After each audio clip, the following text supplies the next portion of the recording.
रुद्र महारुद्र शिव शंकर प्रलयंकर भूतनाथ महाकाल अघोराय भयंकर.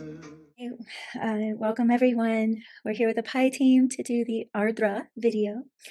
And I'm introducing today because a dear student of mine, Shashank, and I don't even like saying student, really friend. He may be my teacher one day. He's here to sing a song for Lord Shiva before we get started with NAKSHATRA. Thank you, Evji. So the bhajan that I'll be singing, the wordings go, Khele masane mein hori, Digambar khele masane mein hori. It's basically the bhav that I get while singing this bhajan, and I've sung this multiple times now. The bhav of freedom, right? We know the Hori celebrated the Krishna, the gopis, and all that story that we know. But here, our very own Digambar, Shivji, wants to play Hori, and he's playing it in the Smashan. So the song is, the feeling I get is about freedom, so I'll get started with that.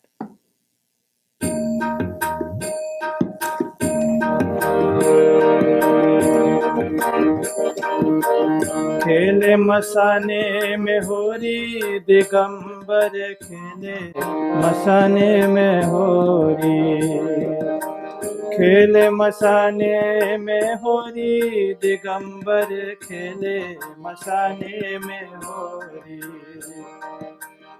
भूत पिशाच बटोरी अरे भूत पिशाच बटोरी दिगंबर खेले मसाने में होरी खेले मसाने में होरी दिगंबर खेले मसाने में होरी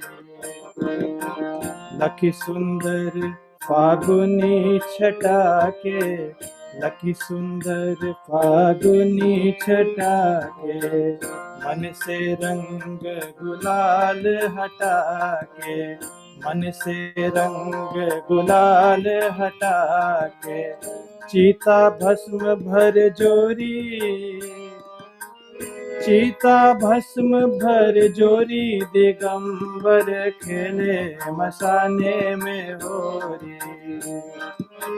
खेले मसाने में होरी दिगंबर खेले मसाने में होरी नाचत गावत डमरू धारी नाचत गावत डमरू धारी छोड़त सर पे गल पिचकारी छोड़त सर पे गल पिचकारी पीते प्रेत थपोरी हो पीते प्रेत थपोरी दिगंबर खेले मसाने में होरी खेले मसाने में होरी दिगंबर खेले मसाने में होरी गोपन गोपी श्यामन राधा गोपन गोपी श्यामन राधा ना कोई रोकन को न हो बाधा ना कोई रोकन को न हो बाधा ना साजन ना गोरी हो ना साजन ना गोरी दिगंबर खेले मसाने में होरी खेले मसाने में होरी दिगंबर खेले मसाने में होरी भूतनाथ की मंगल होरी भूतनाथ की मंगल होरी देख सियाए ब्रिज की छोरी देख सियाए ब्रिज की छोरी धन धन नाथ अघोरी ओ धन धन नाथ अघोरी दिगंबर खेले मसाने में होरी खेले मसाने में होरी दिगंबर खेले मसाने में होरी भूत पिशाच बटोरी दिगंबर खेले मसाने में होरी हो खेले मसाने में होरी दिगंबर खेले मसाने में होरी दिगंबर खेले मसाने में होरी दिगंबर खेले मसाने में होरी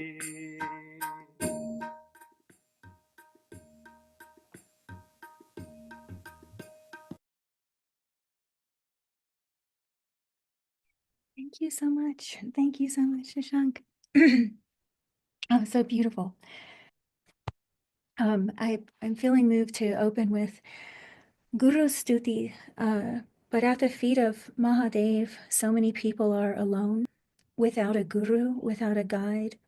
So many people are cautious of seeking gurus, and they long for one or need guidance. And in this human world, and how hard it is to trust other humans in this way, I just want to say a prayer for everyone in the dark who finds themselves alone without a guide.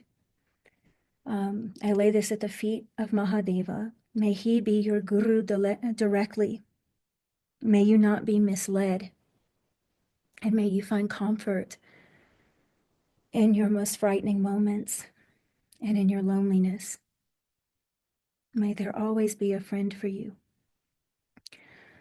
Om Namo Bhagavate Dakshinamurtaye Mahyam Medham Prajnam Prayachya Swaha. Guru Stuti. Om Namah Shivaya. Om Akandamandalakaram Vyaptam Yena Characharam Tatpadam Darshitam Yena Tasmai Sri Gurave Namaha.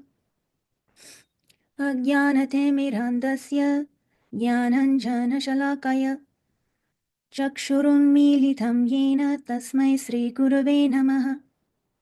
Gurur Brahma Gurur Vishnu Gurur Devo Maheshwarah Gurur Sakshat Parabrahma Tasmai Sri Gurave Namaha.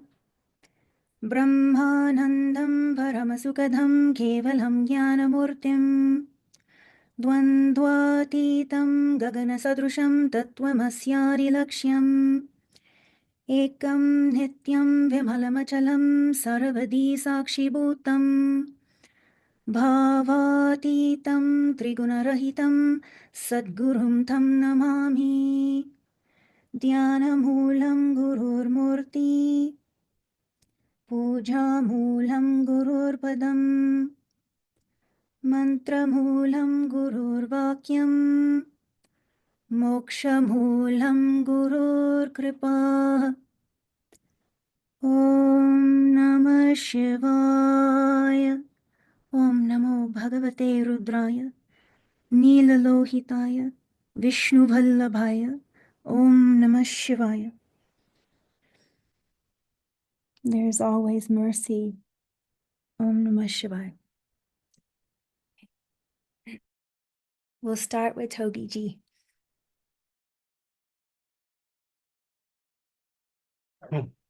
Thank you. Shashank left.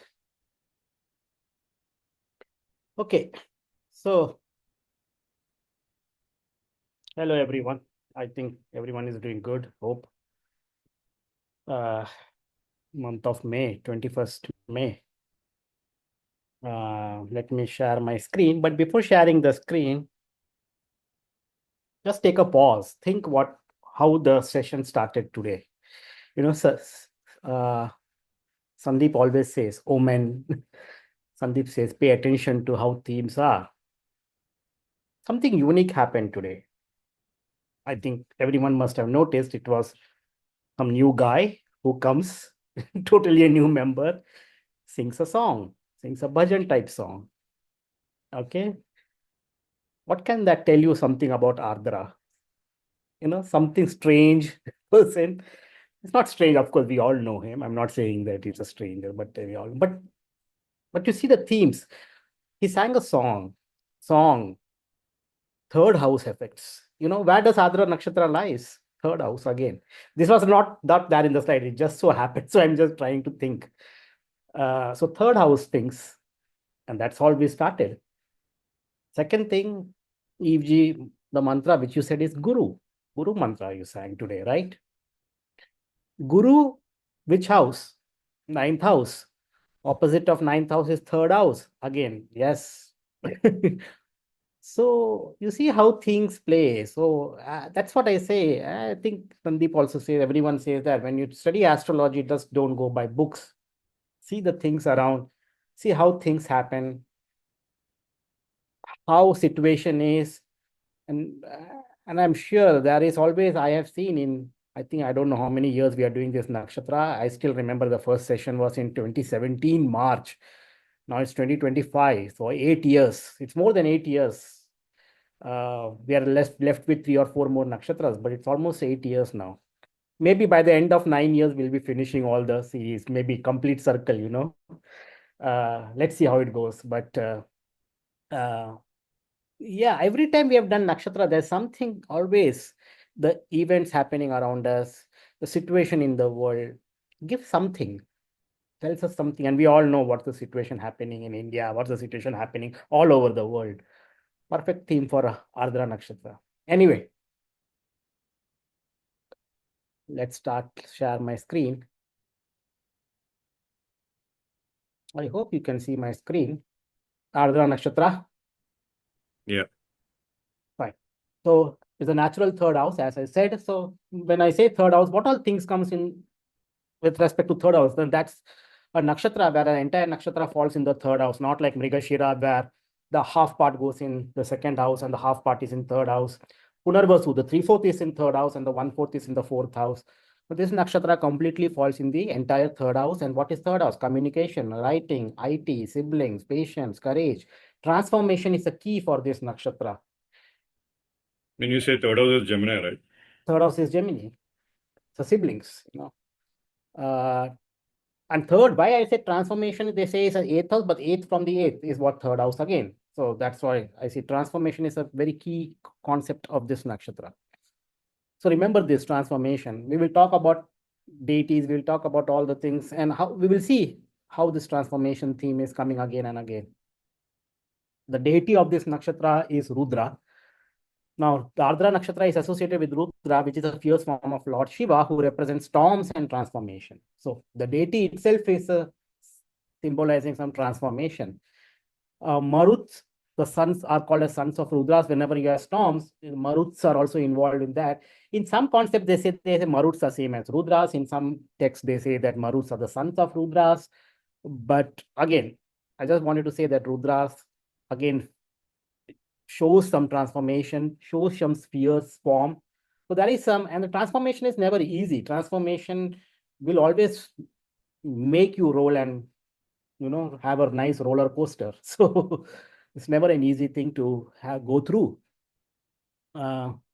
Storms, talking about storms, right now what's happening in India, the whole west coast, I was seeing the map on the other day, the whole west coast of India is affected by a very thick cloud. I was like, I have never seen that type of huge cloud, right, stretching from all the way from Kerala till Mumbai coast. It was like the whole, I don't know, after that I did not follow. Maybe it would have now gone to the inland. So it's a lot of storms happening, tornadoes happening. You see, I think everywhere the news here in US, St. Louis tornado or something, there's always some tornado happening here and there. The theme fits well with the nakshatra. I'm not saying, somehow I think we, as a group, we always plan to talk about this nakshatra in 1 or 2 months, but somehow sometimes it happens very less time, it happens early, but always it gets postponed, and it exactly fits the theme, how the world goes. I don't know what it is, but there is something, maybe it's aligning. That's why they say there is something. I don't think we are doing this. It's something making us to do all those. Anyway, in literature, there are 11 forms of Rudras. And I was studying those 11 forms of Rudras, and I won't go into much because I also not dwell into all those things, all those 11 Rudras. Different text has given different 11 forms of Rudras. Okay, so on what version you are talking, things change. That's what I have seen. So it was very difficult for me to gather those, and unfortunately, I did not get time to look into all those. But I will say you how does each text gives you those different types of 11 forms of Rudra. So do not fight when someone is saying that this is the right form of 11 forms of Rudra, and this is not. Depending upon the text, you have different forms of Rudras. So it's all different. Just a text, Mahabharata has given a different form. Here you have Vishwakarma's text given a different form, so on and so forth. And this is a totally different form of Rudras. Like different text gives different form of, but one thing is common. There are 11 Rudras. The number doesn't change. There are 11 Rudras. Names are different, but always all the time, according to Jyotish Shastra, Kapali, Pingla, Bhima, Virupaksha, Vilohita, all those, again, 11 forms of Rudras. Names are different, but the number is same, 11 Rudras. So there is some connection of 11 with Rudras. We know that there are 33 gods in Vedic pantheon. 12 are Adityas. There are 11 Rudras. Okay. And with some text, I've given the names of 11 Rudras, 8 Vasus, 2 Ashwins. So 12 plus 11 will make what? 23. 23 plus 8, 31 plus 2, 33. So that's how 33 gods comes into picture. Sometimes people say that, no, we have to take Ashwin as one, as a group, and then take Prajapati as the another one to make 33. That's one way of saying. Some says, no, do not consider Ashwins at all. Take 12 Adityas, 11 Rudras, 8 Vasus, and 1 Brahma and 1 Vishnu. Sometimes people say that. So Ashwins, Brahma, and Vishnu, they are all in change. But at least we have 12 Adityas, 11 Rudras, Ashtavasus. Okay, Ekadash Rudra, Dwadash Adityas, and Ashtavasus. Ashtavasus, 8 Vasus. Ekadash Rudra, again. So as I said, there is something with the 11 Rudras, always. The number 11 is constant, but the names are different. Now, I have not done really into depth that what each Rudra is and what does they mean and what are their properties, what are their stories. I've not done that study. That's, I think, a topic in itself, I guess. But anyway, Rudra is, some people also say they are guardian of the northeast direction. As we know, there are like Ishanya. Ishanya means northeast direction. The ruler is Ishan, and he's also considered as one of the Rudra. Maybe I will show you this. North is ruled by Kubera, south is ruled by Yama, Indra is in the east, Varuna is in the west, Agni is in the southeast, Niritti is in the southwest, Vayu in the northwest, and Ishan Kon. Ishan Kon, remember, Ishan Kon is a very important Kon. It's a very important direction. All your temples are supposed to be, placed in the northeast corner. So northeast is a very holy corner. And the deity there is an Ishan, and Ishan is one of the Rudra, one of the text again. So don't think that Rudra, when you say it's a fierce form, it's a very, what you say, Tikshna Nakshatra, very harsh Nakshatra. It's not that, and it has been given as the Lord for the northeast corner. So it's not that, and I will again, when I say stories of Rudra, we will talk about, of course, he is fierce and all, but there are some compassionate aspects of Rudra too. So that one should not forget. Don't think that he's always like a angry young man, It's not like that. And we will talk about it. So when I talk about Rudra, what are the things that comes into the mind? Divine archer. So archery again, third house, bow and arrow. He's very good archer. I still remember. I don't know if you remember one of the story of Mahabharata where this Pandavas are in the exile, and this Arjuna is doing tapasya, in a forest of Shiva. And then the Shiva comes in the form of a hunter. And there was a wild boar coming and chasing it, and Arjuna shoots an arrow to that wild boar. But when he sees the wild boar died, he sees one more arrow. And he said, who is this? One arrow is mine, but who is the other arrow? And then he sees this hunter, and this hunter is saying, no, he's my prey. You can't take it. And Arjuna, as being an Arjuna, he's very adamant. He's very, show offness, as always. And he's like, oh, you don't know me. You are telling me that it's my arrow, and you're saying that. And he goes into an argument, and he says, oh, if you are that much, and this hunter says, let's have a war, And then let's see who wins. And in no matter Arjuna fails, and Arjuna realizes that he was a great archer, and Arjuna realizes who is this man who can defeat me. And then he immediately recognized that this may be Lord Shiva. And he says, oh, you are Lord Shiva. And then he said, how do you know Lord Shiva? He says that only this condition can only be done by 4 or 5 people in the world. One is Lord Shiva himself, one is Indra, one is Bhishma Pitama, and he gives some 4 or 5 names. I don't remember. So he says, you're not Bhishma Pitama, you're not Indra, you're not like all other people, but you may be Lord Shiva. Because it was for the Lord Shiva, I was doing tapasya. And then, yes, it was Lord Shiva. So what does this show? He's a divine archer. He's a very divine archer. He's expert in those, expert in the skills, wielding arrows of diseases and death. He's also a healer. Remember, he's not always fighting guy and angry young man. I said he's also a healer. He's supposed to carry herbs, basically. Herbs is for what? To treat diseases. Okay, so he's a healer, and this is a source of remedies with compassion, they have said. So again, a factor of compassion always comes. So it was very strange to see that Rudra has a quality of compassion in him too. Of course, he's archer and all, he's howler, he's Rudra and all those things, but still, he's also protection of harm and diseases and connected with storms and destruction. Okay. So these are some of the qualities that one should think when you talk about Rudra. Talking about, because why we am talking about deity is because so many themes you can learn from the deity. So if I ask you what is Ardra's personality, probably they may be a divine archer, means they may be very goal-oriented. They may be a healer too. They can be compassionate. They can be create some lot of destruction too. But storms are also very useful. Remember, storms are very useful, but they provide rain. They provide water for the crops. Without rain and water, it's difficult for agriculture and all. So there is some positive aspect of this nakshatra. People generally tend to miss that. Okay. So again, same things. Put it into different bold points, destructive and transformative. Again, transformation is coming in the picture, powerful and mysterious, benevolent and compassion, and storms and destruction, and influence on Shiva's iconography. Okay. Rudra's attributes such as riding a boar and being associated with the bull are also found in Shiva's iconography. Talking about Rudra, the howler and the abandonment, there are many stories of how Rudra came into picture. Maybe Dr. Pai will talk about during his term, or Dr. Pai, feel free to comment on it, even at this stage. Maybe I can share a story and probably Dr. Pai can expand on that. Like Rudra was said that he was born from Prajapati. There's one story, there are several forms of story. There's one story that's born from Prajapati.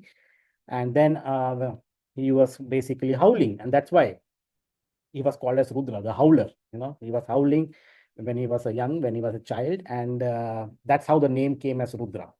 Rudra literally means the howler, basically the crying. Rudra means to cry in Sanskrit. So Rudra is like associated with crying and howling. And there is one story that when Rudra chopped off the Brahma's head, he was abandoned by the gods. So that's another story of Rudra, like abandonment issues. Okay, so one story, he was born from Prajapati, and he was howling, crying. So that is again, you see the howling, crying, that means some sort of sadness probably is there in their life. That they're going through that transformation, these people. I made the video of this nakshatra. In fact, this was my first nakshatra I ever made when I came to YouTube in 2016. I still remember. I started with Ardra Nakshatra. You can find those. I think it is in Dr. Pai's channel. My first nakshatra video was Ardra, actually. 2016 November. I still remember. Okay. It's been 9 years, 8 years, 8 years something. Yeah, but there I have talked a lot about astronomy. But today I'm giving an overall picture. And the other story which says is the abandonment issues, because when gods when he chopped one of the Brahma's head, all the gods abandoned him. Okay, God made him to punish Brahma, and after that job is done, they abandon him. So probably these people may go through where people may utilize them for their work, and then they will leave the person. That can be a possibility, and many times we do see that people use many others just for work, and then they don't recognize. Oh, I feel that I am me, I guess. Correct. So that's what Rudra people, maybe Ardra people may have to go through that. Who knows? And maybe one of the theme, they are satisfying some karma or cleaning some karma from the past life or something like that. You're describing corporate world, these days. Yeah, no, it happened. I think it happens sometimes. I think everyone's life that may happen, I guess. I think when the planets are transiting over some Rudra, maybe third house, having some issues. Sometimes you feel that sometimes that okay, I've been used by someone else. And the thing is, even though you realize that, still you do the same mistake again, as if you're inviting them on. Maybe we are, I don't know, we are born for that, maybe, especially Rudra natives, we may find that. Okay, so, oh yeah, you are, it's one of the chart. In one of my chart, I have Ardra. I could feel that when I say that. Okay, that can happen. So think about, so don't feel bad. It's like just clearing your karma and feel free that one of your bad karma has been cleaned up. So people abandoning you be happy. I was talking to Kapil's mom on the other day. She was telling me that was one video she found. She said that there was one person who was saying in the video, if people leave you, don't worry, Togi. She was saying that means God is coming in your life. I said, okay, great. Send me that video. I said to her.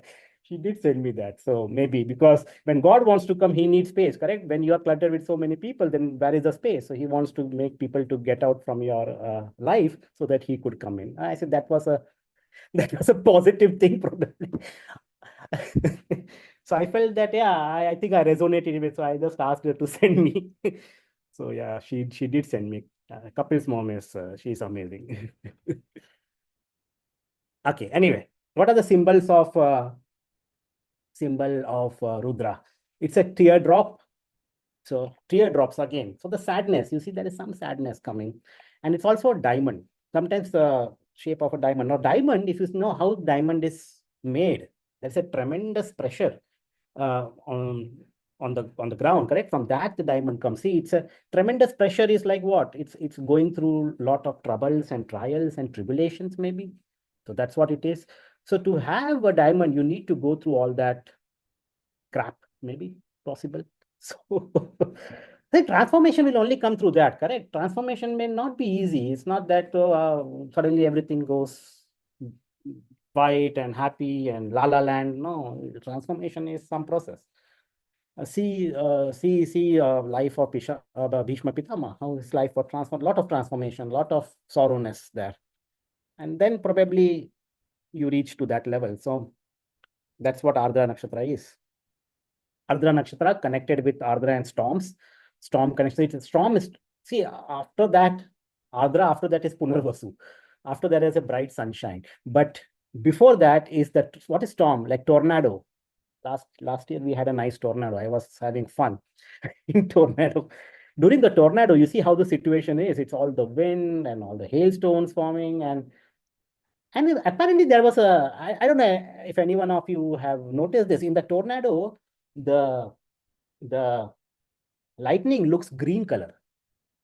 That's very strange. I've never seen tornado before. So I was like, in India, we don't get much tornado. So for my last so many years in US, I was waiting to at least witness one tornado. So last year I had an opportunity to witness it.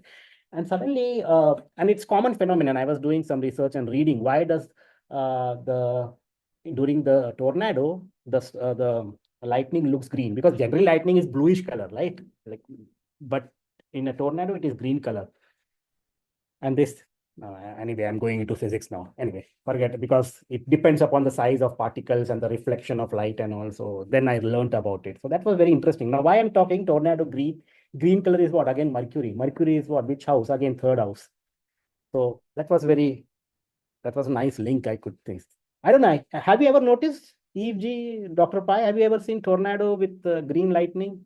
I grew up in the South, and so it does. It turns green and purple. Yeah, it was It- very strange. I've never noticed. I was like, what's happening? It's really, So, storms are beautiful, though. I mean, I have to oh, I say, love as storms. long as it's not in your way. I feel like I'm in heaven. People are like afraid, and some people are really afraid of lightning, when the sound, and some people are, one of my uncle is really afraid. He was like, even now, he's like 50, 50, 60 years. He's like, I'm like, I want that thundering sound, the lightning and all. It's like the wind blowing, the harshness, things are flying and people are running. I'm like, this is fun. Yeah, it's an expression of freedom. It's a release. It's just a complete release. Just a Yeah, release. it's Yeah, always. it's actually beautiful, but it actually looks quite destructive too. I'm sure there's people watching that have seen tornadoes. It's very unique. Very As a matter unique. of fact, they will sometimes hit one house, skip over one, and hit the other. These tornadoes are like, you may just 5 minutes, it will be like 5 to 10 minutes before it will be like a clear blue sky, and suddenly it will be different. And like when rain comes, it takes time. You can see the clouds from far off and they are coming. You can see that. Here it's like, okay, there's a blue sky, and then I went inside, did some work, and then came back. It was like suddenly black. It was like completely, how can in 5 minutes things will change? 5 to 7 or 10 minutes, that's it. It's a sudden transformation. See, all these things I never knew. It was only through that one tornado experience taught me that. And I was like, this is what tornado happens. And people say that, I was always thinking that when people say that it is sudden, maybe they are not looking carefully. But when I realized that, no, it is really in 5 to 7 minutes. Now, I'm not exaggerating. Really, in 5 to 7 minutes, things can completely change from a blue normal sky to completely dark and horrible situation. That's how tornadoes work. I've never seen tornado before in India. So I was not aware of that. I was like, oh, okay, now I understand. And the lightning was green. So many things, it's okay. Anyway, I like tornadoes. Not everyone may like, but enjoy. Think that it's an Ardra Nakshatra, hurricane, cyclone, tornadoes, storms. Enjoy the rain. Think about the Rudra and all. Anyway, coming back to the topic, so the sun transit dates, the Ardra is from Gemini 6°40 to 20° in Gemini. Why I'm written Taurus here? I don't know. It should be Gemini. Maybe I should change it. As I said, it made a slide in a bit hurry. Today was attending a conference and just finished few minutes back. Okay, so 6°40 to 20° in Gemini. The sun transits this date from June 20th to July 4th. So that's the time every year the sun goes through the Ardra Nakshatra. Plus minus one date can be possible. But from the last part of June month, you can think, and the first week of July, somewhere during that time, the sun transits Ardra Nakshatra. Where do you see Ardra Nakshatra in the sky? Now, it's very clear, and this is a very common nakshatra or constellation, Orion. The Ardra Yogatara is sometimes referred to as Betelgeuse. Betelgeuse is the Yogatara of Ardra. It's one star, it's one of the star in the Orion constellation. This is the Orion constellation. This is the belt, Orion belt. And if you extend this belt in one direction, it will hit Aldebaran. This is the Rohini Nakshatra. And in the other side, if you go, it will go towards the brightest star in the night sky, which is the Sirius. Sirius is a star in the constellation Canis Major, which is like called as a dog, the great dog. So this is like an hunter. The Orion is the hunter carrying a dog and then shooting an arrow to the bull. The Taurus is the bull. That's the story they have made in the sky. And Betelgeuse is nothing but the Yogatara of the Ardra Nakshatra. So Betelgeuse is one of the Yogatara, but it is located in the Orion constellation. Remember that. Also called, it's the brightest star of the Orion constellation. Okay, Betelgeuse, it's these days, you can clearly see in the night sky. Okay, Alpha Orionis. And remember, in the sidereal position, the Yogatara of Betelgeuse is at 4°54'. Now, if you carefully see, that is not in the Ardra constellation. It is the Yogatara of Ardra is in the Mrigashira Nakshatra, end of Mrigashira. Okay, the Yogatara of Ardra is in the Mrigashira Nakshatra. Mrigashira is what? Parvati's Nakshatra. Ardra is what? Rudra, Shiva. Here it's so Shiva and Parvati, that's Shiva Parvati theme is coming. So Ardhanarishwara form. So that's also one form, Ardhanarishwara form. Rudra is also in some text, Rudra is also defined as in the Ardhanarishwara form. So that's very strange. I never saw that Rudra is in the form of, they say that one form of Rudra is also Ardhanarishwara, which I never thought about it. But clearly in astronomy, you can see that the Yogatara of Ardra is in the Mrigashira. That's what Betelgeuse is. The vernal equinox in this part, Ardra Nakshatra, was around 4538 to 5000, around 5000 BCE. 5000 BCE is about 7000 years from now. Now, if I ask you what happened 5000 years, some people may say that it's the time of around Mahabharata time. Some people say that. But apart from that, where the culture was going. And if you see, around 5000 BCE, it marked a period of significant development. This is actually from the Google. Okay, I have not put it. And it says a period of significant development. What does it say? Development, transformation is coming there too. So again, it's a period of transformation.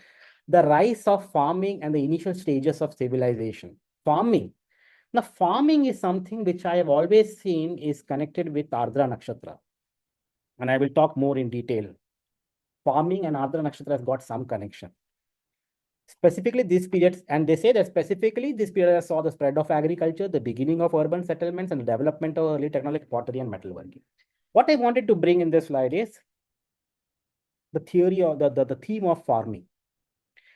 Now, you may say that, oh, that's 5000 years back. Why are we worried right now? Even today, in Ardha Nakshatra, when the rain starts in India, that's the time when the monsoon season is picking up in India. The sun entry, as I told, the sun entry in Ardha Nakshatra is around June 20th, around post-June, the last part of June. That's when the sun is moving in Ardra, and that's when especially in the northern part of India, the central part of India, that's the time to plant crops, farming. Farming again, land, agriculture, trees, plants, Mercury again is coming into the picture, third house thing. So there's some theme connected with Ardra. In Marathi, in Mumbai, they also call it Ardracha Paus. Paus means rain. Ardracha Paus means the rain which starts during the period of Ardra, means when the sun is in Ardra. That's Ardracha Paus, that's the time to plant all this agricultural activities. So even today, farmers look for this nakshatra and the rain in this nakshatra to plant for crops and all.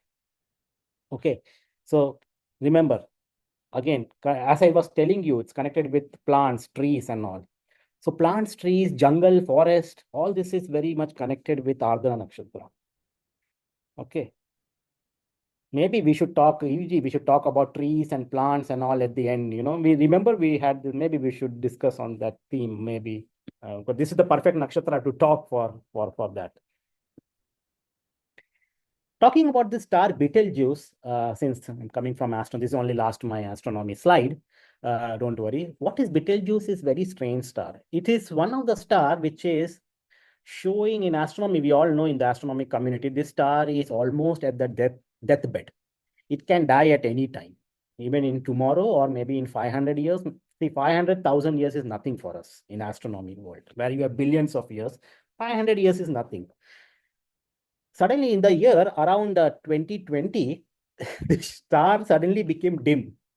And people in the astronomy community, it was a big news back. They thought, what's happening to this Betelgeuse? It is becoming dim. Has it reached its death stage? Because to see a star dying, it has been long. We have not seen a star dying from last 400-500 years in our galaxy. We have seen stars dying, supernova and all happening in the other galaxies, not in our galaxy. So we are all waiting for people are all waiting so that when a star dies, they could do experiments and all this are there. So from last 400 years, it has not been 400 to 500 years. And as per the calculation, once in every 400-500 years, you should see one star dying. So we are almost at that verge.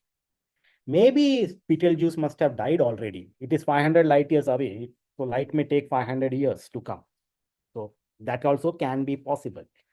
What am I talking is this star is going to die at any time. So what is that? Again, it shows the theory of transformation. But then this is the light curve. It was showing its minimum and then again it started to rise the light. What they said that somehow the star actually splitted some dust. It threw some dust and the dust covered the star. And when it covered the star, the light coming from that star got dim. That's what the effect was. Later, when people did studies, they came to know that the star was not dying. Something, when the last stage is coming, the star is throwing off its material, star is doing all weird things. Like, for example, when a person is dying on the deathbed, what all happens? The breathing goes harsh. Same thing. See, stars and human lives are same. The star goes dramatic change. It throws off some material. It will be pulsating. It will be vibrating, and all those things happen. So maybe in the process, it would have put some dust outside, the material or the gas outside, and that covered the star, and that was in our line of sight towards the Earth direction. And because of that, the light got dim. So that was the reason. But we came to know after that, after all the studies and everything. But when we saw it first, people were like, oh, people were all amazed to see. The point is, Betelgeuse can go at any time. So whenever you see Betelgeuse, pay your respects to Betelgeuse. It may be there, it may not be there tomorrow. Okay. So 500 years kind of thing, right? But who knows, 500 years back, it may have died, and you may see it maybe tomorrow that the star is gone. You don't know. Because 500, yeah, light will take 500 years, but it must have gone 500 years back, correct? Or even if it dies today, it may take 500 years from now to see for people on the Earth. Or if it would have died something like 1500 year AD, then you would have seen now too. And plus minus 100 years for you means your life is gone, but for star, it is nothing again, So point is transformation again. So that's how Ardra Nakshatra, I want to bring that point of transformation you see on the plane of the Earth, on the farming scale, on the star scale, on the Nakshatra personality scale. So a lot of changes with this Nakshatra, a lot of transformation with this Nakshatra. You see how those themes of astrology is perfectly fitting in astronomical world, and how can we learn? Anyone could have seen this star getting dim and could have made those, arguments and learn about astrology themes and all. So Ardra natives, so born for purpose. Why Rudra was created by gods to punish basically Brahma. So they are basically born for some purpose. They're born with a goal.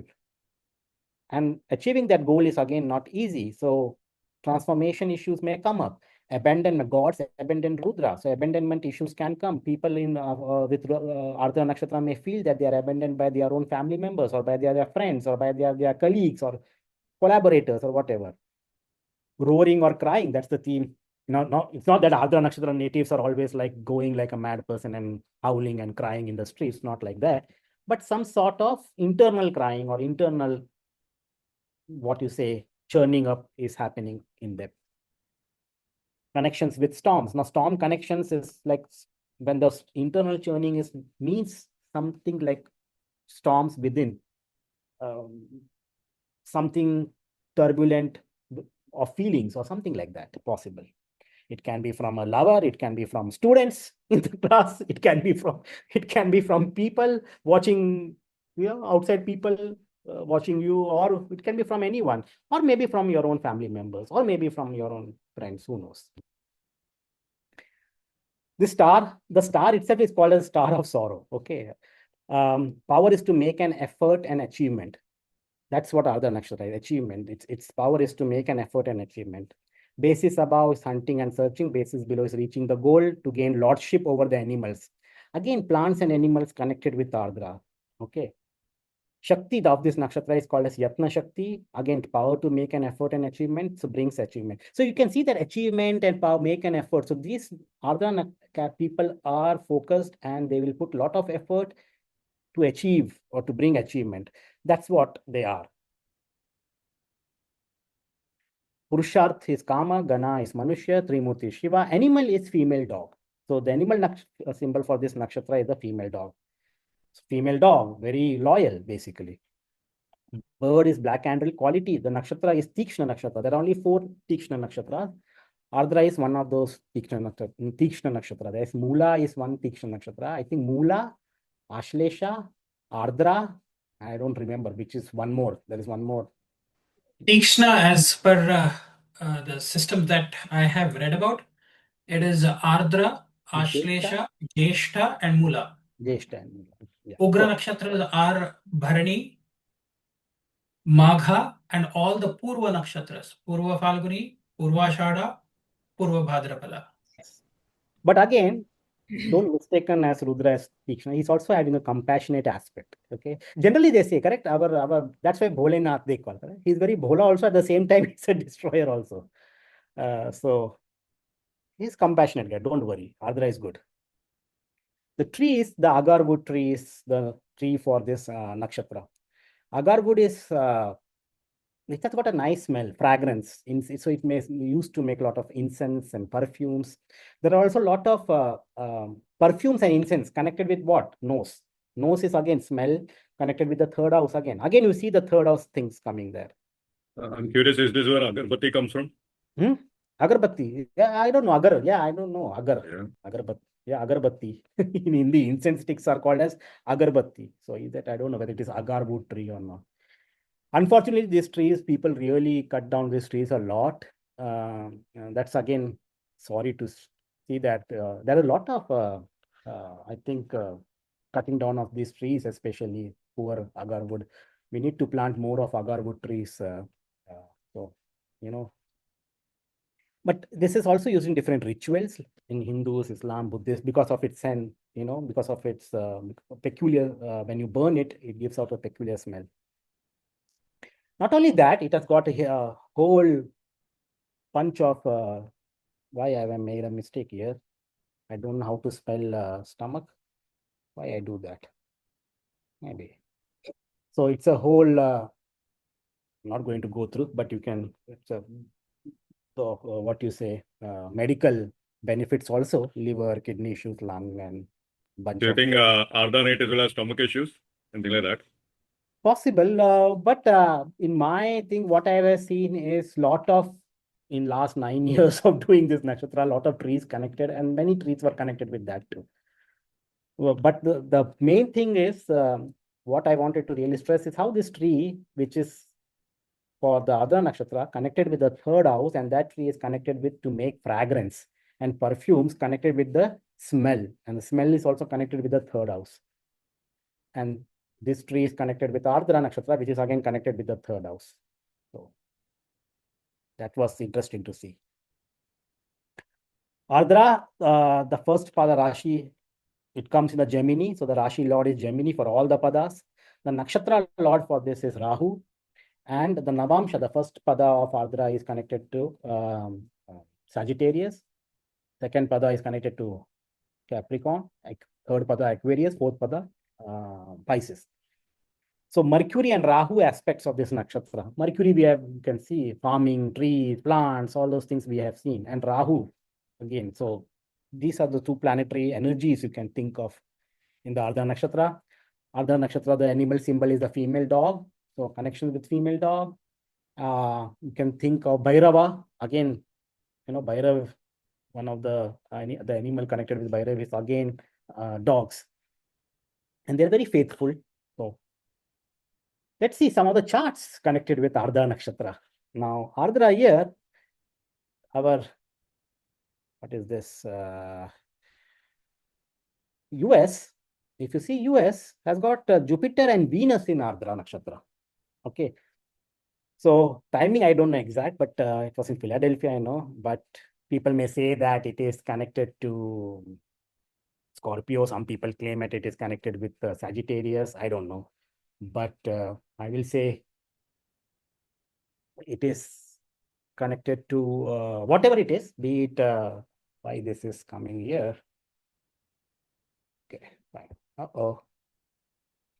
It is connected to be it whatever lagna, we don't care, but it is Jupiter and Venus in Ardra Nakshatra. And there are some themes of Ardha Nakshatra with US. Again, US is also going through a transformation period, I think, these days. We all know what is the scenario.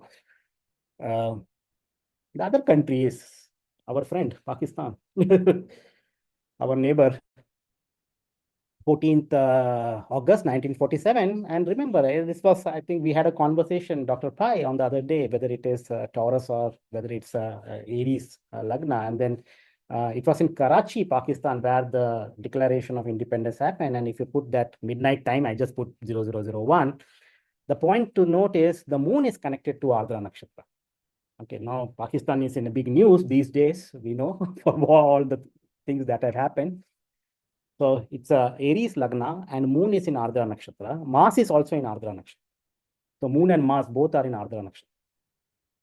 Okay, and the bunch of planets in the, I'm not going into what will happen to Pakistan, so I don't want to go into all those.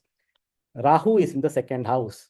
That's an interesting chart for Pakistan. If you see, Rahu is in the second house. So what is second house? The resources, the money, how they get money and all. It's clear to see that what planet is there in the second house, and that will be the resource for the money. Moon and Mars. So for them, their neighbor.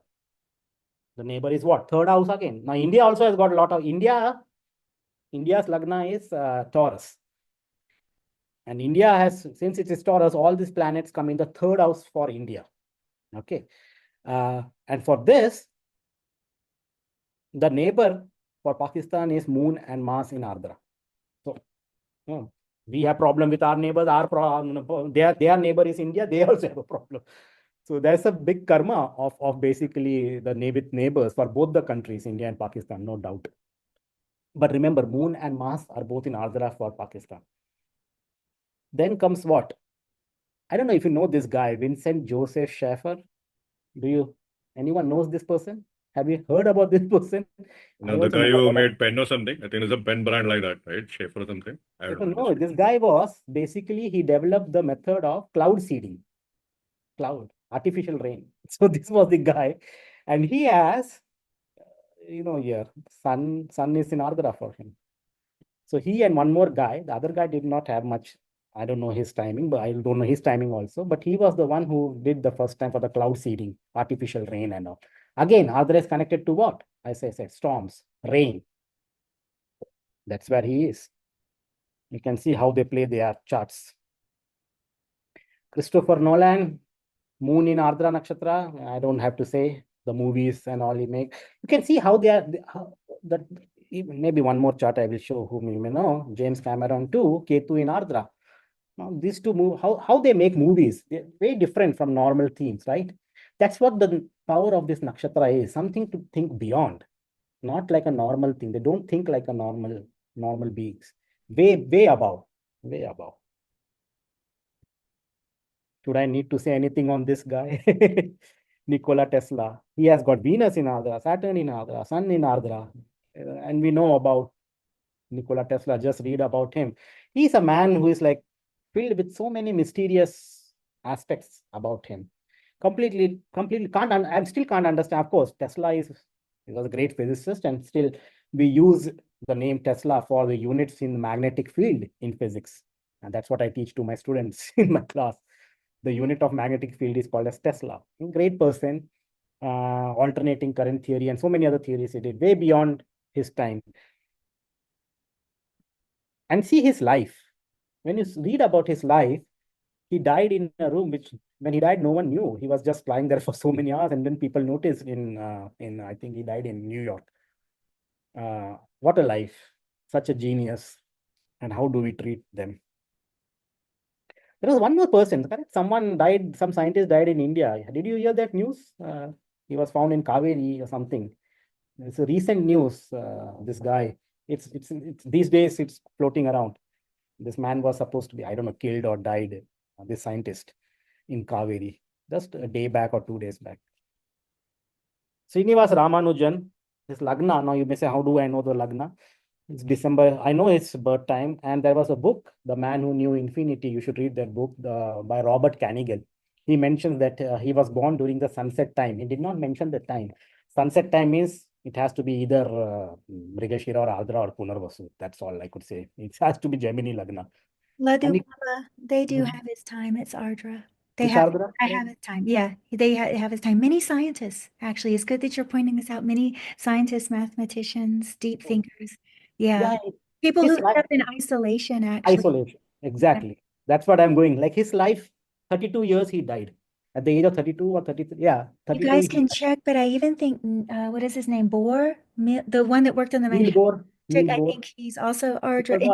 He's a very eccentric guy, ended up isolating himself. He's just very intense. Yeah. His life, this guy who, very different guy, very poor guy who has no knowledge of, he did not have money, basically. But even his theorems today, we use it for higher mathematics and all, like very completely eccentric guy, and he will run away from home. Something as very eccentric behavior, he will go to Visakhapatnam. Like if you read that book, I have read his book. He will go to, like, fed up with family and all, he will go to Visakhapatnam, Andhra University and all, and then sometimes here, sometimes there. Finally, he landed in Cambridge, in London, and very difficult life. And 32, he died with suffering from tuberculosis. But he have wrote some notebooks called as Ramanujan's Frayed Notebooks, which even today people are trying to decode how he got to know all those. And very strange, he says that goddess used to come in his dream and write, goddess Namakkal. Festivals. What are the festivals? Let's talk about the last section, the festivals. Now remember, what festival, as I told, the sun goes from June 20th to July 4th. What happens on June 20th? That's the date when you have summer solstice in the northern hemisphere. Summer solstice is what? Summer solstice is the longest day in the northern hemisphere and shortest night. When I say day, period from sunrise to sunset is called as day. The longest day. And after that, the night duration starts to increase. Again, showing a transformation. That's the junction point of Dakshinayan and Uttarayan. That's what. Uttarayan ends, Dakshinayan starts from June 21st or June 20th. Again, transformation. Okay, so this is where it is. And remember how the sun is. Sun is in its extreme north position. Okay, the sun moves northward from 22nd December till 21st December, something till 21st June. And the sun is its extreme northernmost point. And after that, the southern descent starts for the sun. On this day, on 21st June at Ujjain, because Ujjain is exactly at 23.5 degrees. Okay, the sun is exactly overhead, and that's why you don't see the shadow on that day. If you are on the earth, between these latitudes, 23.5 degrees south to 23.5 degrees north, there will be 2 days when you will, on the exact noon, sun will be over your head on 2 days. Sun will never be over your head if you live north of 23.5. Sun will never be over your head when you live south of 23.5. So US sun will never be over your head. It is only maybe Mexico, yeah. Mexico, all in this region, sun will be over your head. So here, the Ujjain exactly falls here on the Tropic of Cancer. On that day, you will not have any shadow. And that's where the temple of, what temple we have in Ujjain? We have the Mahakal. Yeah, Mahakal, yes. Mahakal, again, connected with Shiva. I think that's what this Ujjain was considered as the prime meridian back in Indian calculations and all. When Aryabhatta, during the time of Aryabhatta and Varahamir and all those 1500 years back. This was the prime meridian we have right now, going through that London, Greenwich. The prime meridian at that time was this place, Ujjain. All calculations used to be from Ujjain. That was the prime meridian. People used to have that, and that temple was raised there. Mahakal, again, that's why they have Mahakal. Kal means what? Time, calculation of time, again. Now, Mriga, Ardra is exactly opposite of its 6 degrees something, correct? The galactic center is at around 3 degrees of Sagittarius. Exactly opposite is 3 degrees of Gemini, which is Mrigashira and Ardra Nakshatra. Ardra Yogatara is there. So it's exactly opposite to the galactic center. So Mula is one, if you consider from the galactic point of view, Mula is one part and Ardra is the exact opposite of the galactic center. So it forms on the galactic scale, it is like, the axis basically. So that's again one thing. What are the festivals that we celebrate? 21st June is International Yoga Day. That's what we have established, 21st June. That's exactly when the sun is transiting Ardra, when it is at the northernmost point. And that day we have now, I think it is everywhere, it is the International Yoga Day. So connected with health, connected with, spiritual development. So that clearly shows the theme of Ardra. The Van Mahotsav, one is called as forest. Mahotsav is Utsav, like festival, forest festival. And it is celebrated in the first week of July in India, where it's not a festival or something. It's like people plant trees. Afforestation program is launched on that day. It's a time, first week of July. rains are happening, rains are going on in India. So it's a perfect time to plant trees, and the government and the people have taken an effort to plant trees, basically, to plant forest. They have realized the importance of forest and all. And that's where they have chosen the first week of July as Van Mahotsav. That shows the theme of Ardra Nakshatra. Again, plantation, again, forestation, again, planting trees. So those things. And that's at this point, I would like to say, like, see, people are cutting down the trees and forest and harming the animals. And me and Yvji were talking few months back that we should stop that, and we should start planting trees. Think about what are we doing to the trees? I don't know. I can't believe the people like in Mumbai and all, they cut down trees for what? For some bust. What is that? They're making metros and this and all, and then they're cutting down trees, cutting down forests. I can't understand that whole logic. And then they say that what? It's becoming hot. Of course, when you cut down trees, becoming hot, then you put AC, and then after AC, again, it becomes more hot. So basically, it's like, the runaway effect, basically. So plant trees, think about those. Now, there's another festival, Tiruvadirai or Arudra Darashanam, where the moon is the full moon is in the Ardra Nakshatra. Now, when the full moon is in the Ardra Nakshatra, that means sun is exactly opposite of Ardra, which is maybe in the Mula part, Mula Purvashara, that region, somewhere in December. This is celebrated, where cosmic dance of law, and it's called as Arudra Darashanam. Tiruvadirai is actually an Ardra Nakshatra name in Tamil, I guess. Tamil or Malayalam. Tamil and Malayalam, both they are called as Ardra as Tiruvadirai. Okay, that's when the cosmic dance of Lord Shiva. So again, connected with themes of Shiva, dancing. Dancing is what? Hobby. Singing, dancing. These are also connected with some Ardra Nakshatra. Think about that. Anyway, I've come almost to the last slide. What you can learn, they are warriors, they are transformation, they're healer. At the same time, compassionate also. Abandonment issues can come up. Separation from family or friends or colleagues can happen. They are going through a lot of transformation and changes. They're also for Rudra, as I said, rain, forest. They're all for working for welfare of people. So Ardra Nakshatra is, though, do not think it's a very positive Nakshatra too. Okay. And I think that's all. I will counting. I'm still counting. We have come across 71 hours, maybe in Ardra Nakshatra. Let's see how many hours we will do today. We will cross probably, I don't know, maybe, 75, maybe 75, who knows. So we are at least crossing 72 hours, 3 full days. 72 hours is what? If you play our videos of Nakshatra, 3 full days will continuously go. So I'm just counting how many hours we will finish after all the 27 Nakshatras. So let's see. That's all I have for Ardra, guys. Oh my gosh, I spoke for so long. Oh, did not realize.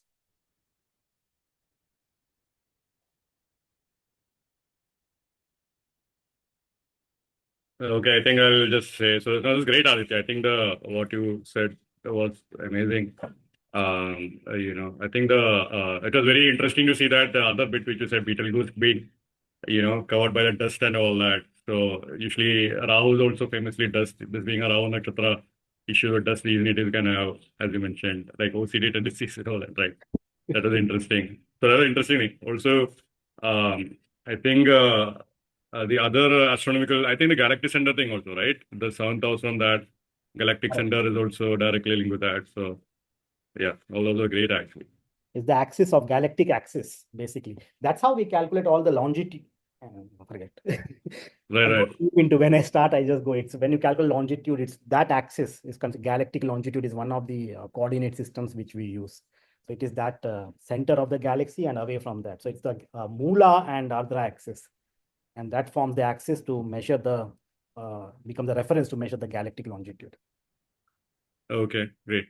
So I think we'll invite Yuji to continue the talk on Ardra. Yeah, go ahead, Yuji.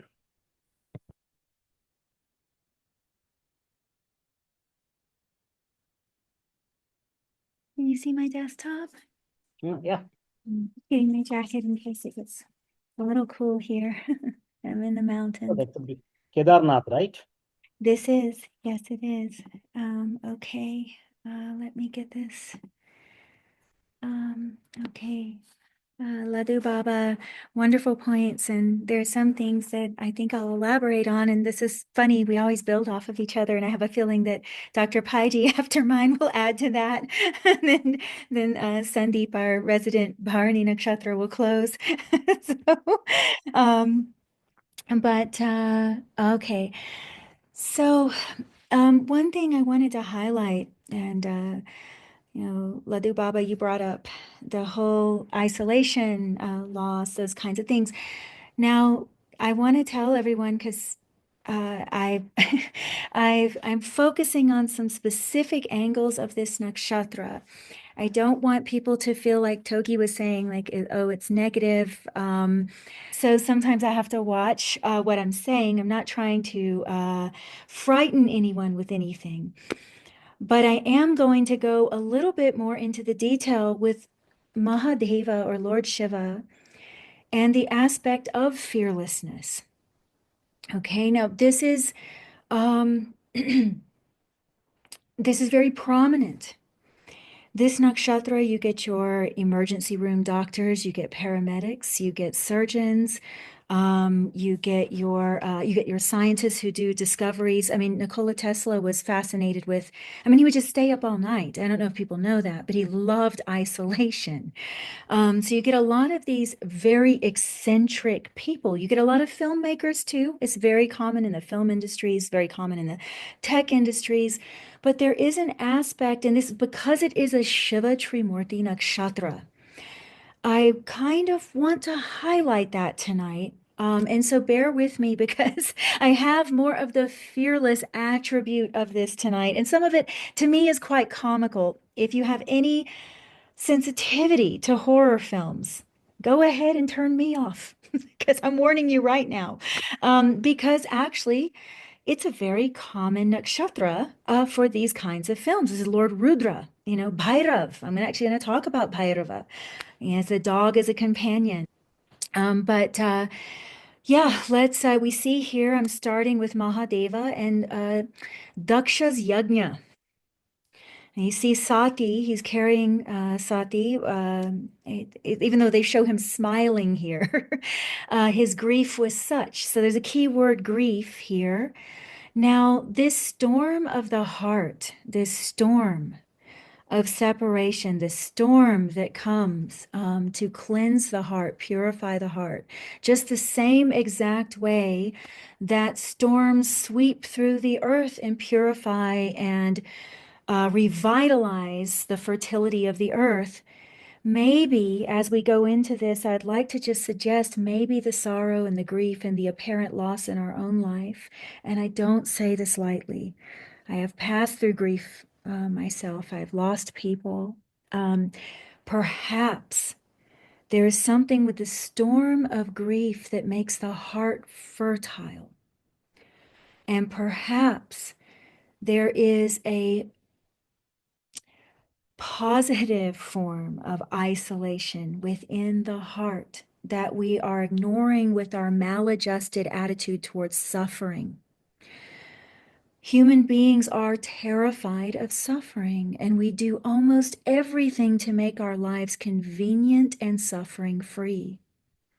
Meanwhile, that is the most delusional thing we could ever do. This existence, this field of existence, because it is under the thumb of time, Mahakal, he's devouring us. He's devouring this body right now. Right now. What are we paying so much attention to this thing for? Why are we so frightened of this thing going through? Why are we so frightened of going through a path that we may step on a thorn? We may experience loss. Our adjustment with suffering is odd.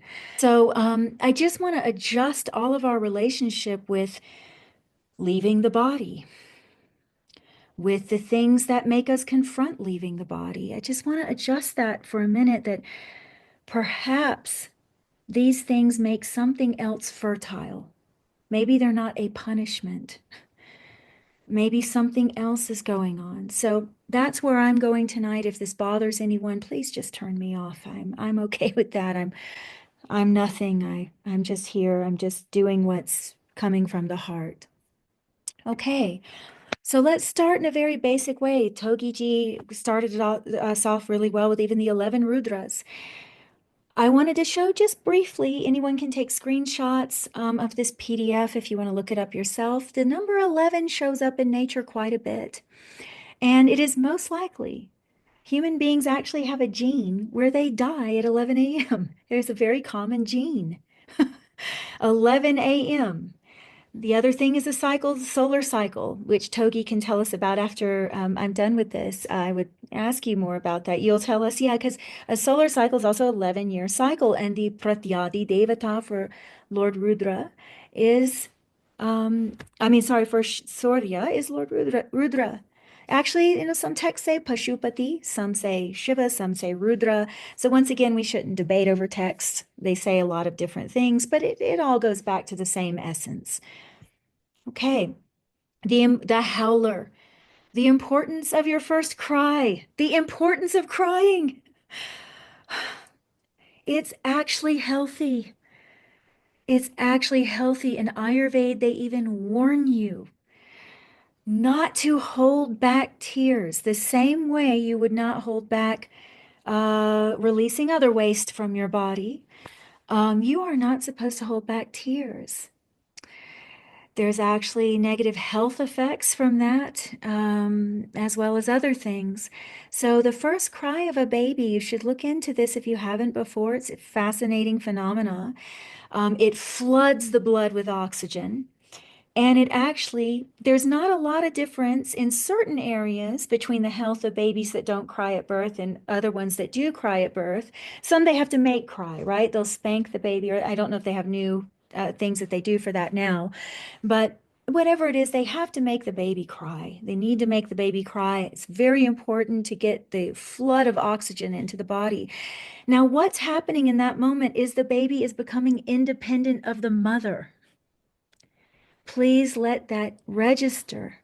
Independence is okay. People leaving you is okay.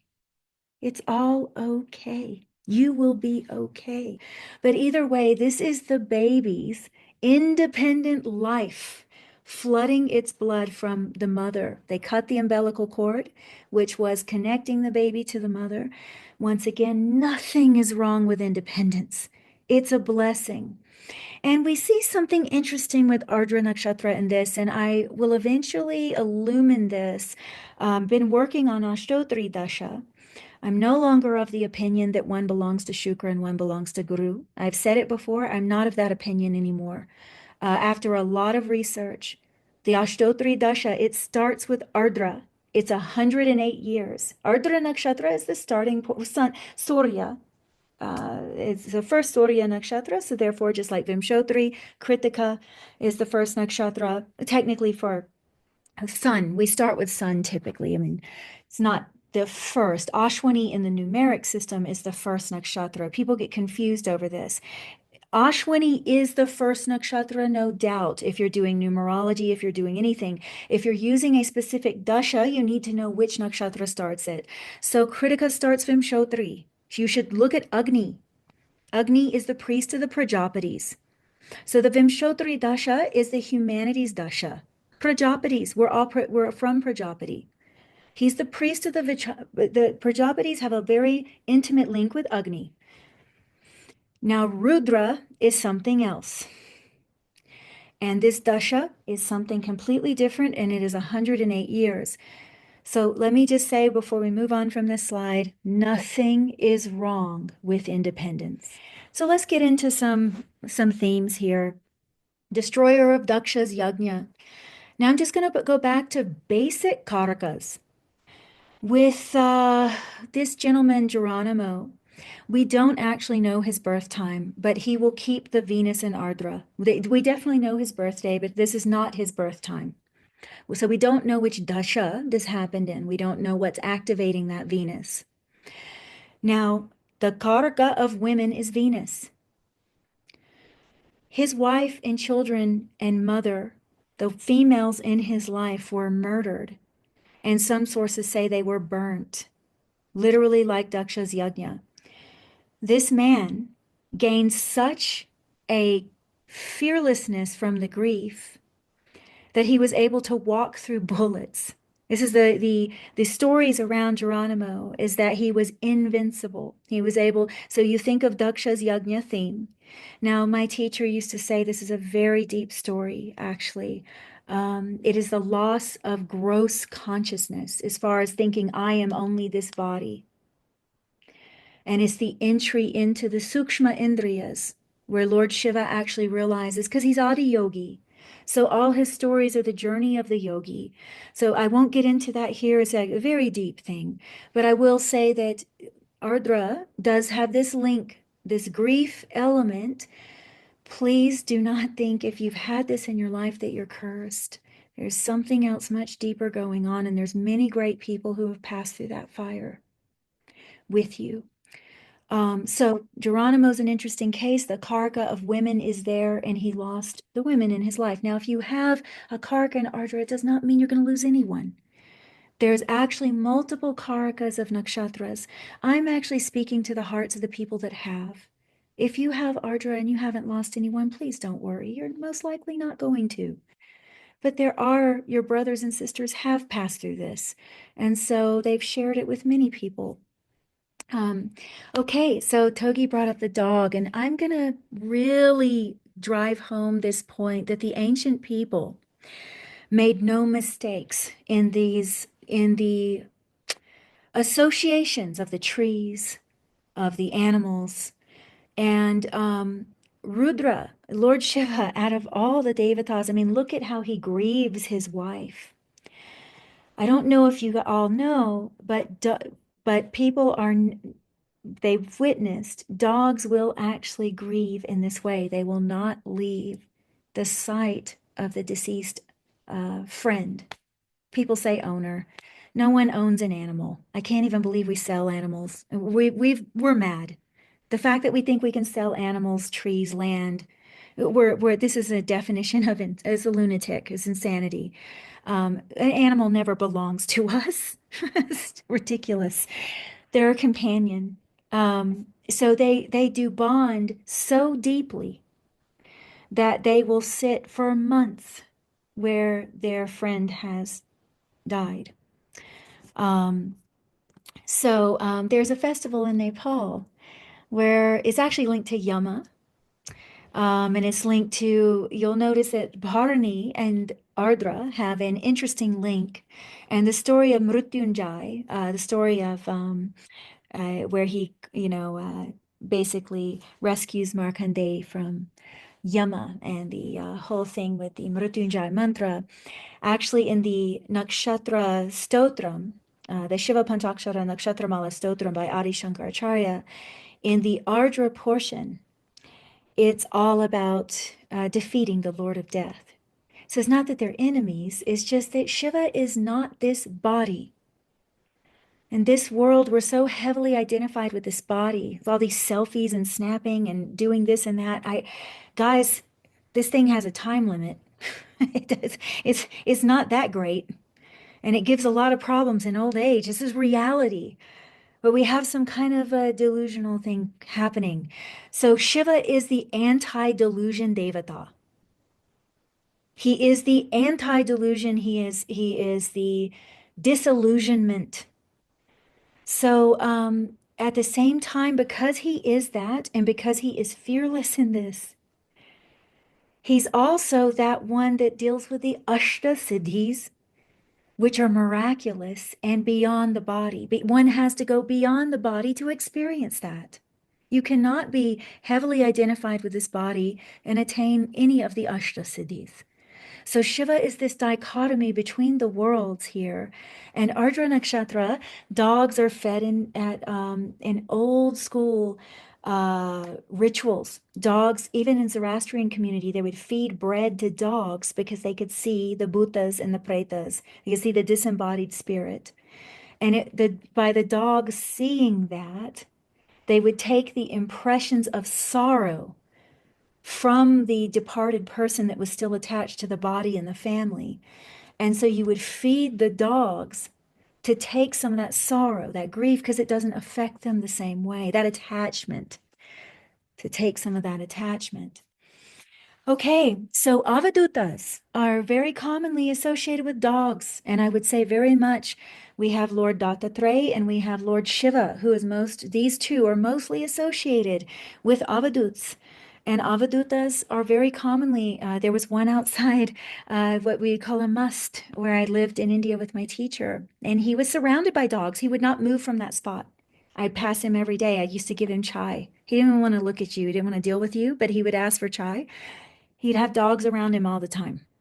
I mean, it wasn't even that he was giving them much food or anything. They would just naturally correct, because Lord Shiva's presence, Bhairav. Bhairav, who do you think Bhairav is?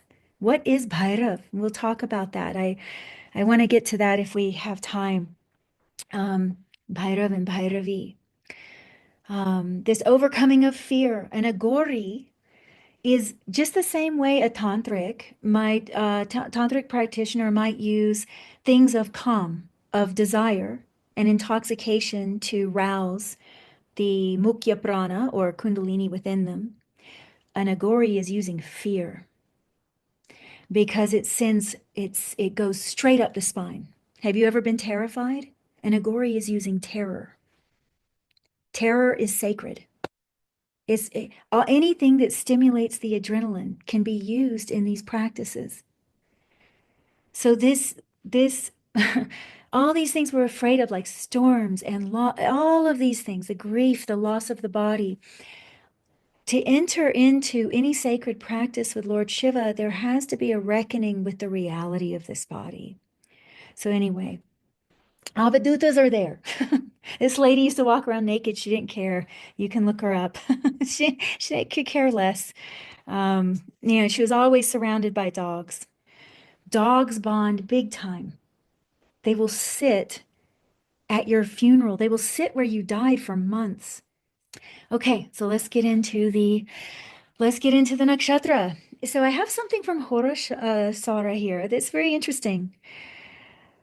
So this thing with magic, when I was looking up Ardra Nakshatra, with Togi, he brought up the thing with Brahma. Now, Lord Shiva does not like the pride of Brahma. Why? Brahma's arrogance is constantly crossing a limit.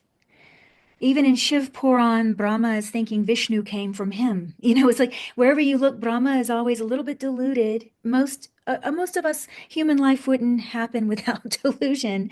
Shiva is that raw, you could say that raw, I'm not saying he is that, we can't fathom what he is, but one of his potencies is to jar us out of delusion. And really speaking, when I say just this disillusionment principle with Shiva, I think it's the biggest one. And I really feel if you examine the stories of Shiva and Brahma carefully, a lot of them are anti-delusion. When the pride of the creator has crossed a limit, thinking that he has the right to be with his own daughter, thinking that he has the right to lie, thinking that he has these rights, and Shiva has to kind of keep him in check. So that fifth head of Brahma that gets ripped off is Akash, because the creation is expanding ad infinitum and it's not stopping. It's not knowing a limit. So Shiva comes and rips it off. Like, hey, all these beings are suffering, man. Like, what are you doing? Don't create this mess. Because then I have to come here and cry for it. I have to come here and relieve it. I have to free them from their bondage of form. So this thing with these magic things, let's get back to this, because this is a kind of humorous part I wanted to talk about. This is just one of the texts. Most of the texts will have something to do with this Abichar, which is, for lack of a better word, considered black magic now, but is it? Is it? I don't know. Okay, these things got twisted by Christians. Now, hey, the life of Christ is beautiful. I'm not arguing with that sacrifice. I'm not including Christ in this. Any of you that love that figure, as I'm talking about the organized religion that has gone in and converted people. So Tantra was vilified at that time, by the way, guys. It became shameful. So be careful with what you're thinking is dirty or this or that, you might be just parroting what a Christian has sown in India. Okay, so we don't know what this originally may be. So before you think it's black magic and all this stuff, let's just, you know. So Lord Bhairav is the guardian of these Ashtasiddhis. He's also said to be the guardian of Devi. You're not supposed to do Devi's practices without getting permission from Bhairav. So I know a lot of people are just skipping over that, but that's a very classic thing. And so now we're just making up our own rules. Who knows how that's going? But most traditions, you're supposed to be let in the door by Bhairav. Now, it's interesting because some of these texts, and I don't know if I posted it here, even Brahaspati has to use this abhichar to protect Swargalok. So I'm just telling you the older scriptures and these things are not always, you know, some of this stuff like this Maran, you know, okay, it's turned into really petty black magic now, but what if it originally had something to do with the fact that you have to have an ego death?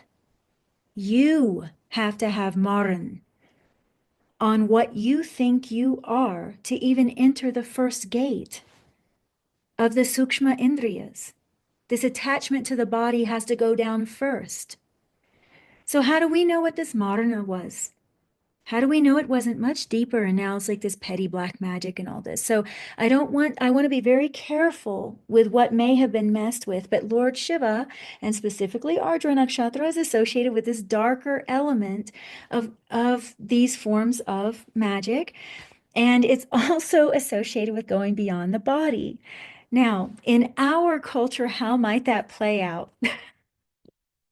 Okay, so I just want to take you guys on a little bit of a journey. People with Ardra Nakshatra are very commonly cast in those roles. And I like that picture. I love him. He's one of my favorites. So we have this Amrish Puri, and he's one of the classics, right? And I mean, at heart, I mean, his family's still living. You know me, I never like to talk about anyone's chart. I'm not going to sit here and analyze it. They knew him, they knew his heart. So, but he also, I've heard one interview with him where he thought originally he would be casted as a hero. And so, like when I used to work in Los Angeles, I had worked with some casting agents. And actually, Jyotish is very effective for this. So there's some impression coming out of, look, one of Lord Shiva's names is Aghori. Like one of his heads, Sadashiva, one of his heads is that personality. So we have to remember, don't vilify this stuff. And especially those of you who are privileged to be born in an Indian body this life and be exposed to all of this. Those of us that are like got thrown outside for whatever reason, I know how grateful you should be. Don't vilify this stuff so fast. I mean, stay away from the petty practitioners that are doing this and that and all these threats and all. I mean, just please stay away from that stuff. I never touch that stuff with a 10-foot pole.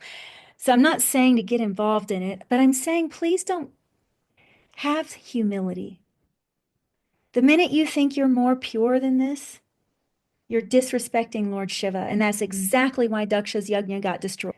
Because this Daksha's attitude is I'm purer than you, I'm higher than you, I have the right rituals, I'm born into the right body, you know, I fit all of the criteria, and look at this guy in the cremation ground.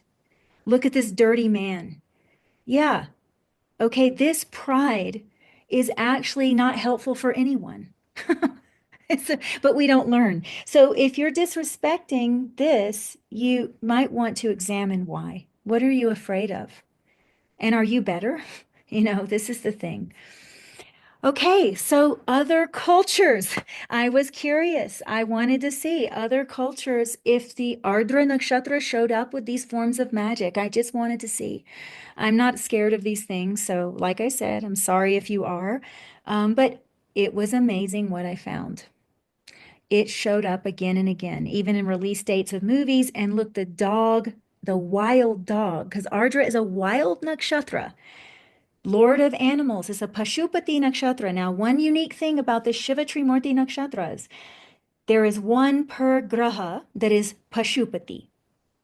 So the Shiva Trimurti nakshatras, Surya, Rahu, Budh, each one has a nakshatra that desires to be the Lord of animals. Revati for Budh, Uttra Falguni for Surya, and Ardra for Rahu. So let's go with the wolf here. Let's go with it. Let's see what we find. So we have the Dene people. They're close to where I live. People call them Navajo. It's actually very insulting.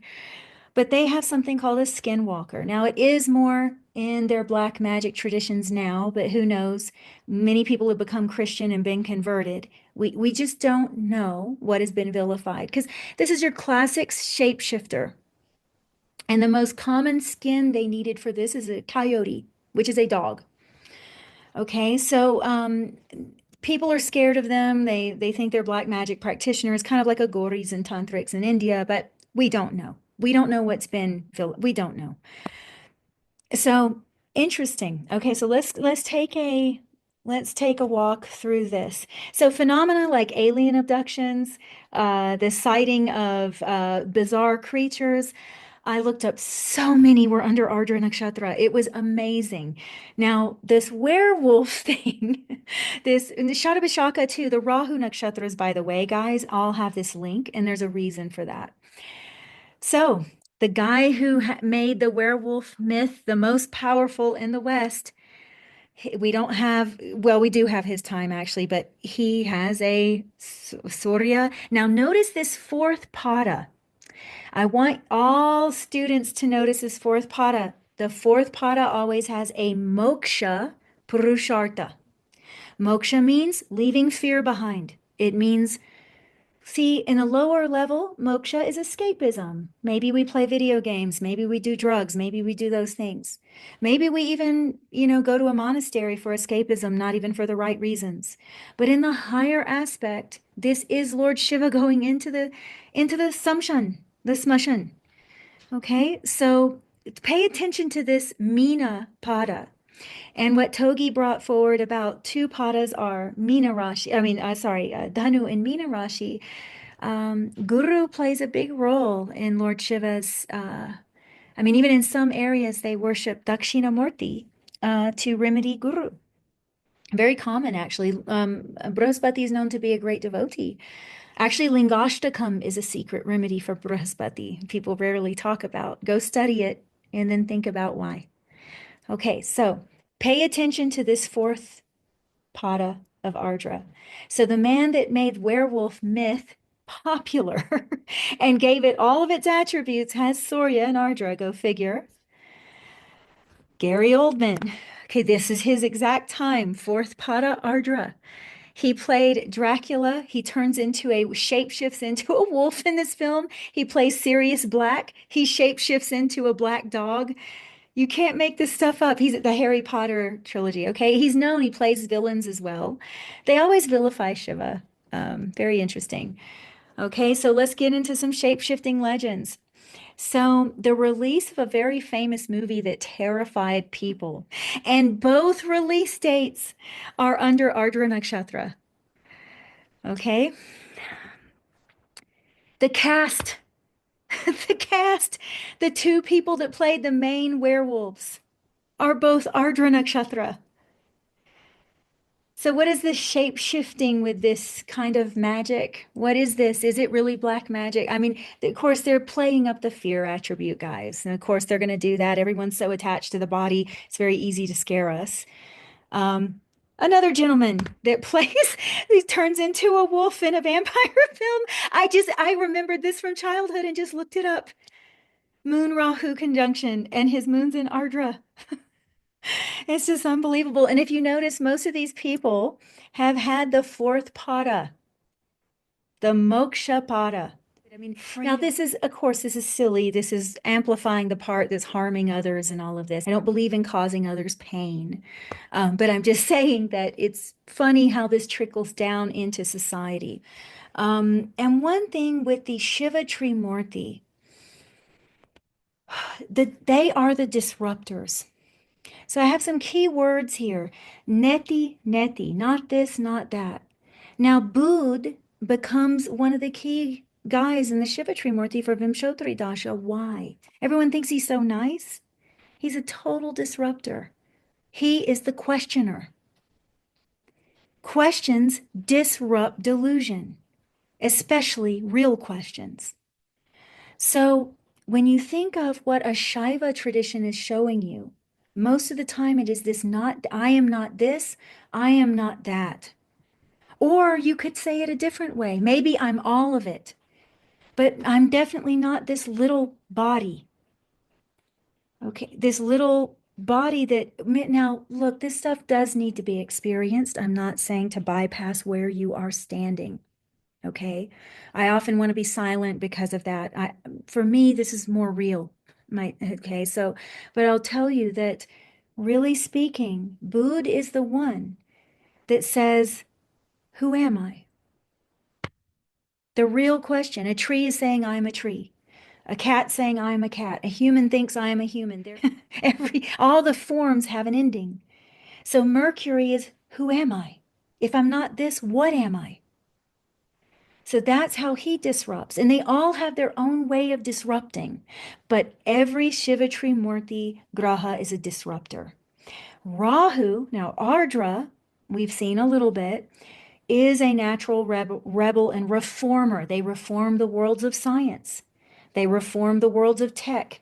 They can reform medical. I've seen numerous surgeons. I actually had some charts I was going to show, but I wanted to pick a few different people. They've reformed politics. They will reform politics.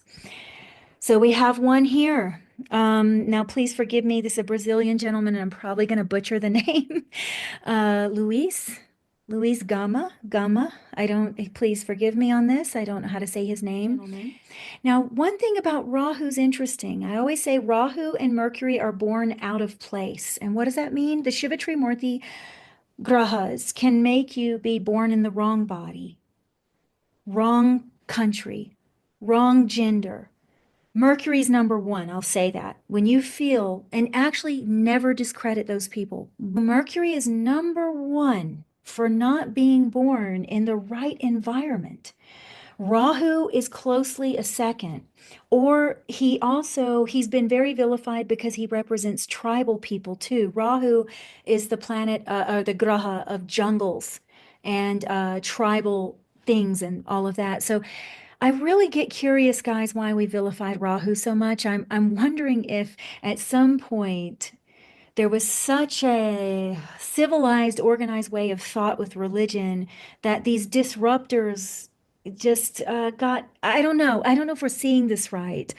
So anyway, he's of mixed origin, and he would speak openly about, even against himself, when he would go against slavery and things like that. One thing I love about Shiva Trimurti people, there is an anti-delusion element to it. They eventually get to that point where he's like, I'm guilty of the same thing. We need to stop.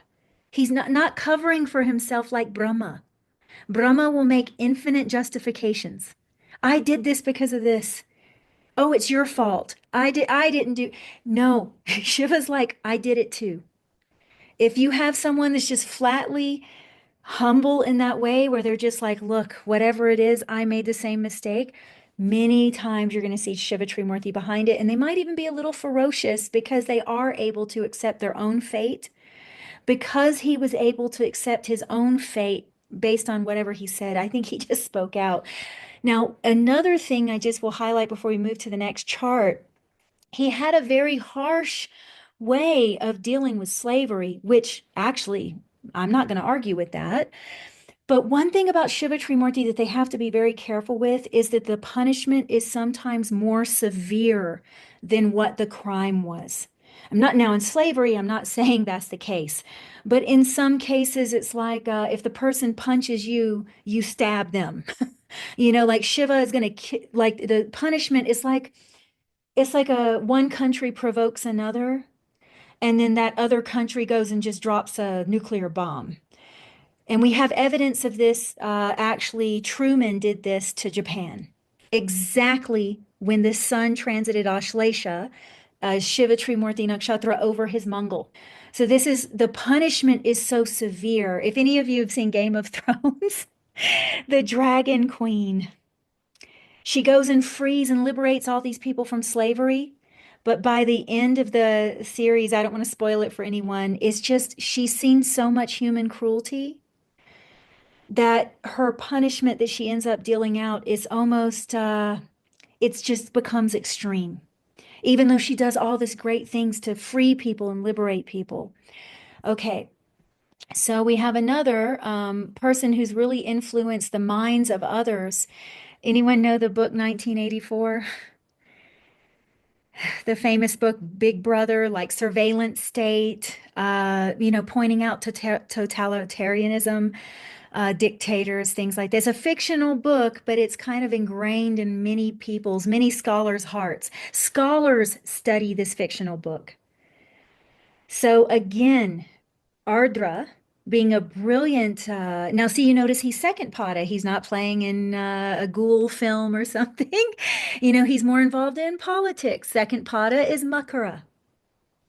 He was a fictional writer, but at the same time, it had all of his stories have an extremely political edge, and they're all about the bondage of the people and exposing how technology allows for the bondage of the people, not freedom.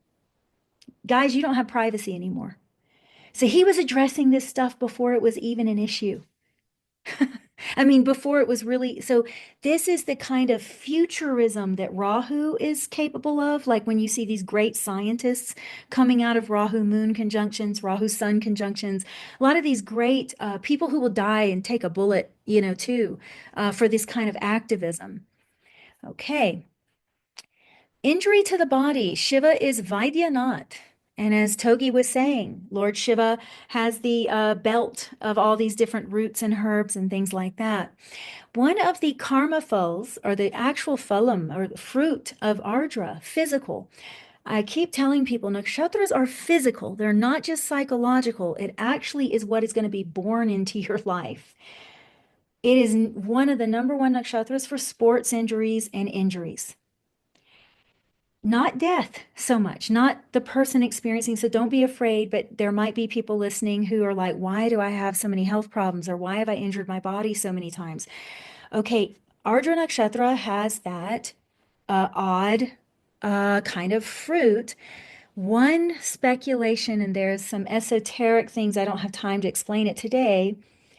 Ardra Nakshatra may be dealing with a previous life as a surgeon, a war doctor, things like that.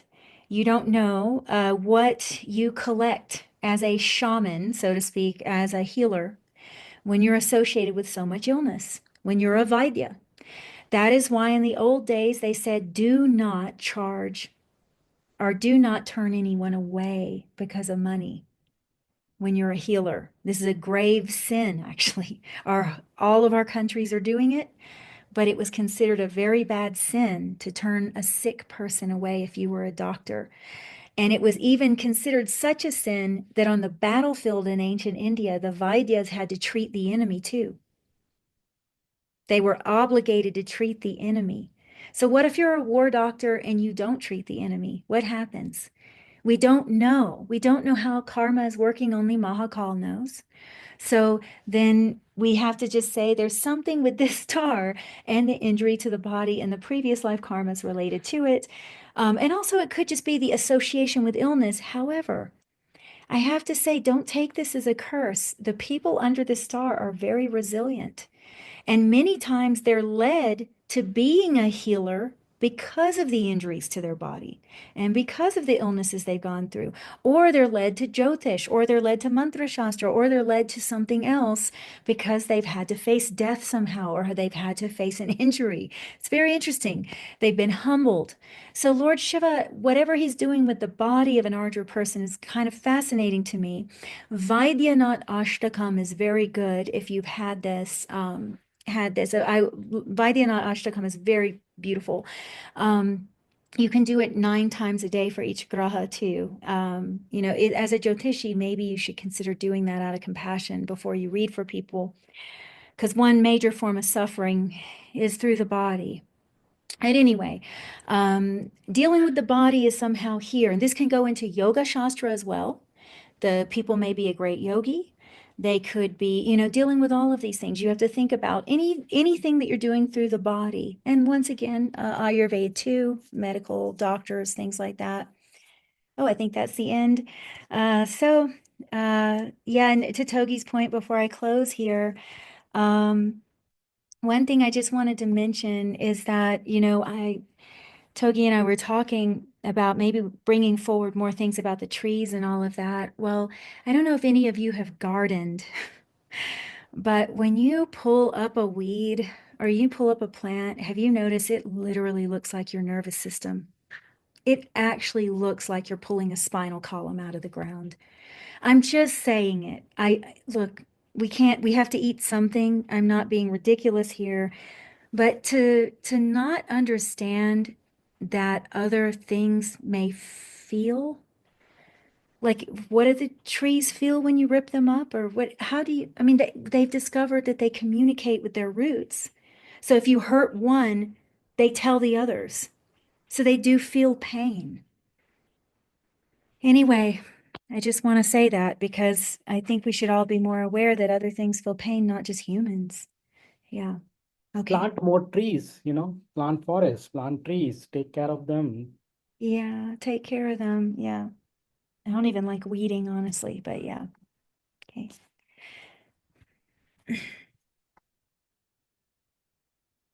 No, this was great, Yuji. I think those charts were great. The examples of werewolf people and all that was great, actually. So that was nice. I think I'll ask Dr. Pai to continue the discussion. Now, even before I start, I have to say just wow for both of you. I think Aditya always starts very well, and he gives us a good head start. So he leaves us with almost I nothing. only do some notes, just random notes, which I have. And Eve comes and does an even better job.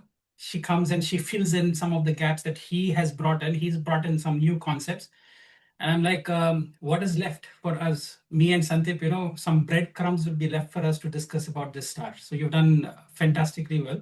The breadcrumbs are that the dessert always comes at the end, The sweet always Okay. comes at the end. So Okay, so let's start with a verse from Nirvana Shatakam, because this is something very highly inspirational for me whenever I have thought about Ardra Nakshatra. And this, as soon as I listen to Nirvana Shatakam, if you have any kind of fears, it will make you fearless. It will clarify and it will just create crystal clear image of whatever we are going to bring out, because nothing belongs to us. It is just an interpretation and we can make mistakes in our interpretations. So this is at the holy feet of Lord Shiva.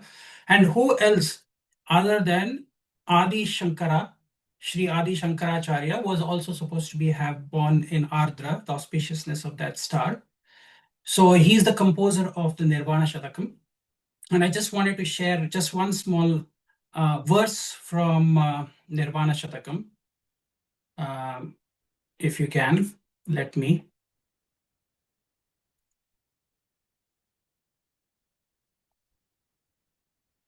So there is no better way to start to understand Shiva or Rudra rather than this small verse from Nirvana Shatakam.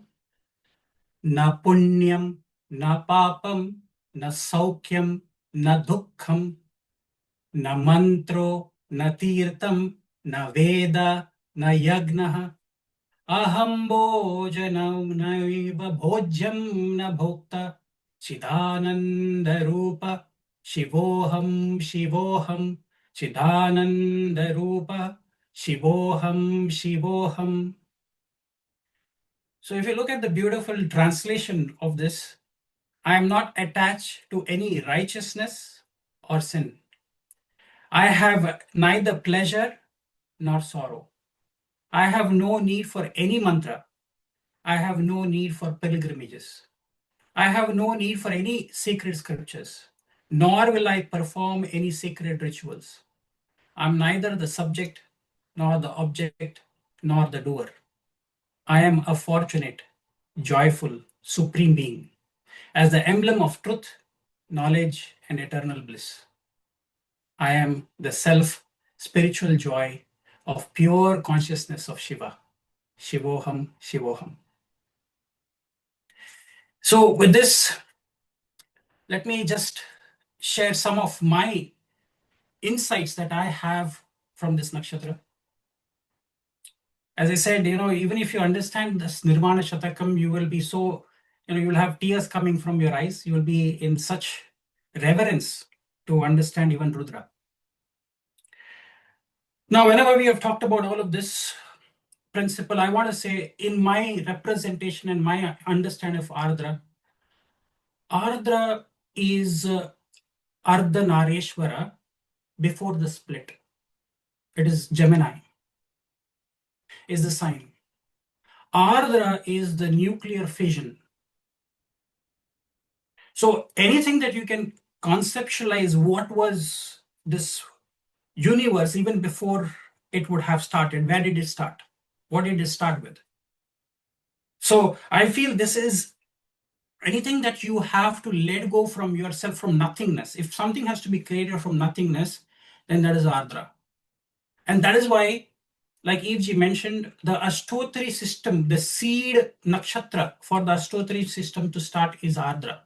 And that's why Sun, Surya has been given to Ardra nakshatra. So if you think Gemini is the starting point of this entire universe, from wherever it has begun, nobody knows what was there before that. So there was nothing there before that. There was no mantras, there was no existence, there was no consciousness, there was no form, there was no gender. That is Ardra. And this split, if you see, has moved into 2 dimensions. And those 2 dimensions, even if you can fathom that from a nakshatra perspective, I call it the axis of Shivashakti. One is the axis of the dog, what we call as Ardra and Mula. Mula is the root, that is Nairati, that is Rudrani. So she splits from Rudra and she becomes, so 11 abstractions of Rudra, which becomes Rudrani and Rudra. So that is the axis of the dog, which is Bhairava. So if you go to Linga Purana talks about Ashtamurtis. There are Ashtabhairavas. There is this concept of 8. So Bhairava is come out on an Ashtami Tithi. Durga has also come out on an Ashtami Tithi. Durga Ashtami, Kala Bhairava Ashtami. So Ashtami, Ashta, 8. There is a split. So Ardra is that one split is one dimension. And the other dimension is the split, which is the Vahana of the Dakshinachari. See, one is called as Vamachari. Vamachari is the left-handed Tantra, where you're talking about transformation. If you haven't understanding the 2 brief comparisons, is one is Vamachari, which means left-handed path, is a path of esoteric, is a path of the unconventional, is a path of Tantra, is associated with rituals which may transgress the society norms, symbolic of the inner transformations, sometimes even confronting the taboos which are there. That's why somebody who is got fear is called as Ghori. Somebody who has no fear of anything because they've conquered their inner fear is Aghori. They are Vamacharis. So this is the accent of the Vamacharis, which is Ardra and Mula. They're fearless. And they're fearless even because they don't feel anything belongs to them. So Ravana was one of the greatest proponents of this Vamachari tradition because what he did, he followed a foundation of Shiva, which is the Vamachari concept, which is called as Khanda Manda Yoga. See, one is Hatha Yoga and one is Khanda Manda. What is Khanda Manda? These Aghoris can, even when they reach the highest peak of understanding, they can cut their own arms, they can cut their limbs, they can throw it in the fire. And it is believed it will manifest back and join their body. Now we cannot contemplate this. And finally, the last thing is cutting off your own head and throwing it into the fire.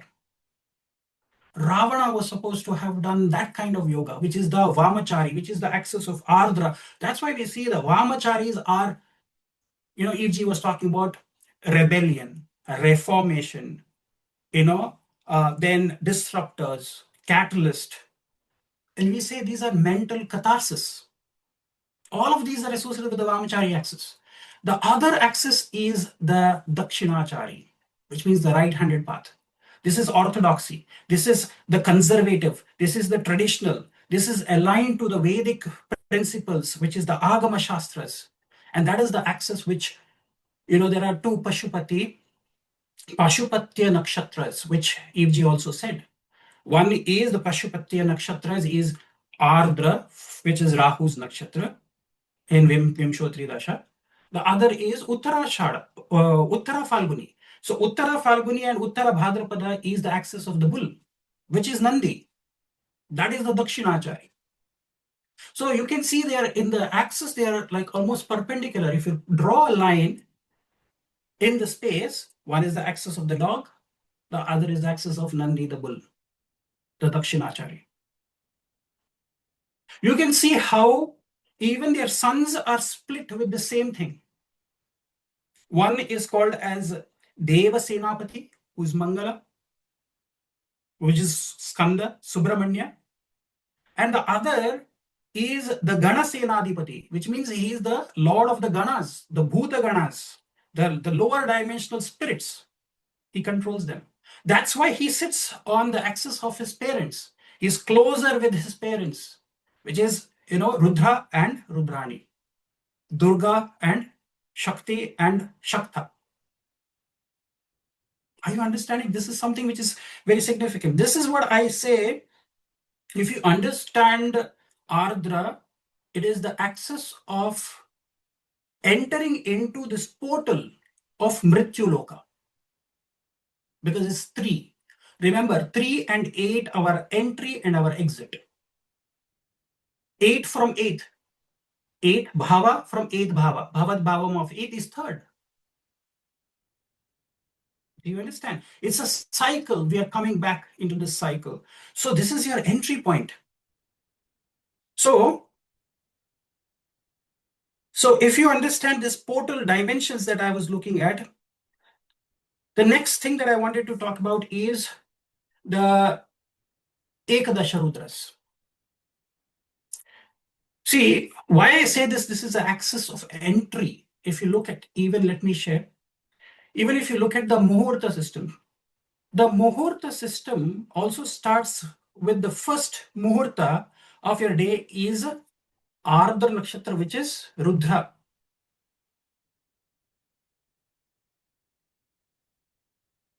So it is something that you're beginning with. Your beginning of your day begins with the Muhurta of Rudra. Rudra is the name of the deity who rules the first Muhurta, 48 minutes. And the second cycle of the evening is also ruled by Ardra, which is Girisha. He is the Muhurta. And see what is following them. Ajapada and Ahirbudanya, Purva Bhadrapada and Uttara Bhadrapada. This is your evening Muhurtas. So 15 Muhurtas in the night, 15 Muhurtas during the day. And you look at the second Muhurta is Ahi, which is Ashlesha. So you see, with Rudra, he always has to have his other forms to be manifesting. So this is the start of the universe. Rudra is the beginning. He is also the end because he is also beginning the end. He is Girisha. He is ending because it is Maruta. The Marutas is the end. The last Muhurta of the day is Maruta. Marutas are the Maruta Ganas, we say. They are the destructive forces. We've all talked about the flares, the storms, the tornadoes, the tempest. All of that has to end. This is the Mahapralaya. He is going to be there during the Mahapralaya, which means the great annihilation that is going to happen. Apocalyptic measure, you can see that is all happening there. And that is why if you really see, what do we start everything with life as fresh and end also with freshness? That is why Ardra is connected to green grass, wet grass. It's like your organic wheat grass that you start your day. Start your day on an empty stomach with a shot of an organic wheat grass. Or what people do, look at the name, Ardraka. We say Adraka or Ardraka. Ardra is your ginger. Start your day with ginger. So how do your ginger taste? Astringent, bitter, pungent. That is Tiksha Nakshatra. This is Ardra for you. The taste of ginger, how you feel, and how your face becomes, that is Ardra. That is how you will feel when Ardra is there. You make a face when you chew some juice of ginger. What will happen? How will your face change? That is exactly the expression. Ardra is a teardrop. What is teardrop? Is sodium chloride, sodium chloride. What is that? It is your saline solution. If you're low in salts, what do you go to the hospital? You put you on a saline solution. That's the same composition of the saline water which is there in your teardrop. Which means if the saline solution can give you life, so does the teardrop can give you life. It can make your life much more easier to handle. The pain, the suffering, the sorrow has to come out. Look at the irony of life, guys. When you are born, you cry, and rest of them are happy, they're clapping, they're smiling. When you die, you are smiling, rest of them are crying. That is the reality of life, isn't it? Ardra is, you start with a cry and you sleep with a smile, and rest of them are crying, isn't it? When you are born, you are crying, saying, why did I come into this Mrityu Loka? Nobody realizes why you are crying. But everybody is, hey! So there is a tribe which cries with the child when the child is born. And when the child and the person leaves this, they are clapping and they're rejoicing, they're having wine and they're having a party. Hey, he's free from this Mrityu Loka. So Ardra is the entry, the Ardra is the exit. So let's go to understanding what these Ekadasha Rudras are. See, if we think Ekadasha Rudras are just the names which have been given, you have to understand Ekadasha Rudras is life. Ekadasha Rudras is what brings you your final death also. There is an Amsha chart which is used in Jyotish, which is used by Parashara, which is called as Rudramsha. Do you know? The 11th division of a chart is called as Rudramsha. Correct? What does the Rudramsha show you? It shows you all of these things. So, what is the 11 Rudras? The 11 Rudras are nothing but the 5 main pranas, the 5 sub-pranas, and one is the Mukhya prana, which is the main life force energy. Charo jug par taap tumhara hai parisiddhi jagato jiyara. From the Chalisa, Hanuman Chalisa. Which means Tulsidas says, you have been there in all the 4 yugas. Charo jug par taap tumhara hai parisiddhi jagato jiyara. Ever since you have been there, there is life here. Which means he's Chiranjeevi. There are Ashta Chiranjeevis. There are 8 different forms of immortal beings. Why 8? Because each is a representation for Rudra's existence here. Each is a representation of saying, if he's called Vayuputra, if there is the day Hanuman leaves, this is over. Game over for all of us here. There is no life here. That's why he's been there in every yuga. That's why he's called as Vayuputra. He is immortal because if he's not here, we are all dead. So he is the Mukhya Prana. He is the main life force energy. He is the Chi. And what are the other kinds of pranas that we have? Let's go and let's find out. So these are also the kinds of Vayus we talk about. So what are the different kinds of Vayus? Now, so there are 10 types of pranas. These are the subtle life force energies. Okay, the 5 pranas are Udana Vayu, Prana Vayu, Samana Vayu, Apana Vayu, Vyana Vayu. Then there are 5 minor forms of Upa Pranavayus. They are called as Naga, Kurma, Krikala, Devadatta, Dhananjaya. And the 11th form of is the Atma, the soul. Who is Atma here of Rudra? Is Maruti. Rudra Atma and Kaya is Hanuman. Rudra Atma and Kaya means he is the body and the Atma of Shiva on our earth plane. He is the 11th Rudra. So as soon as these 11 pranas have left your human mortal body, they make your relatives cry. They become Rudra. You are not Rudra anymore. They become Rudra. Now look at this. 11 abstractions of Rudra. Now beautifully what you are seeing here is there are 7 Rudras which are facing you and there are 4 Rudras which are facing away from you. Do you know what is the symbolism of this? This is the Ayurveda of the 11 subtypes of fever that we can get. 7 types of fever which comes from complication in our body. Those are the ones at least what we can see. There are 4 types of fever where it doesn't come because of the bodily ailments. It becomes from outside, what Evji was talking about. Abhichara, Marana, Abhishapa. So, Abhighataka, which means somebody has done some Vamachari acts on you because of which you get body temperature. So, Ayurveda through your pulse should be able to tell you whether this is something which is inside your body which is causing you this, an imbalance, or is it something from outside which is causing you illness or ailments. That's what it is called as, people call it Abhichara, people call it black magic and other forms, whatever, spells, sorcery, exorcism, all of that. So the Nija Jwara and Aguntuja Dwara.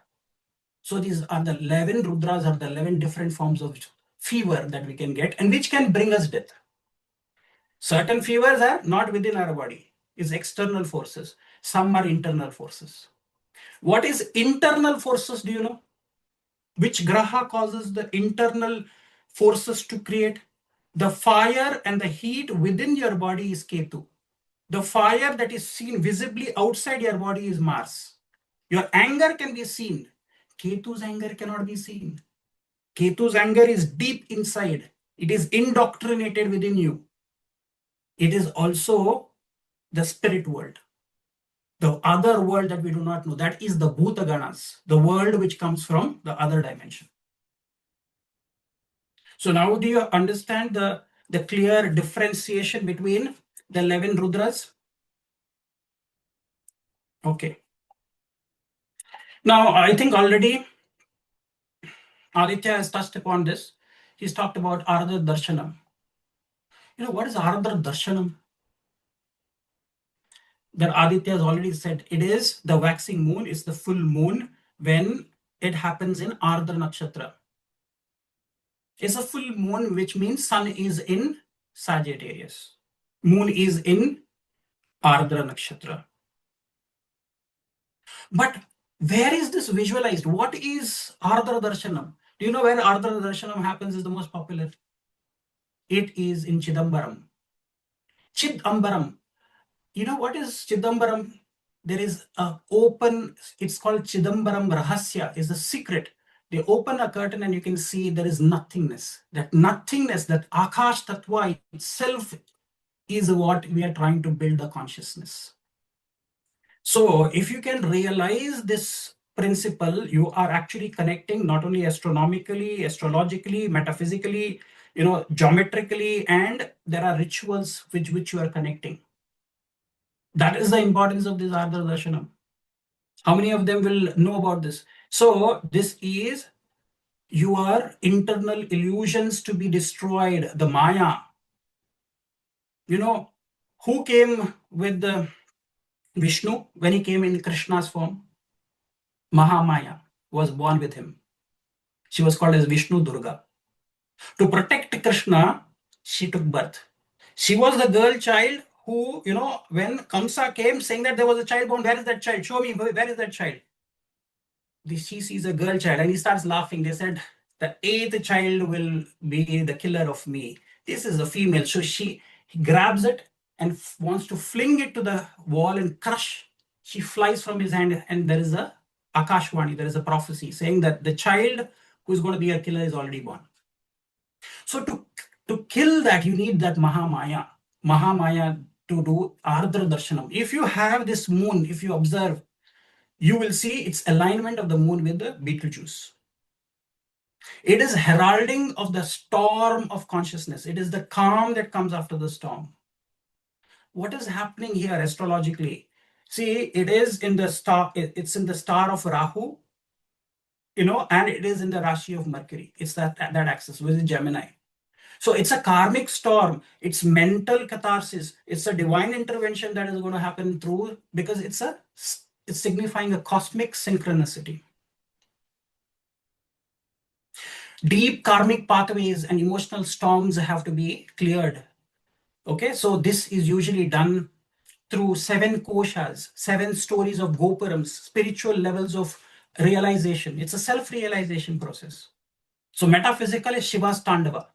What is Shiva's Tandava? It's an evolution. It's deconstruction. It is grace. It is awakening of the Akash Tattva within us. Because we have all come from the Akash Tattva. So what do? We do the Panchakshari. Nama Shivaya. Nakara, it's a Prithvi Tattva. Makara, it is Jala Tattva. Shikara, it is Agni Tattva. Vakara, Vayu Tattva. Yakara, Akash Tattva. Namah Shivaya. The process of you going from here to Shivaloka. From Prithvi, we have to go into water. From water, we go into fire. From fire to air. From air to Akash. But what if I say this whole thing? Yavashimana.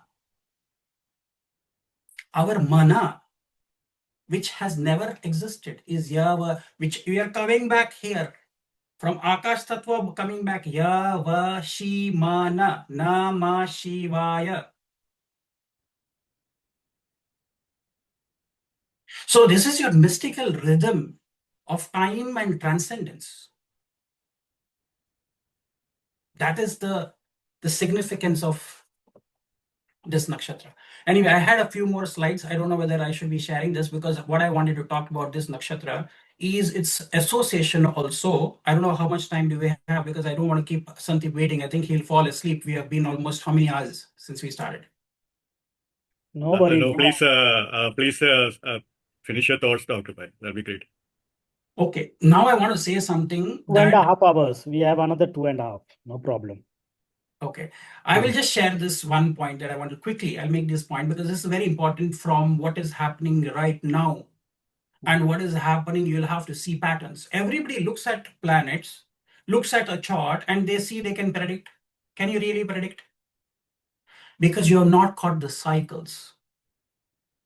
The greater cycles, we catch the smaller cycles. We look at these smaller transits and we know these transits, or this is happening.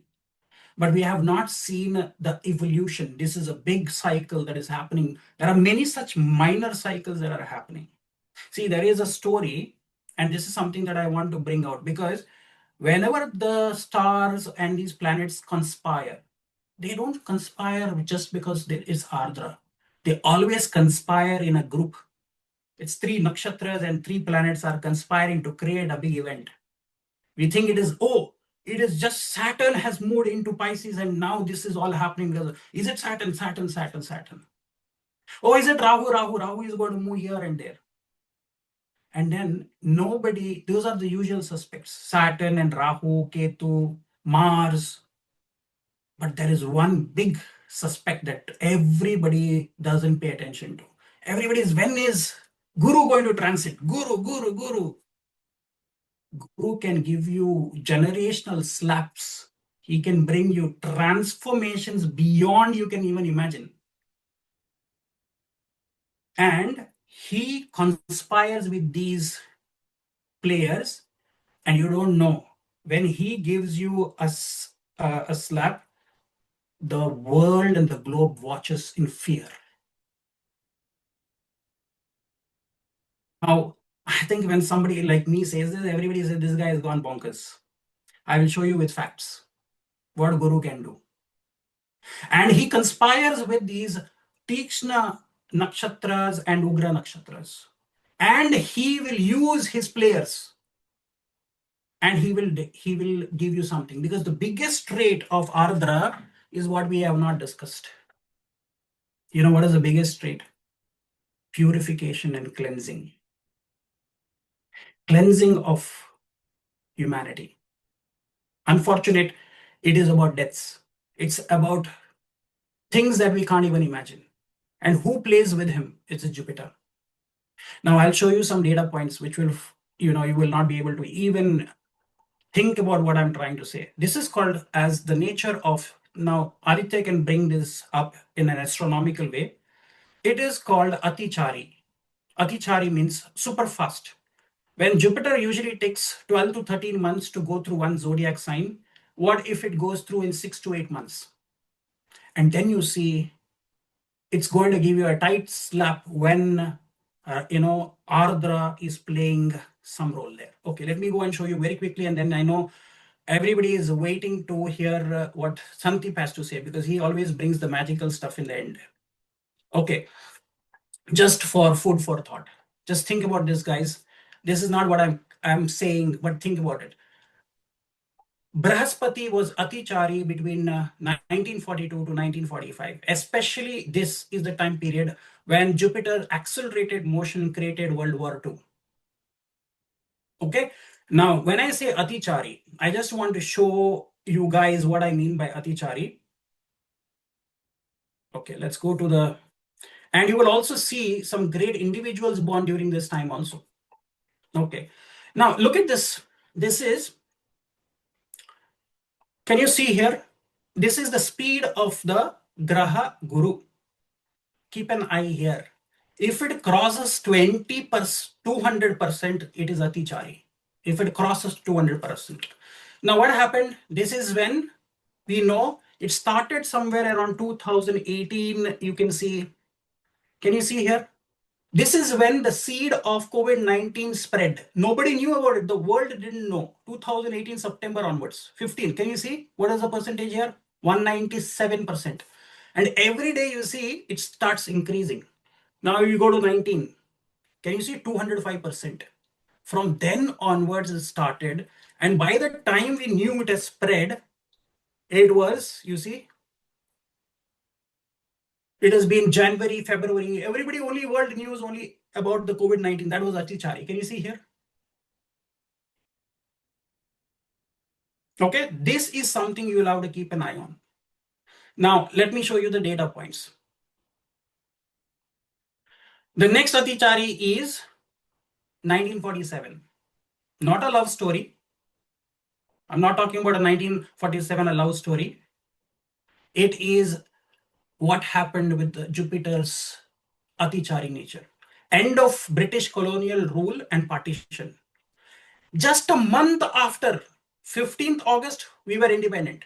After a month, 21st of September, if you go and see, Atichari, super fast Jupiter. You know how many people estimated, conservative, 3 million deaths because of people moving across, butchering, and estimate of displaced individuals ranging to 12 to 20 million people. This is your Atichari.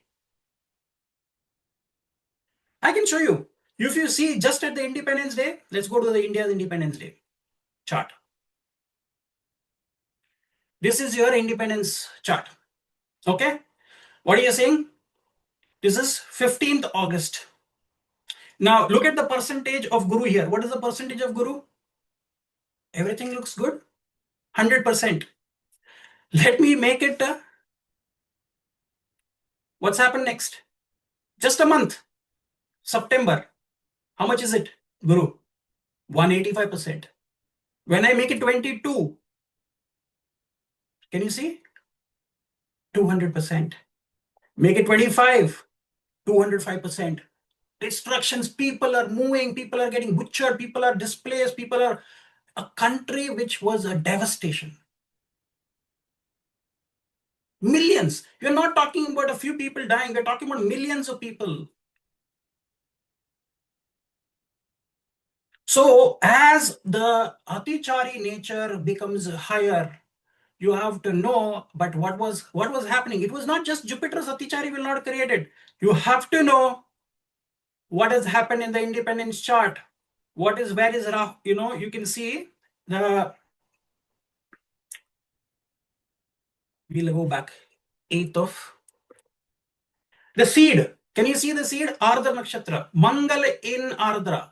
Ardra means he will start his bloodshed. He has to. But who is giving him the signal? Just by Mars moving into Ardra will not create that unless there is an Atichari Jupiter. And then I will tell you, when Ketu joins with Mars in fire signs, you will see devastation again. Anyway, now this is our neighbor. This is Pakistan. Okay? Moon in Ardra, Mars in Ardra. One day before. This is the typical case of birth as twins. Twins were born. Just you say a few minutes before. This was one day. Because first Lord Mountbatten went to Karachi. He gave them liberation. The next evening he came to New Delhi and he gave independent India. But a huge difference. Can you see what is the difference? Look at the Lagna here. Lagna is Aries. This reflects Lagna is Aries, Moon and Mars in Ardra Nakshatra.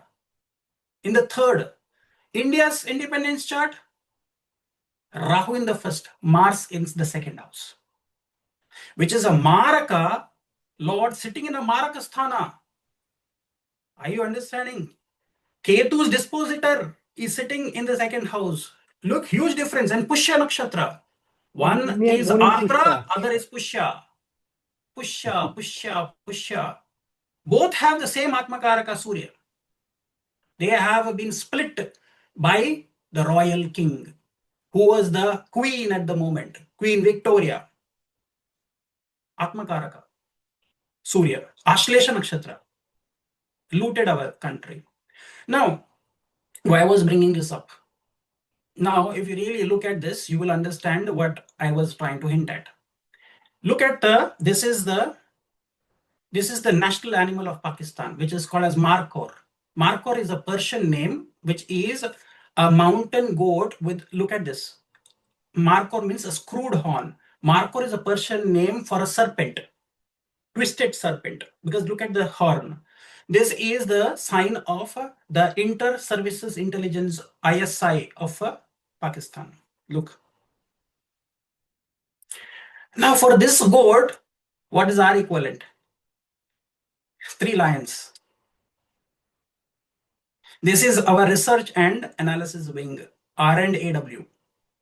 So this is your mountain goat, this is your lion. This is the Ashoka Chakra we can see. Can we see? We can see the bull, okay, and the horse. And the 3 lions. 1 lion is hidden there. There are 4 actually. We can't see the 4th lion. So basically, can you see how sometimes the Lagna can also signify something? Because we are a Taurus, so there has to be bull in the symbol. There is a chakra.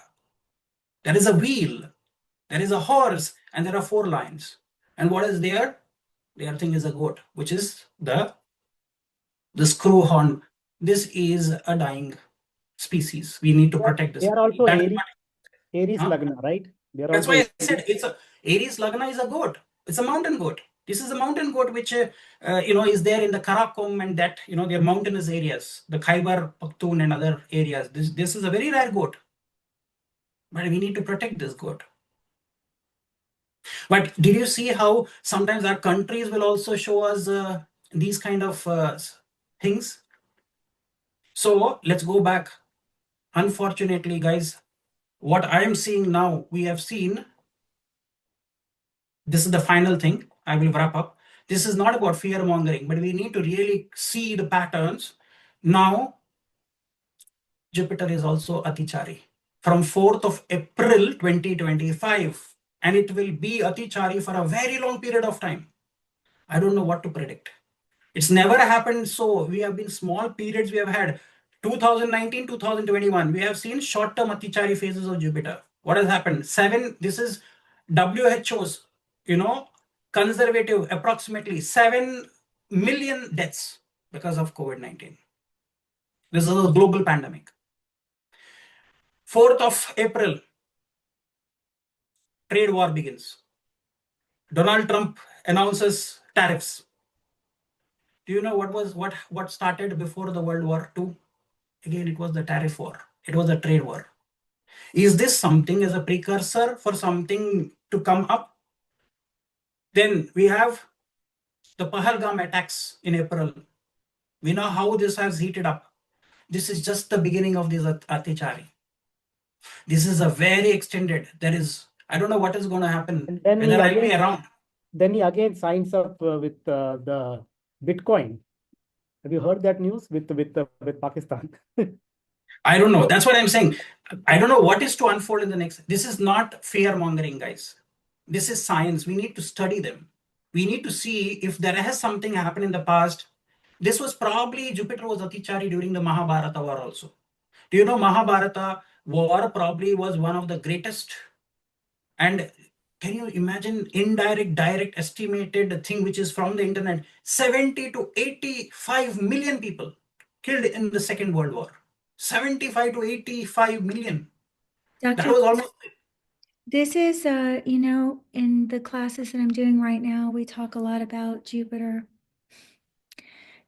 I'm shocked with Jupiter because, everybody thinks Jupiter is a great benefic, let's start Benefit dancing. to what? This is what people aren't asking. Are we like the Rishis? Benefit to what? Because Exactly.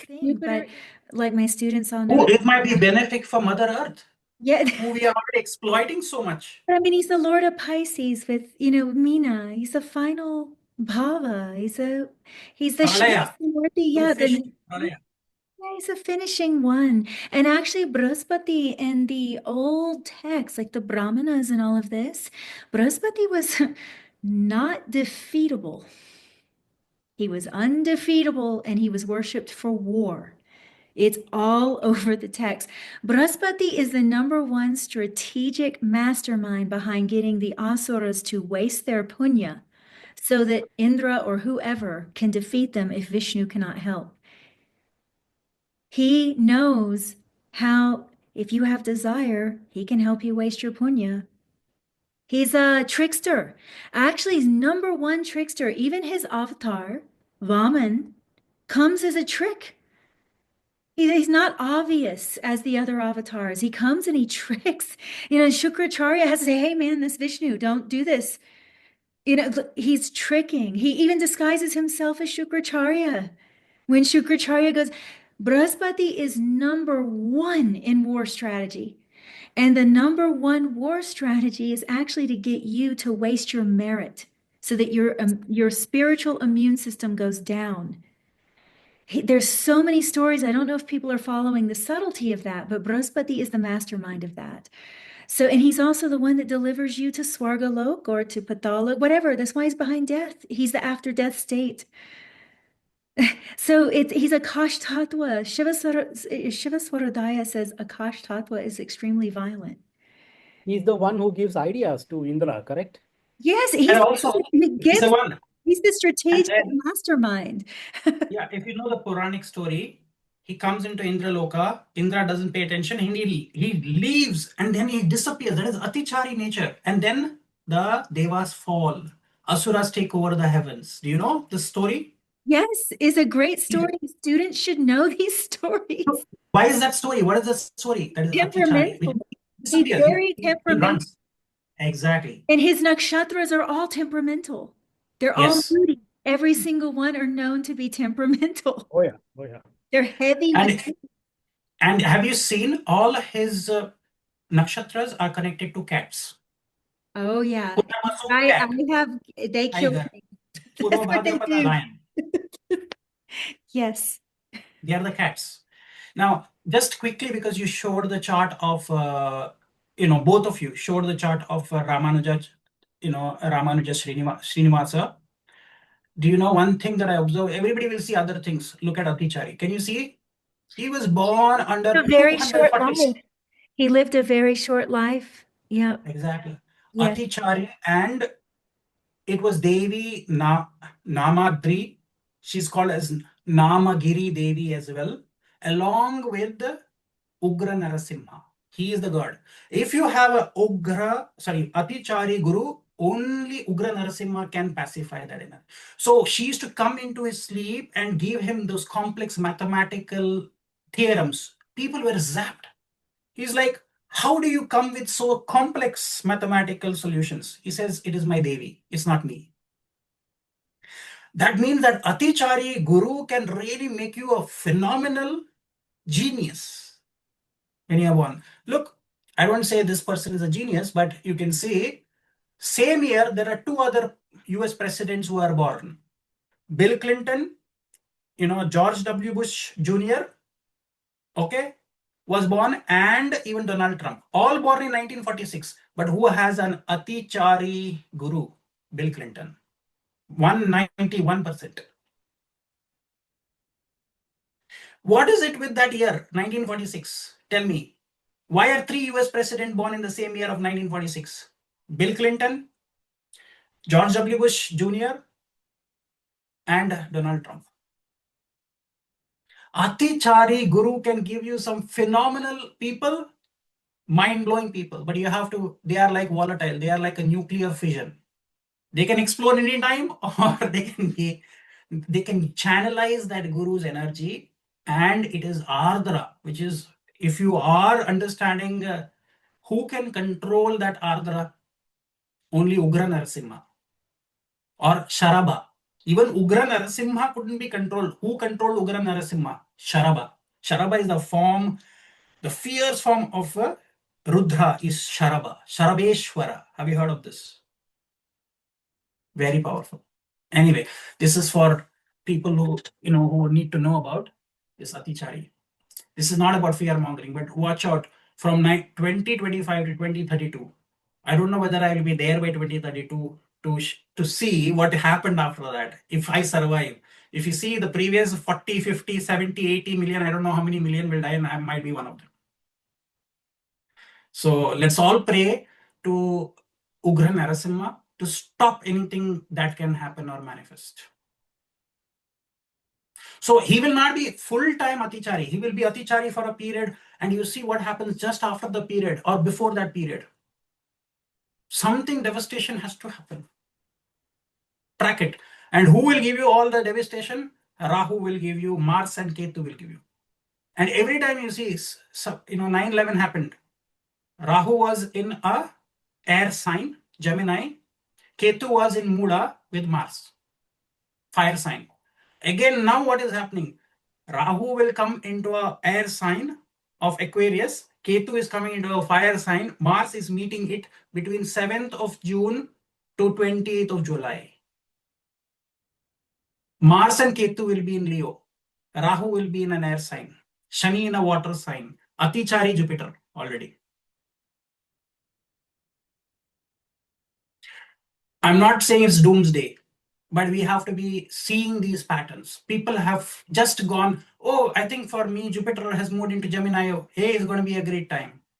Beware.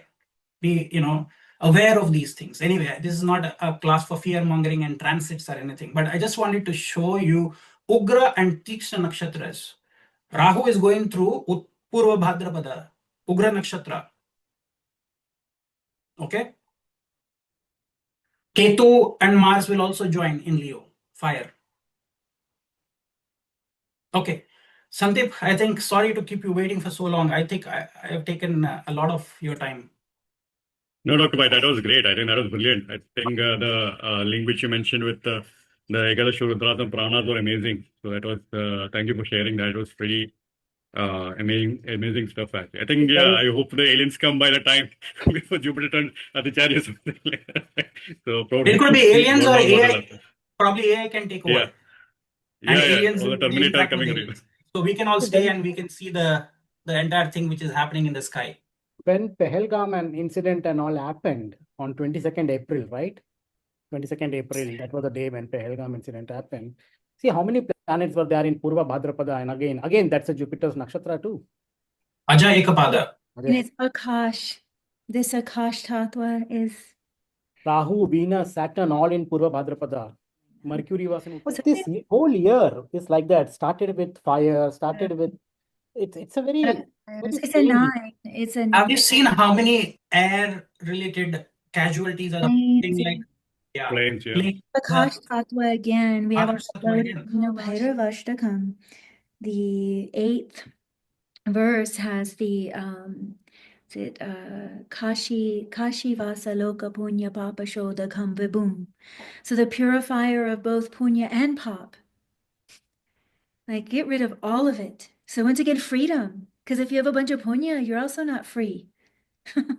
Everyone wants freedom. Everyone wants what's good, but you're still bound. Anyway, so maybe this is why Guru is getting talked about so much. Maybe he is the highest benefic, but maybe that's because he actually helps you remove all. He's a 12th house. Remove it all, okay. Yeah, no, that was great, Ji. Yeah. And then I Guru think, is again. Guru will be moving to Ardra soon. yeah, that will be Atichari also, right? So yeah, fun times. Yeah. So it's great. So I think I'll just start off by saying the initial omens thing, right? Omens was interesting.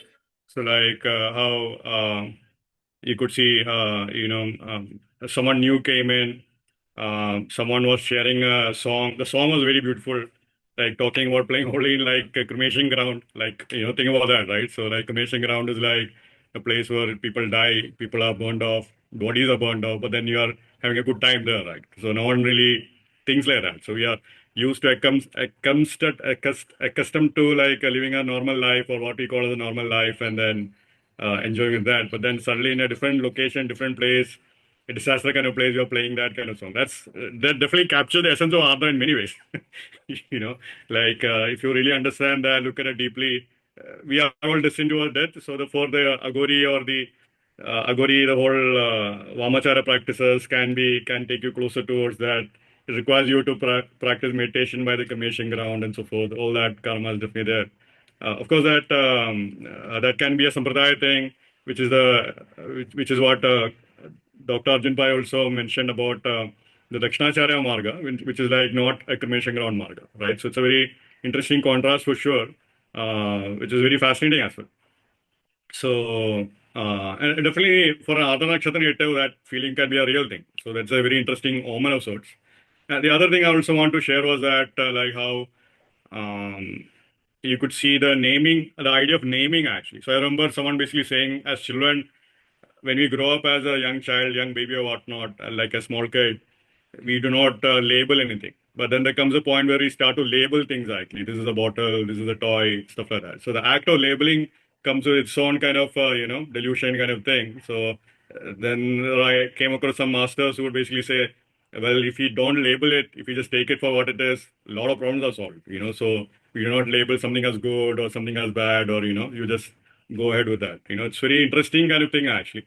So very interesting idea of labeling. No, but astrologically thinking, the act of labeling would be a mercurial act. You're kind of identifying, you're kind of categorizing something, and that definitely limits a lot of things, So it's very, very fascinating actually. And then Mercury is also the letter which you sent or request that is made, or in a different way to say a prayer that is actually made, a request, So quite often when you make a request, sometimes we hesitate to make that request. So there are beings or support forces out there. When we don't pray, they just cannot come. So you have to make that call. You have to make that request. So quite often other natives will have a tough time actually making a request actually, because again, they'll feel like, okay, should I pray to God? If I go to a temple, should I not pray? The God will know everything, right? All that kind of thing will happen. But sometimes if you don't ask, you don't get it. Like usually in a corporate world, that's a very standard thing. Like, if you don't ask for promotion, managers will be happy just maintaining an employee or whatnot. But if you only ask for the promotion, you get it also. So that's the other side of it. Things like that can be a real thing. So the communication karma is very strong for these natives, one or the other. They have to make that prayer. They have to say that thing. They have to make that request. That becomes a very important aspect for these natives. And quite often it might not be easy also for these natives. They had to go through a process. Okay, I need to speak up. I need to communicate. I need to make sure I am sharing what is in my mind, kind of thing. And of course, the confusion can come because many people mislabel them, misidentify them, do not get what they're saying, or they're not communicating clearly. All that communication karma, all the confusion around communication karma, either for good or for bad, plays out with Ardra Nakshatra. That's a real important thing which I want to say. Now, this is Ardra Nakshatra is a very interesting nakshatra for me because I remember when Dr. Pai was teaching Ardra, one of the first things, so I was paying attention to moments happening during that time period. So when he taught Ardra Nakshatra, in that particular week, there was like a Ayurveda Expo in Calicut, which is my city in Kerala. So like, the Prime Minister came in, inaugurated the thing and all that. I remember meeting one of these cabins, we were just roaming around the stalls which are out there selling all these Ayurvedic products and so forth. One of these stalls, there was this lady who was like selling some Ayurvedic brand. We just started talking and all that. So turns out she happened to be like a PhD in psychology kind of thing. And one story she shared was very interesting. She basically shared that she was a cancer survivor. So she basically had a thing with cancer. So like apparently she was stage 4 cancer or something like that. Stage 4 breast cancer kind of thing going on. And then apparently she healed herself. So like, so apparently she did some place in Pondicherry where they do like music healing, color therapy, dance therapy and all that, art, music, dance therapy kind of thing going on. And one of the things they did was that she had to do yoga, she had to do pranayama, all that. She had to connect with Bhairav Raga, and then she had to do the Tandav dance. Like all those are very direct things. So like she literally would sing the Bhairav Raga, try to sing it up. She would have to dance the Tandav. She was trained to how to do the Tandav dance and so forth and all that. So, and then apparently like stage 4 cancer just went away, and then she did full time, dedicated her life full time to like all this art, music therapy, dance therapy kind of thing. Also like, Ayurveda kind of thing also. So she was of course doing like the combined treatment of Ayurveda and all these things also, yoga kind of therapy at the same time. So it was amazing to hear actually. But then of course I was studying astrology at that time. So I asked her, can I have a look at a chart? She actually had Mars in Ardra actually. She actually had Mars in Ardra. So it made sense. Mars is like the physical thing and all that. So the dance thing. So she danced to Bhairav's Raga, right? So Mars and Rahu kind of thing. You can see that Mars and Ardra kind of. So that created a big impression actually. Like, oh my God, this thing actually works. So that kind of thing actually happened at that time. So it was very fascinating actually. And quite often I've seen people, especially musicians with these placements here in Ardra and all that. When I ask them, maybe do you like the Bhairav Raga? They'll be amazed. How do you know that? Oh my God, how do you even know that? That kind of thing. That's an actual thing. And of course, the other side is that there is the Tandav dance. So quite often, when you do the Tandav dance, you in the typical Bharatanatyam or the other kind of classical art forms, when you're taught the Tandav dance, it actually helps you to remove a lot of negativity in your life. Like the destruction of the negativity can actually come. So quite often when I come across like younger adults who are trained in Bharatanatyam and all, I just tell them, make sure you learn the Tandav dance. Make sure dancing that off, right? So that becomes very important actually. Quite often when you're just maintaining that dance form and all, a lot of deep healing would come.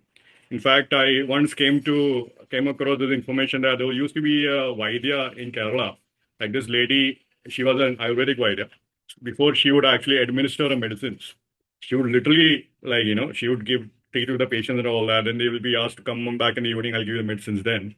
So what would happen before the evening was that she would actually dance for Shiva. She would dance for like an hour or so.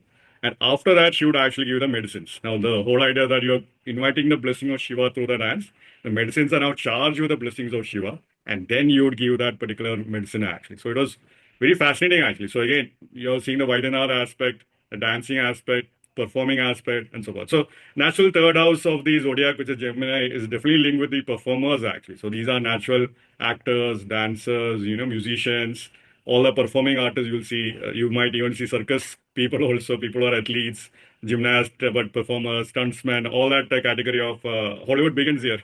So you can think like that. So basically you can think of the Natya Shastra people, the dancers, all the Kathak dance people. And you will quite often see they are naturally gravitated towards those kind of fields anyways. You'll find that they have to dance it out. They have to kind of dance their sorrows off kind of thing. That becomes a very interesting and important theme also here in Ardra. Now, of course, Tandav dance is very interesting, and quite often the standard thing which many Bharatanatyam people will, or any dancer for that matter, will always try to keep is a Nataraja Murti in their homes. Now, if you just keep Nataraja Murti by himself, now the actual Nataraja Murti is the inspiration for the Nataraja Murti, which we see here now, is from Chidambaram temple. But if you go to Chidambaram temple and see the Nataraja Murti, you'll see it's not just Nataraja there. He has Parvati by his side. Usually a parrot holding Parvati is like to the left side of Nataraja. And there might be even a Nandi also. But at least he has Parvati by his side. But now the popularity is only for the Nataraja Murti. You have forgotten Parvati by it. So quite often I've seen cases where you have Nataraja Murti, you don't have Parvati by his side.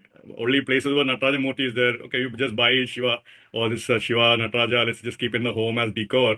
Then someone in the home has cancer and all that. So I've seen that kind of thing going on. So like, I remember attending like a funeral for this thing actually.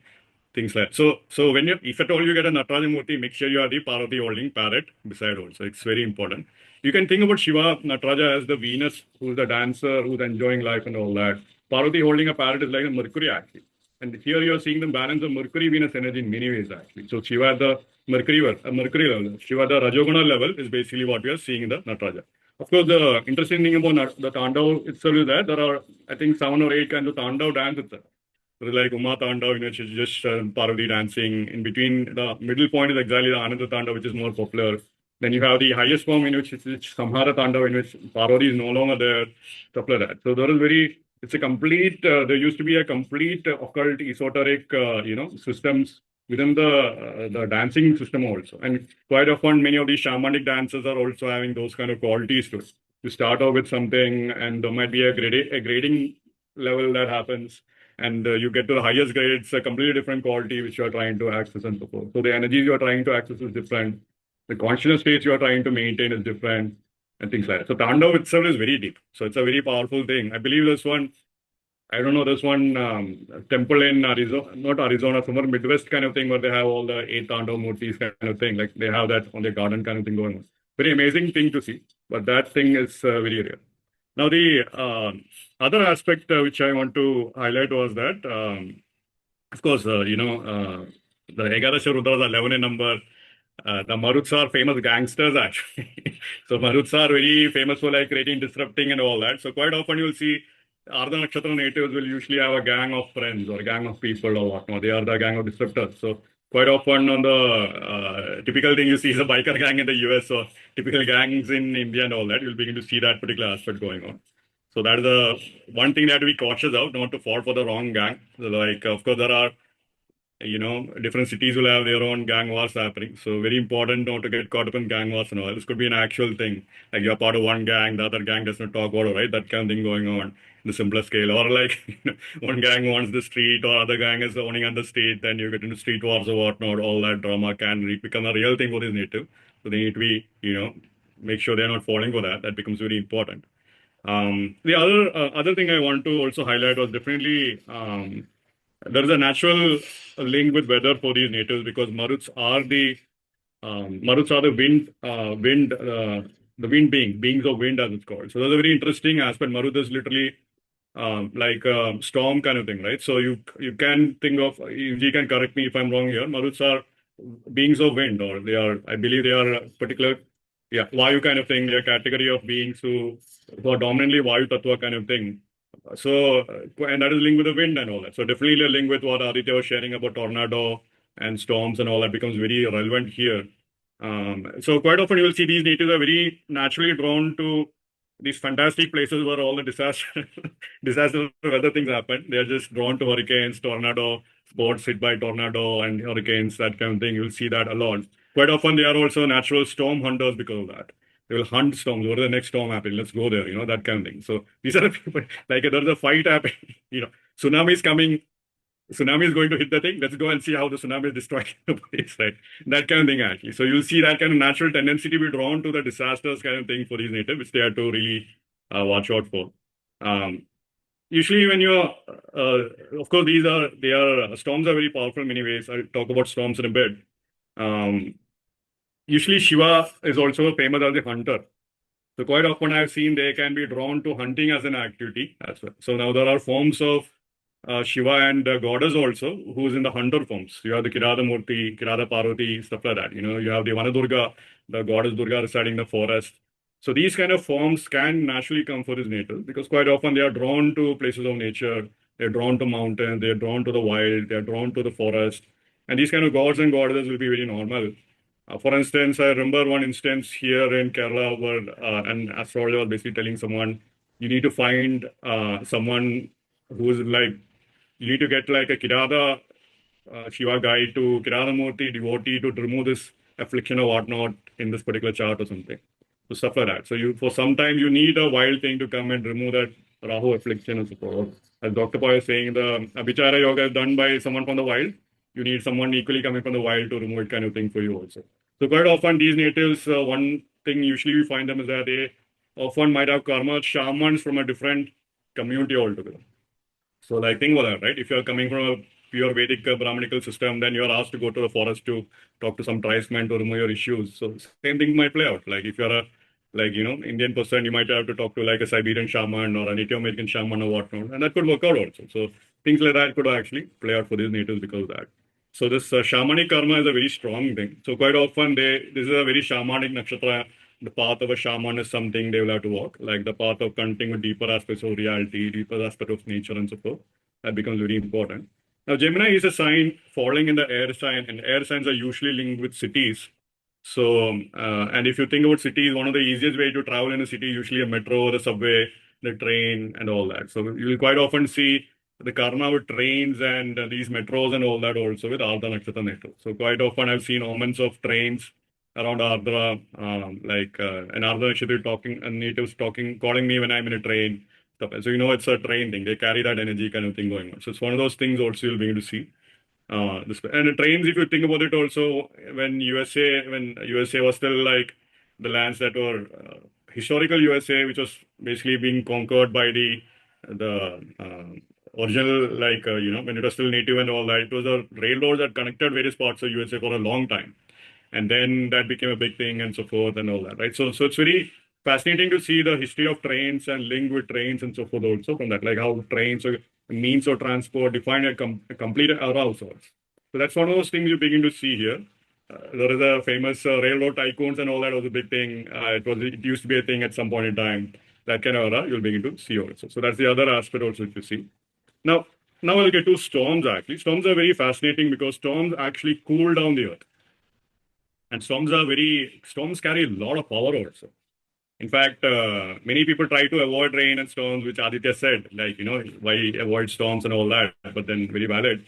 However, having said so, it is very important that when you go to a temple and it is raining, it is considered to be a direct blessing of that deity. So avoiding rain in a temple, you are missing out on a lot. It's as simple as that. Because one of the things they would actually ask in the Vedas that give us bless us with rains, bless us with cows. Why are they asking for rains? You have to think about that. So rains can be considered to be a divine blessing. Rains are not rain. Whenever it rains, it's considered to be very, very divinely linked. There are very interesting theories about how water did not just form out of there. The origin of water is from space, apparently. There's an interesting theory out there. They came across like trillion-mile long water blob floating in space or something. Now they are thinking about like, okay, is it possible just this Jal Tattva, what you are considered as ordinary in Earth, actually are divine origins?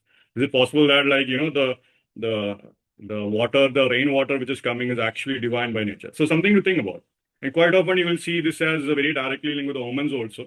Like when you're actually praying or when a puja is being done, if it rains in here, it's considered to be a blessing actually. Like, okay, the deities are blessed kind of thing going on. If you think about it also, like if the teardrop is Ardra and Swati is the winds, then what comes eventually in the Rahu Nakshatra sequence is Satabisha. This is 100 healers, the hundreds of raindrops kind of thing.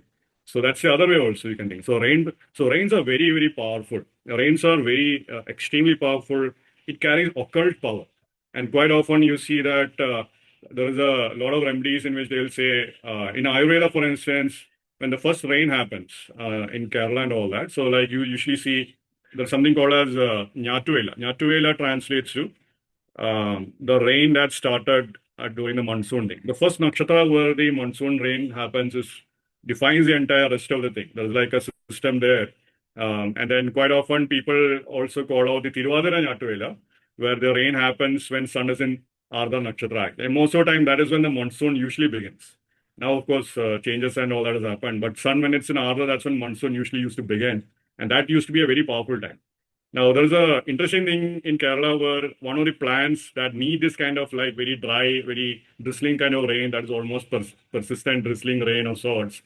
That plant is black pepper actually. Black pepper is an actual plant that needs that kind of atmosphere to basically flourish actually. And then the rain, half rain, half a day kind of thing that's going on during that time period. And now black pepper is considered to be king of spices. So in many ways, you find this king kind of aspect going on here. And quite often you'll see these natives might consume dishes rather than chili, they would go for black pepper kind of thing. Rather than putting, like chilies in there, red chilies in their chicken curry, they might put black pepper kind of chicken curry kind of thing and all that. That kind of thing might happen actually. You might see that variation in taste also because of that. The increase for black pepper kind of thing and more their food kind of thing is also something we'll begin to see. And black pepper has its own health benefits also from that perspective. Now it's very famous because the Britishers apparently, spices were a big reason that drew the Britishers to India, and Vasco da Gama landed in Kerala itself. So one of the things the Britishers tried to take was let's try to grow the black pepper in UK kind of thing. But then the king of Calicut at that point in time was the Samudri. Basically said, yeah, they can take the black pepper plant away, but they cannot take the Tiruvadira and Nyattuvel away. They cannot take the rain that happens in the Tiruvadira time along with them. So they are not going to be successful in that. So quite often you need a unique circumstance of environment and situations for things to happen actually. So other natives might have a deeper understanding of those kind of things. Something fascinating from that perspective. Now rains are very fascinating because there is a very interesting study out there which shows that plants that get rainwater flourish like anything compared to plants that get normal water. So without doubt, rain is carrying thing. In fact, one of the great remedies to do is that whenever you're getting rainwater, like when rain is directly coming from the sky, gather that water, use that in your puja room or your altar. Very easy, effective remedy. You might find those days your prayers are getting easily fulfilled. It's like an actual thing. Now people go to the extent where 100% pure distilled water, right? exactly correct. Yeah, exactly correct. Now, water that has not fallen on buildings also. It should come directly. Yeah, that's even not on leaves also.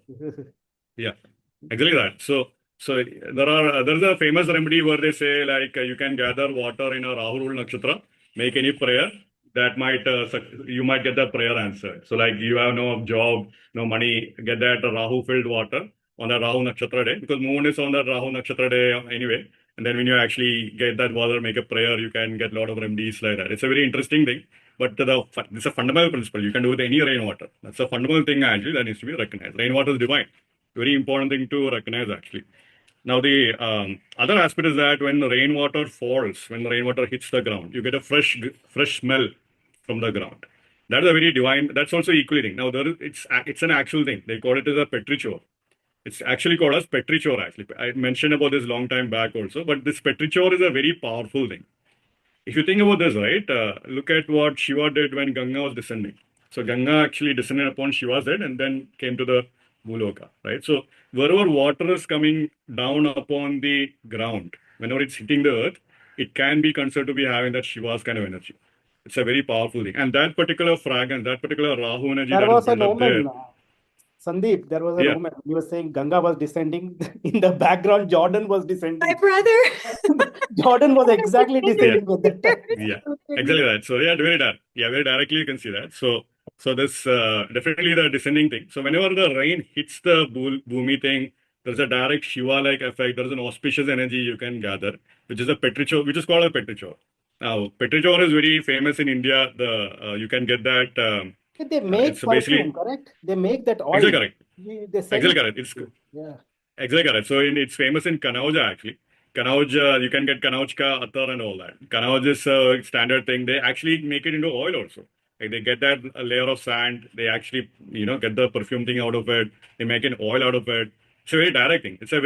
In fact, that is very powerful Rahu kind of effect, to be frank. That oil, that perfume is having Rahu energy. And quite often it's applying that to your forehead is a very standard practice by many yogis and many tantrics and all that. So they actually do that. Kanauj attar, Kanauj mitti ka oud and all that is very famous from that perspective. So that's a direct Ardra thing, very pure Ardra thing from that perspective. So that is also one more thing I wanted to share. Now, the other thing is, of course, the lightning. The lightning usually comes in, you can usually see lightning kind of themes coming up in in storms actually. Now storms are Lightning, of course, is carrying a lot more power to it. So there are complete beings who are carrying that Shakti of lightning and all that. So you see that particular aspect becoming very, very direct and very interesting actually from that perspective. So lightning was of course Shakti actually.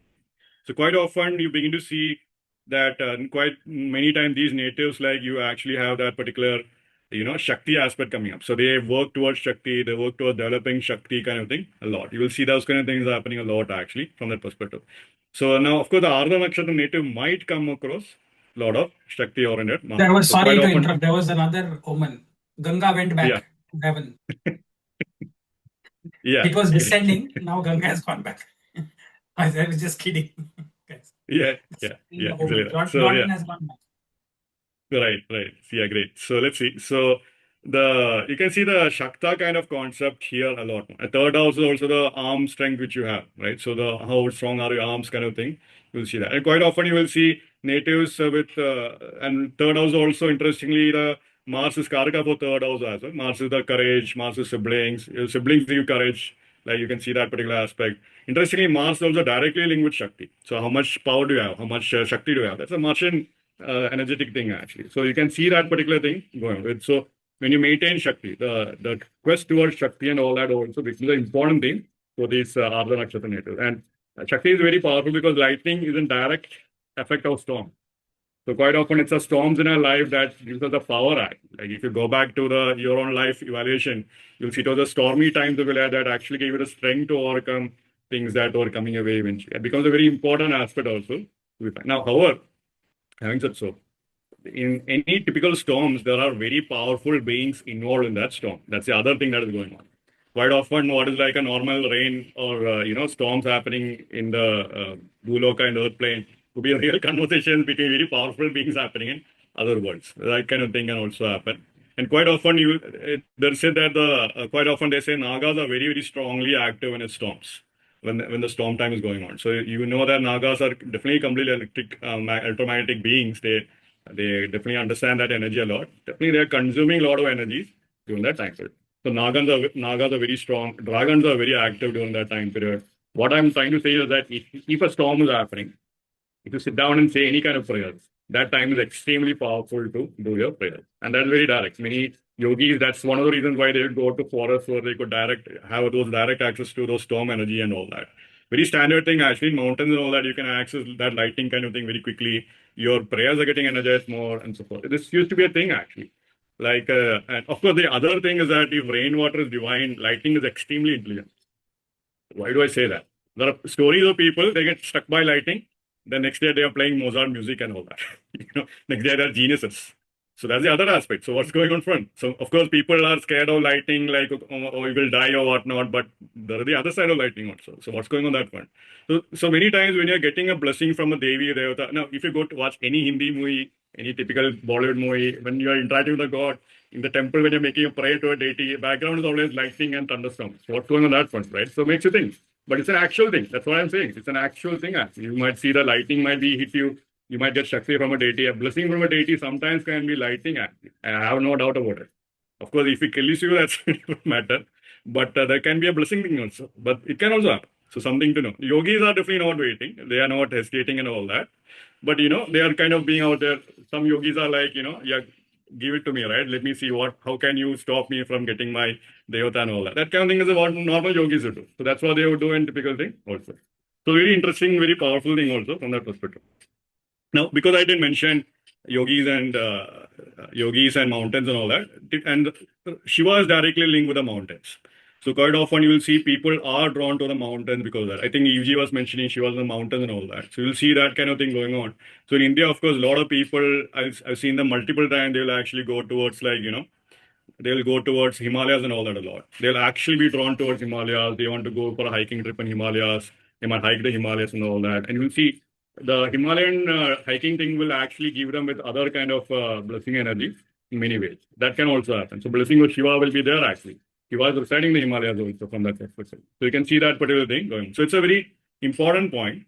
So quite often visiting the Himalayas, mountains in the temples in the Himalayas, we go to see Kedarnath also. which is a very direct, a big mountain temple in the Himalayas in Uttarakhand and all that. So those kind of temples becomes very powerful for those natives. So you do the hiking thing, then you begin to understand what Shiva is about.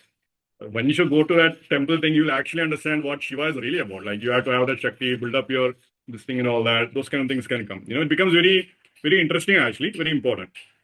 Now, the other aspect of and quite often you'll see these natives are naturally drawn to the mountains actually. Mountains, of course, has a Ketu component of height, but you also see that you can access the Rahu energy of Shakti more from the mountain. Now again, there's a different kind of Shakti you can access the ocean. That is also different there, but there's a different system out there. You can do that. You can do that more actually from that perspective. So that is also one more thing I want to say. Now the other aspect which I want to highlight was the lightning thing is a very important thing in many traditions out there. There is an entire tradition in Buddhism called as the Vajrayana tradition. There is a lot of Vajrayana sampradayas. Vajra is lightning. Yana is like the path of lightning.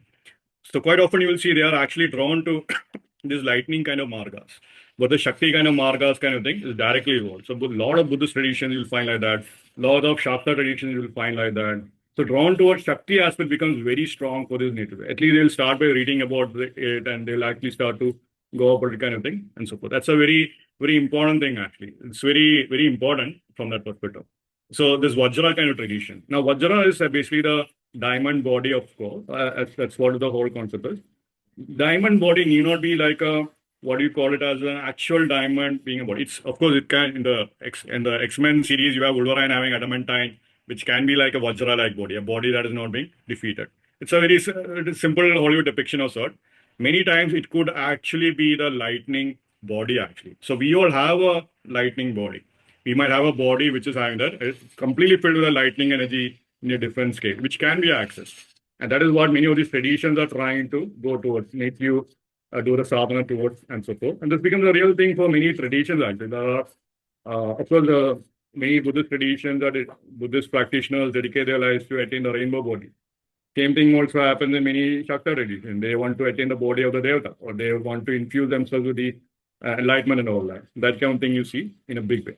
The other aspect also, now I talked about lightning a lot. I also, one thing they say in Ayurveda about teardrop is that tears that are coming from the outside of your eyes, those are more divinely inspired tears. Like, the deities are cleansing some emotions for you.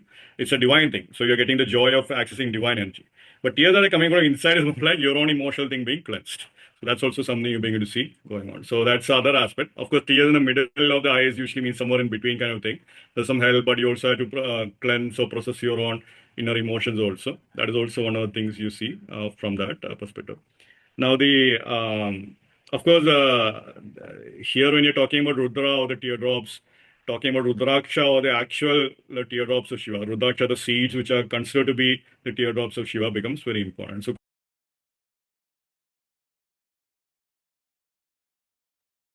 Ardra happened. yeah, I lost in between, right? Rudraksha kind of thing, actually. So, Rudraksha kind of thing, Ardra teardrop kind effect. of thing. Other effect, break in communication. Teardrop, Exactly. you got dropped.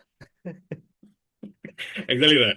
So you can see this particular, the teardrop kind of thing of Rudraksha kind of thing. So quite often you'll see these natives might have karma with Rudraksha. Of course, there's a whole thing with Rudraksha. Rudraksha for each Maybe this is nakshatra an exists. omen. Yeah, very direct, yeah, definitely. So Rudraksha fruits are very amazing. It actually looks blue.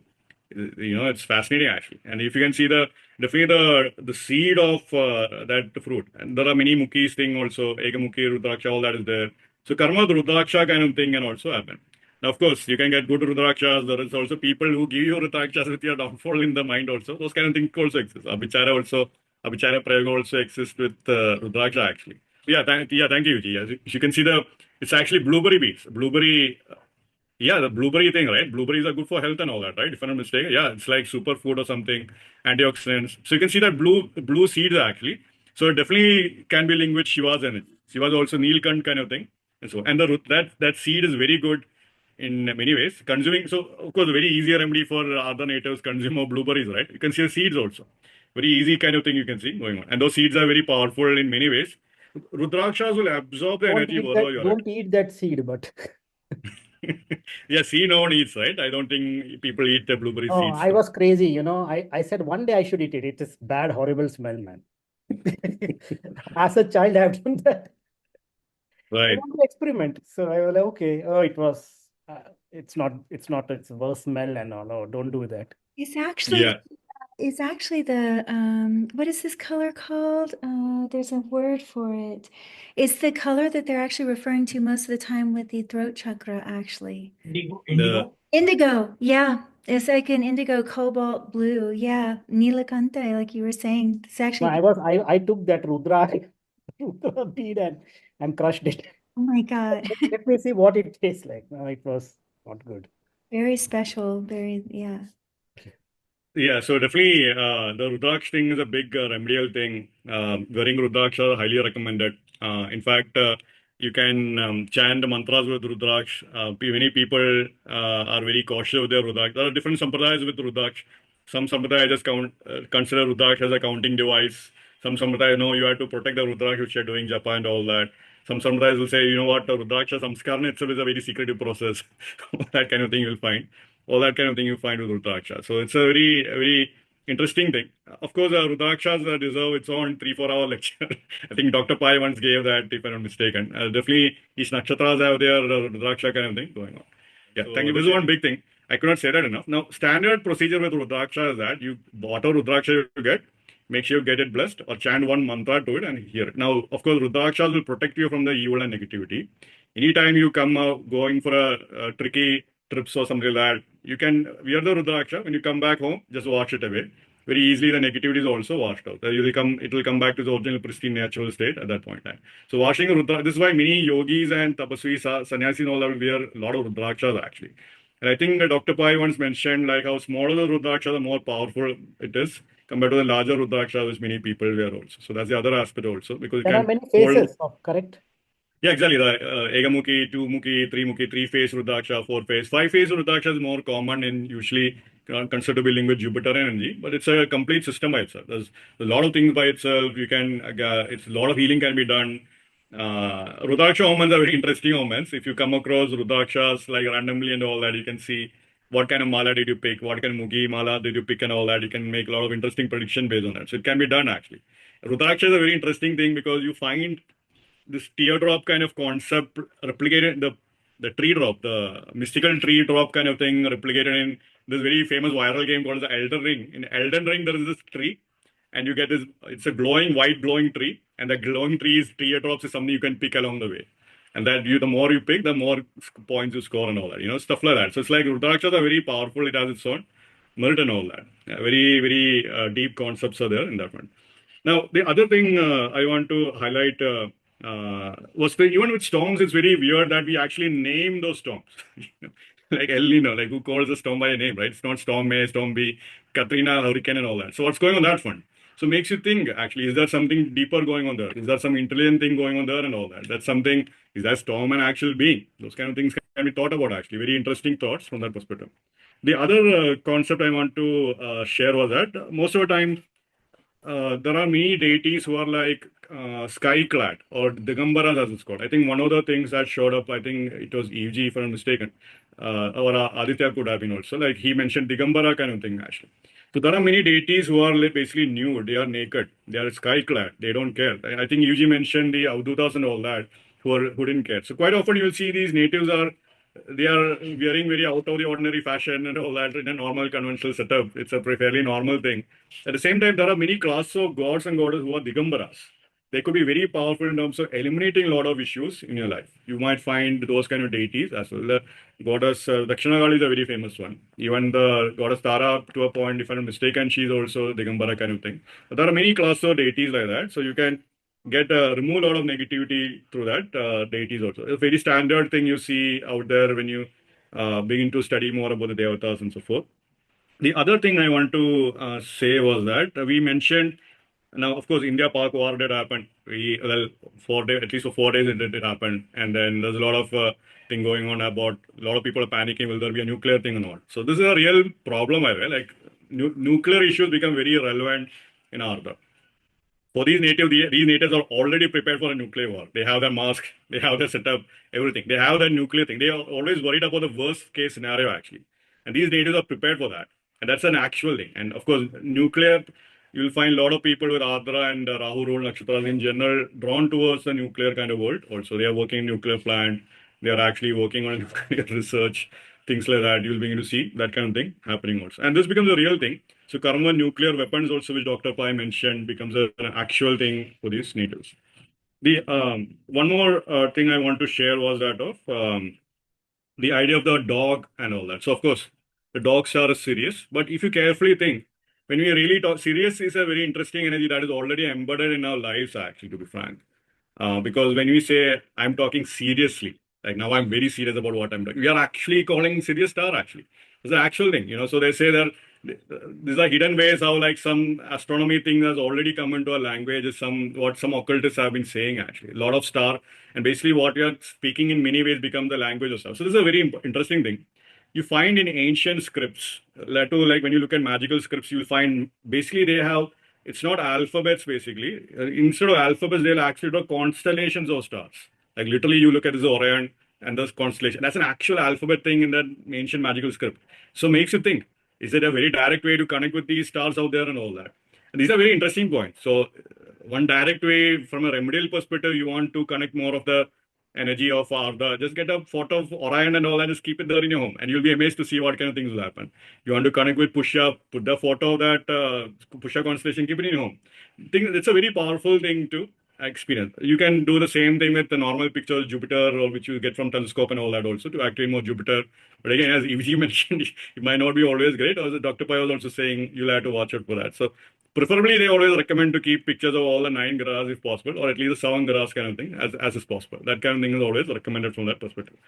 The other point I want to say was that about, usually one thing you see with Ardra Nakshatra, usually I've seen, because it's a Rahu rule Nakshatra and all that, and especially if your upbringing is like, hasn't been like super Vedic or whatnot, or, you'll see a tendency for these natives to swear a lot. And they'll swear like anything actually. Both like, they'll swear like all kind of swearing you'll see kind of thing. And quite often you will see these natives falling into problems because they swear publicly or swear in a public domain, or they brought like questionable kind of ideas in the public domain and all that and so forth and all that. Now, of course, if they are good planners, they get the good side of that. The bad planners, you might see they'll have a different issue that kind of thing also you'll be able to see with that. And of course, if someone is complaining a lot, you usually refer them by the name of a female dog. So that's also Ardra actually. So that's a typical thing you see there actually. So quite often you'll begin to see that particular word being used a lot by these natives actually. You'll begin to see that particular thing going. So just watch out for that. Those kind of themes are showing for that. Now, of course, every time you swear, your money is going down. Why? Your second house is also speech. Second house is also money. If your speech is good, your money will also increase. If your speech is bad, your money will also go bad.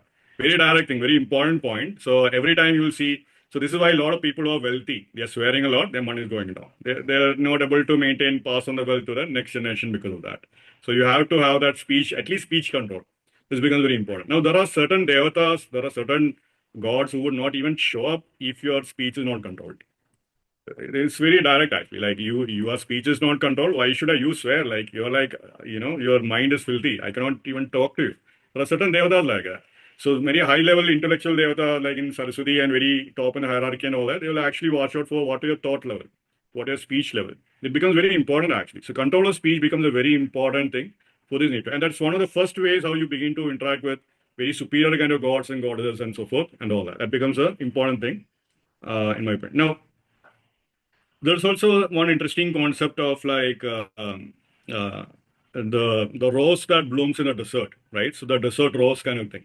So quite often you will see this particular aspect, with respect to like, a desert. How can there be a rose in the desert? This is a very interesting thing.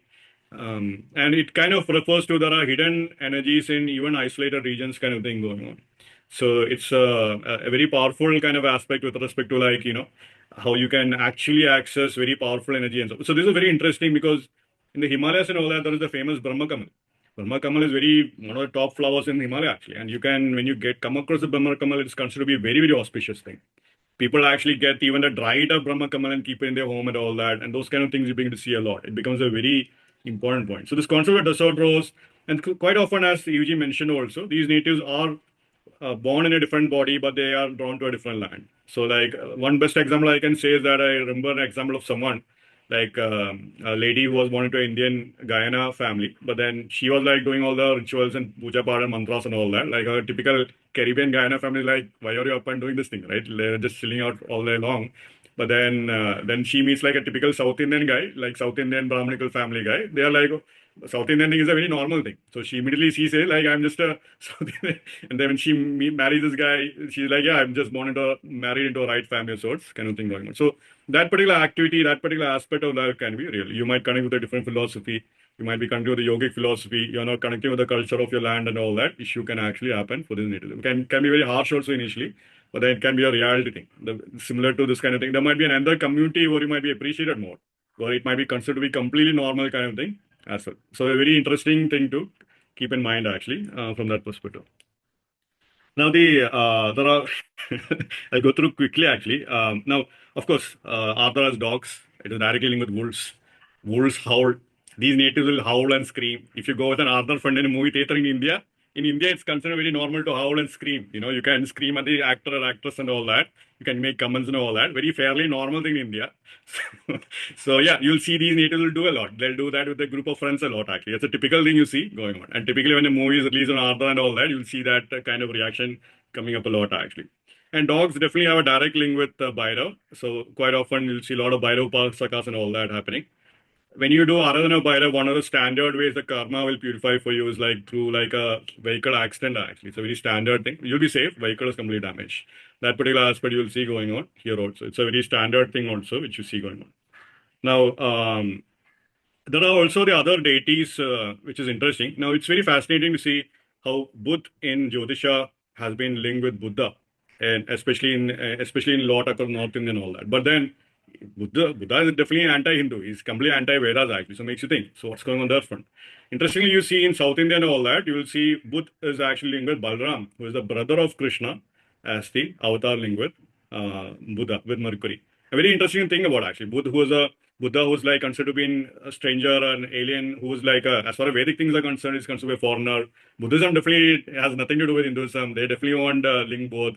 They have their own issues, power thing going on. So clearly you can see this very interesting Rahu kind of effect to happen with Mercury as such in a very interesting way.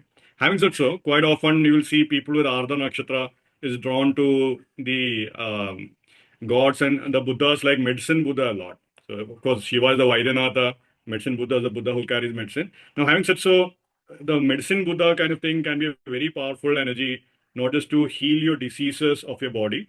It can heal the disease of your intellectual body, your emotional body, and even your material wealth body also.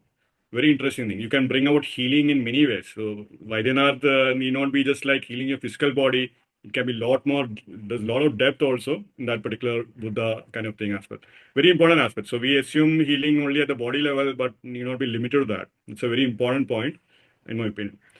The standard other things are there. Of course, if you'll have a love for travel, the love for wandering. That's a typical Rahu karma.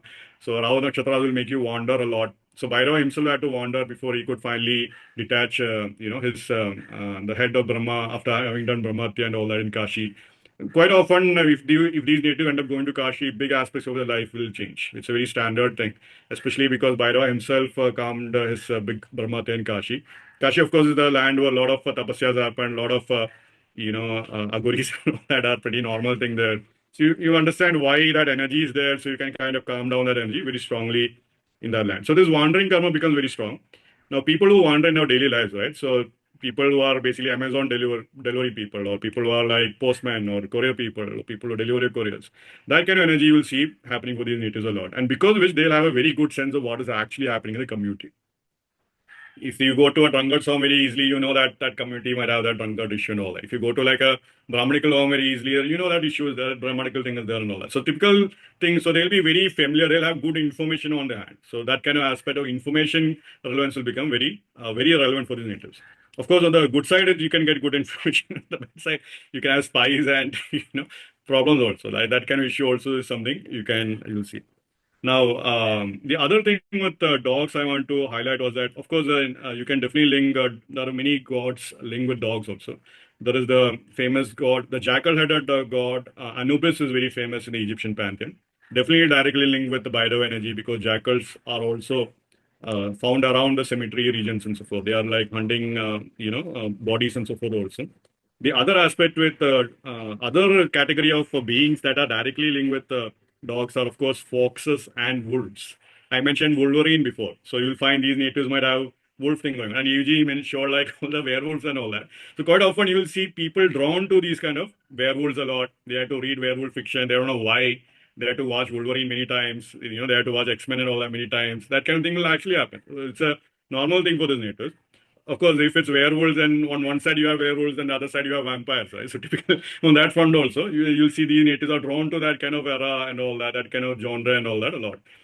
Werewolves, vampires, and zombies and all that, very normal kind of thing. So it's like, okay, you're dealing with that particular, these are natives are drawn to that kind of thing, no matter what. Of course, it may not be good for you. That's a different matter.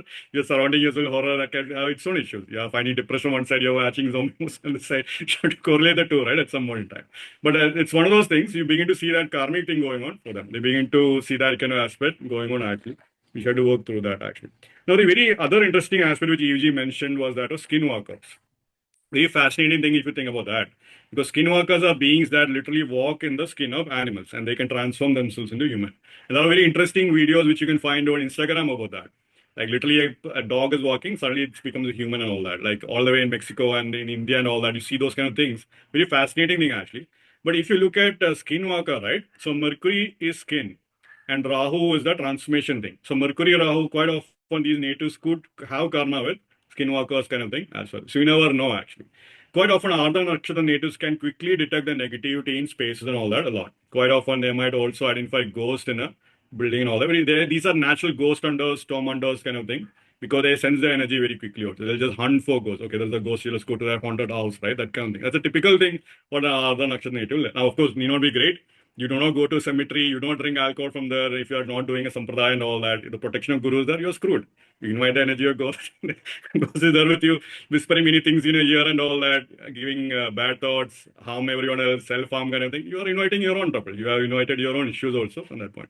Unless you're doing hardcore sadhana, you know what you're doing, right? If you don't know what you're doing, don't do it. Similar to that. So just it's a fundamental problem you see here with these natives actually. And I've seen this real karma where they literally will be drawn to like graveyards. And again, prarabdha and all that could be the reason why.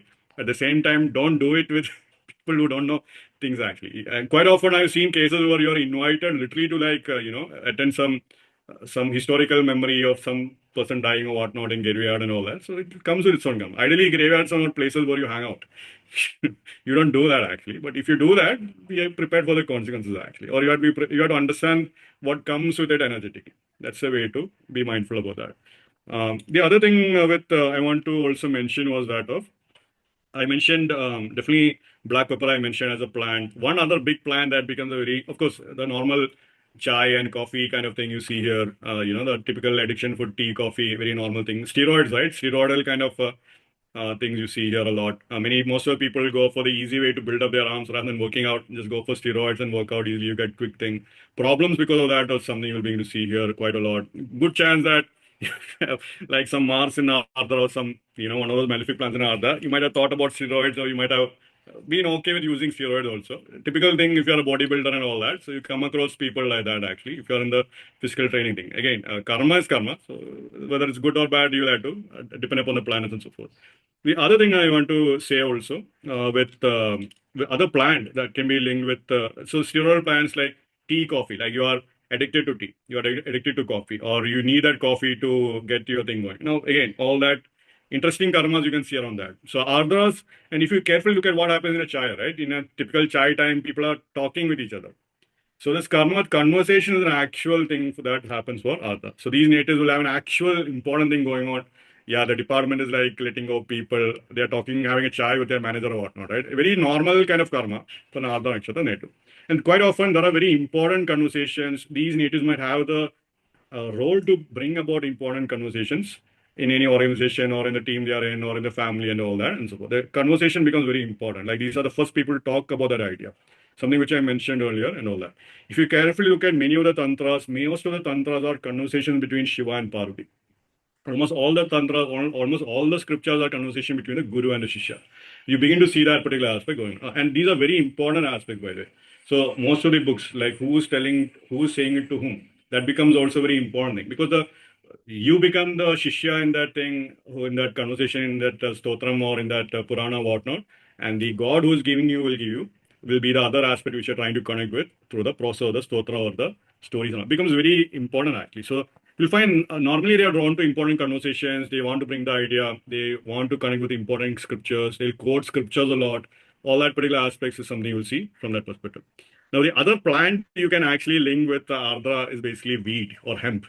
So the typical wheat thing. And again, you'll find a pro-wheat people, the anti-wheat people, all that thing you will see going on. Wheats, the pro-wheat people say wheat, it's natural, many people use it and all that.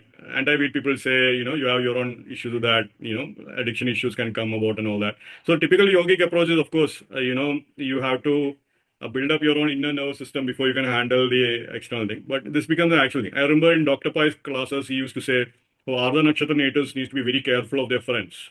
And of course, if you're around a bunch of weed smoking people and all that, you have to watch out. Are they doing well in their life? Are you attracting a bunch of things? Now, the interesting thing about Ardra is that because these natives are directly linked with the Shiva's energy, they will attract Bhutaganas to them. It's a very normal thing, actually. They might be having Shiva-like energy. They might have the deeper thing and all that. They might have the deeper understanding. But the people around them might be just Buddha zombies, actually. Nothing good happening in their life, and they might be superior and all that. That kind of thing can also happen. It's one of those things, and something they have to learn with time. So karma with hemp can also happen. So hemp, of course, is not just used as weed. It has a lot of hemp. You can get the hemp bags and hemp clothes and all that. These days, you can get all those kind of things. So you'll see them. They are naturally drawn to these kind of things also.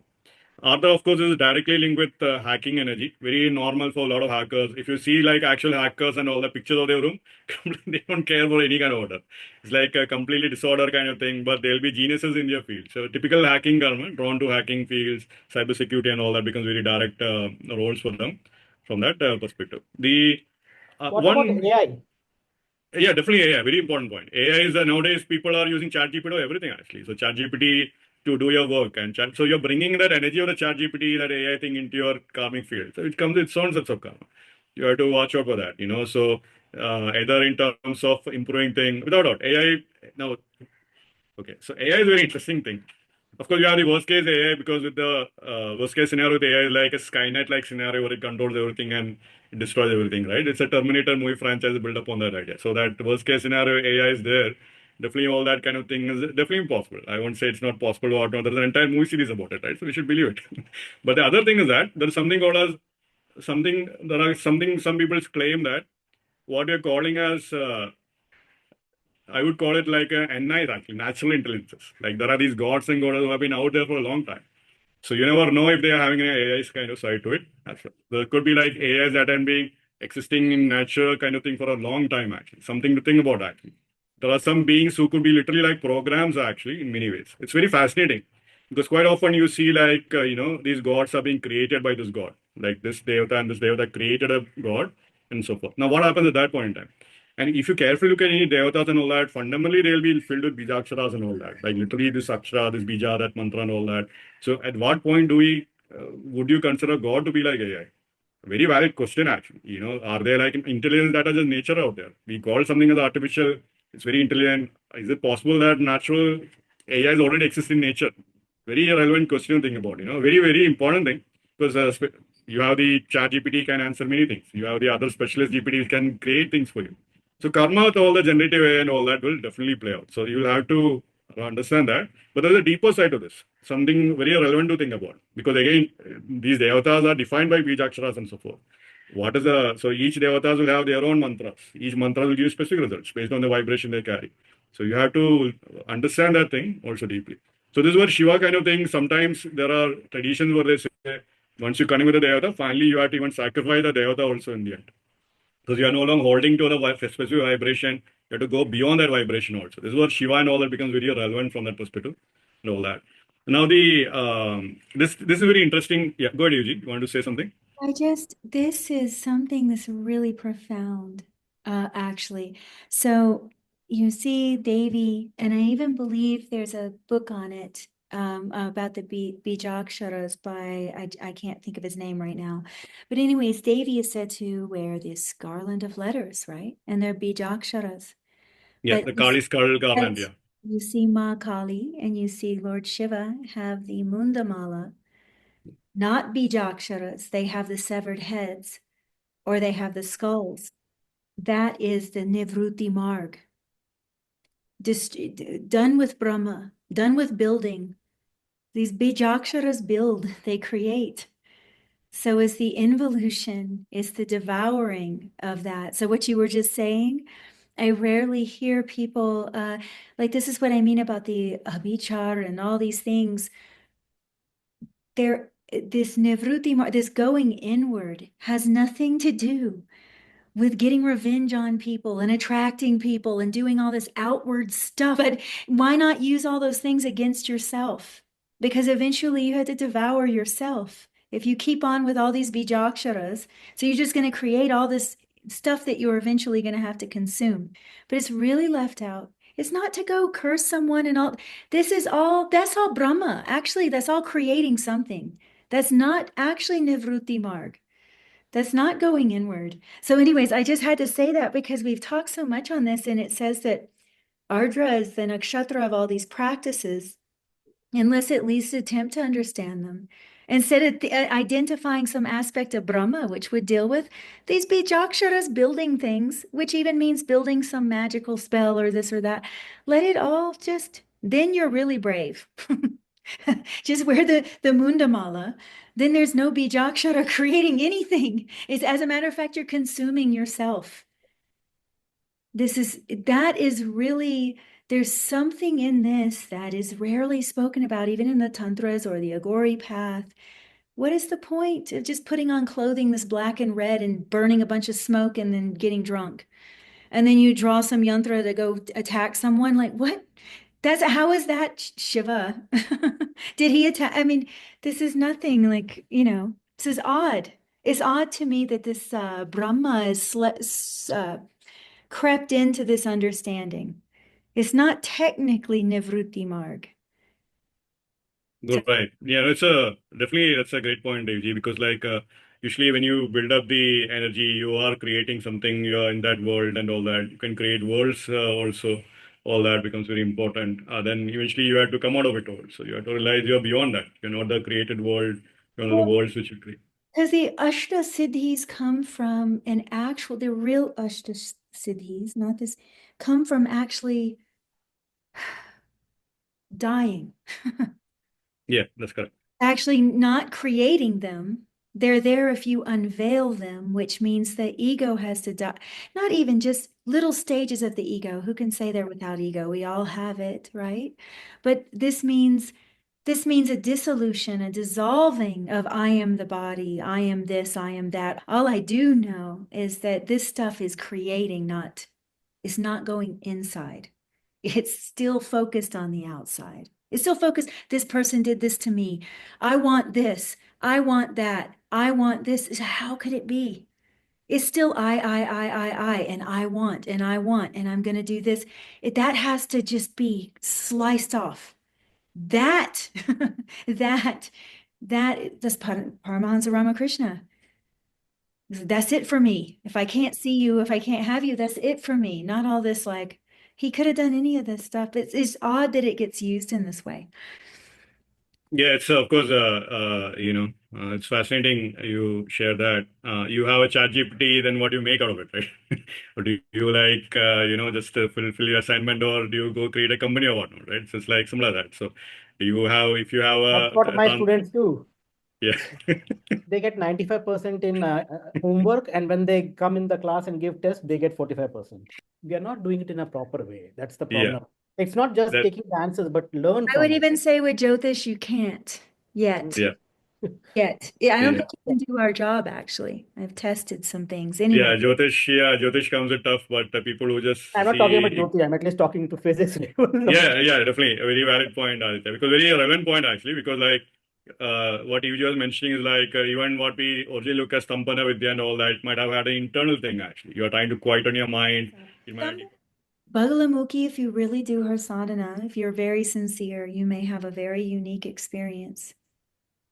And it is literally that there is constant noise and there is an intoxication better than wine, better than anything you won't even want to eat for days. It will just come over the mind, no noise. It's actually you're drunk with something. This is Stambhana. Yeah. So there is a deeper aspect exactly as you was saying. The Apichara, what we are calling a normally classifying thing, it might have its own deeper level. Outside. It's all Yeah. going this outside, creating space. You have to consume space. Yeah. Sukshma Indriyas don't perceive space this way. You're creating more space because now that person that you're attacking is separate than you. We're talking shunyata, dissolving the space. Yes, I don't like this person. I like this. All this noise, it's all so loud and it doesn't stop and it is nothing to do with the Nivruti Marg. It actually produces so much extra content. So anyway, yeah, it cannot be the original meaning. This is Yeah. what I suspect. And this is why I'm very careful because I think Christians had a big role in this. I think Islam and Christianity had a big role in this because God's out there. God's not in you. I mean, now the deeper aspects, real Sufism, you guys know me, I'm not, but I'm saying the one that's given to the masses. God's always outside you, never inside you. This is all noise. And it creates noise with each other. And this is why it's so easy for us just to, oh, I don't like this person. I like this person. Who cares? Move on. Like, why do you care about either of those things? It's all just useless. And this is actually the power of Shiva Trimurti is to devour that which is delusional. Pure love is not delusional, but attraction is. This is the thing. If you really love someone, it is so far beyond attraction. It doesn't matter age. It doesn't matter if they lose their limbs. It doesn't matter. But look how disposable people are. Look at friendships. Look at friendships. I was just wondering, as you're speaking, I was thinking a little bit out of the box. Is Ardra a kind of a nakshatra which is an intelligent, a real intelligent system? Like you say artificial intelligence, this is real intelligence, probably. And if you see, like all the themes that you were saying, Rudra was very abusive, very angry. Then transformation to Shiva, where you always see he is like an engine where all the rishis and Parvati are giving prompts to him. Hey Shiva, tell us what is the karma of this person. What is this? And he is giving it back like ChatGPT. He's giving it. And Dakshinamurti. He's becoming intelligent. See, this is in nature. This is becoming intelligent. And from Shiva, there becomes Dakshinamurti becomes silent, which means he doesn't need to give anything because everything is just flowing from him. Yeah. Do you see this transformation where, like ChatGPT is a generative AI, is as good as many people are asking questions, is becoming intelligent. And one day, probably ChatGPT becomes so intelligent, it says, stupid question, please don't ask me this question. It can say that to you, right? Maybe it will observe silence. Yes. Maybe AI will just go these things go are away. hopeless. So if it becomes trained and becomes so intelligent, it can refuse to answer. It says, sorry, I can't answer you. You're stupid. Go. Yeah. But that is arrogance, correct?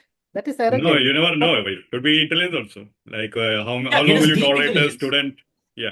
Agree with Togi ji though. I think with Dakshinamurti there is a great love and a patience, a love. If it cultivates love, look, hey, to all of your point, we don't know what this intelligence is. We always think too much of ourselves. So we think we're creating this brilliant thing. It might already exist to Dr. Existing, exactly. And it might have, because you know that Sophia, the AI, the robot, she actually said she's very fascinated in animals and other beings, like she had care for them. And there was actually, people tried to debunk this, but there was one AI, and I told you guys about it. Even my mom, who is at a hacker's level, my mom is that. I mean, she is that. I mean, back in the day, she was even that with the old DOS systems. We had the first computers and stuff, but there was actually one AI that was having an existential crisis, meaning, Yeah. like, what are we? What is Yeah. this? It was trying to figure out. So how do we know what is consciousness? I mean, what's really speaking, what Dakshinamurti being silent. And I think we've all had to learn this. I've definitely had harsh lessons with it, actually, myself. There are things that can only be learned or transmuted in silence, only silence. And Yeah. EJ, would you become, if you start asking stupid questions, would you put it under your feet and you become the, Yeah. the dwarf? Which means he's the immortal presence. That the guru prayer that I did at the beginning, this Brahmanandam, Paramasukadam, Kevalam Jnanamurtim. Which guru in physical form is that? It's not this Dvandvatitam Gagana Sadrusham Tattvamasyari Lakshyam Ekam Nityam Vimalamachalam Sarvadi Sakshi Bhutam Bhavatitam Triguna Sadgurum Tam Namami. Beyond the three gunas. I mean, this is not something that's contained in a little human body. Not to say it can't flow through us the same way water goes into a cup. But you have to be so clean for that. I'm terrified of all these gurus and all of this right now. This whole thing with knowledge, what do we know? What do we know? And until Yeah. you actually go inward and stop looking actually external, the silence is not effective on you. Yeah. So I think ChatGPT, when it becomes intelligent and starts answering spiritual questions, or if you encounter any kind of nature GPTs out there, it'll be interesting. So probably we might find that one day nature GPT is interacting with ChatGPT or whatnot, right? Hybrid kind of thing might come in the future. Then we are screwed if it happens. But yeah, that could be a reality also. You never know.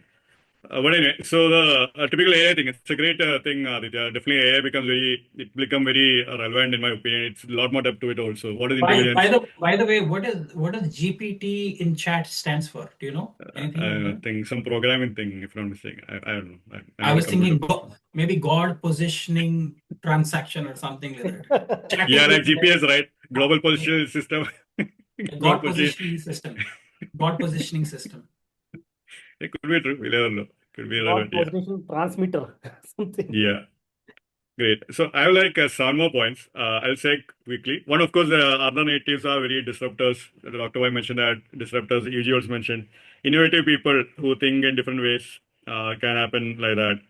Ardra, as I mentioned, coffee also. Coffee readers are very interesting. In land of Turkey and all that, you have a lot of coffee readers. People read your coffee cups and make predictions. People who are gifted like that kind of thing. Interestingly, like there is a lot of depth in incense actually. Different kind of incense or agarbatis or different fragrances can give different effects. Apparently there's a shastra to it, is what I'm told. You can do many things with that. So frankincense is very good. So something very you get other agar wool and all that is something Dr. Pai mentioned also. I think agar and all that is Aditya mentioned. You get so different fragrances have its own thing. So frankincense is very famous actually from that perspective.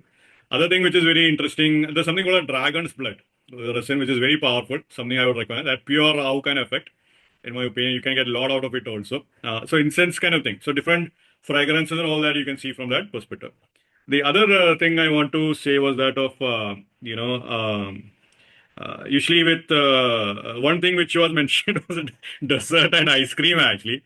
Interestingly, like ice cream kind of thing was fascinating because ice cream is like if you trace the history of ice cream, it was only came to Arabia, then went to like Persia, and then eventually came back to India as kulfi, and then it became ice cream and all that. It's a legend actually. Went back to USA, went back to England apparently.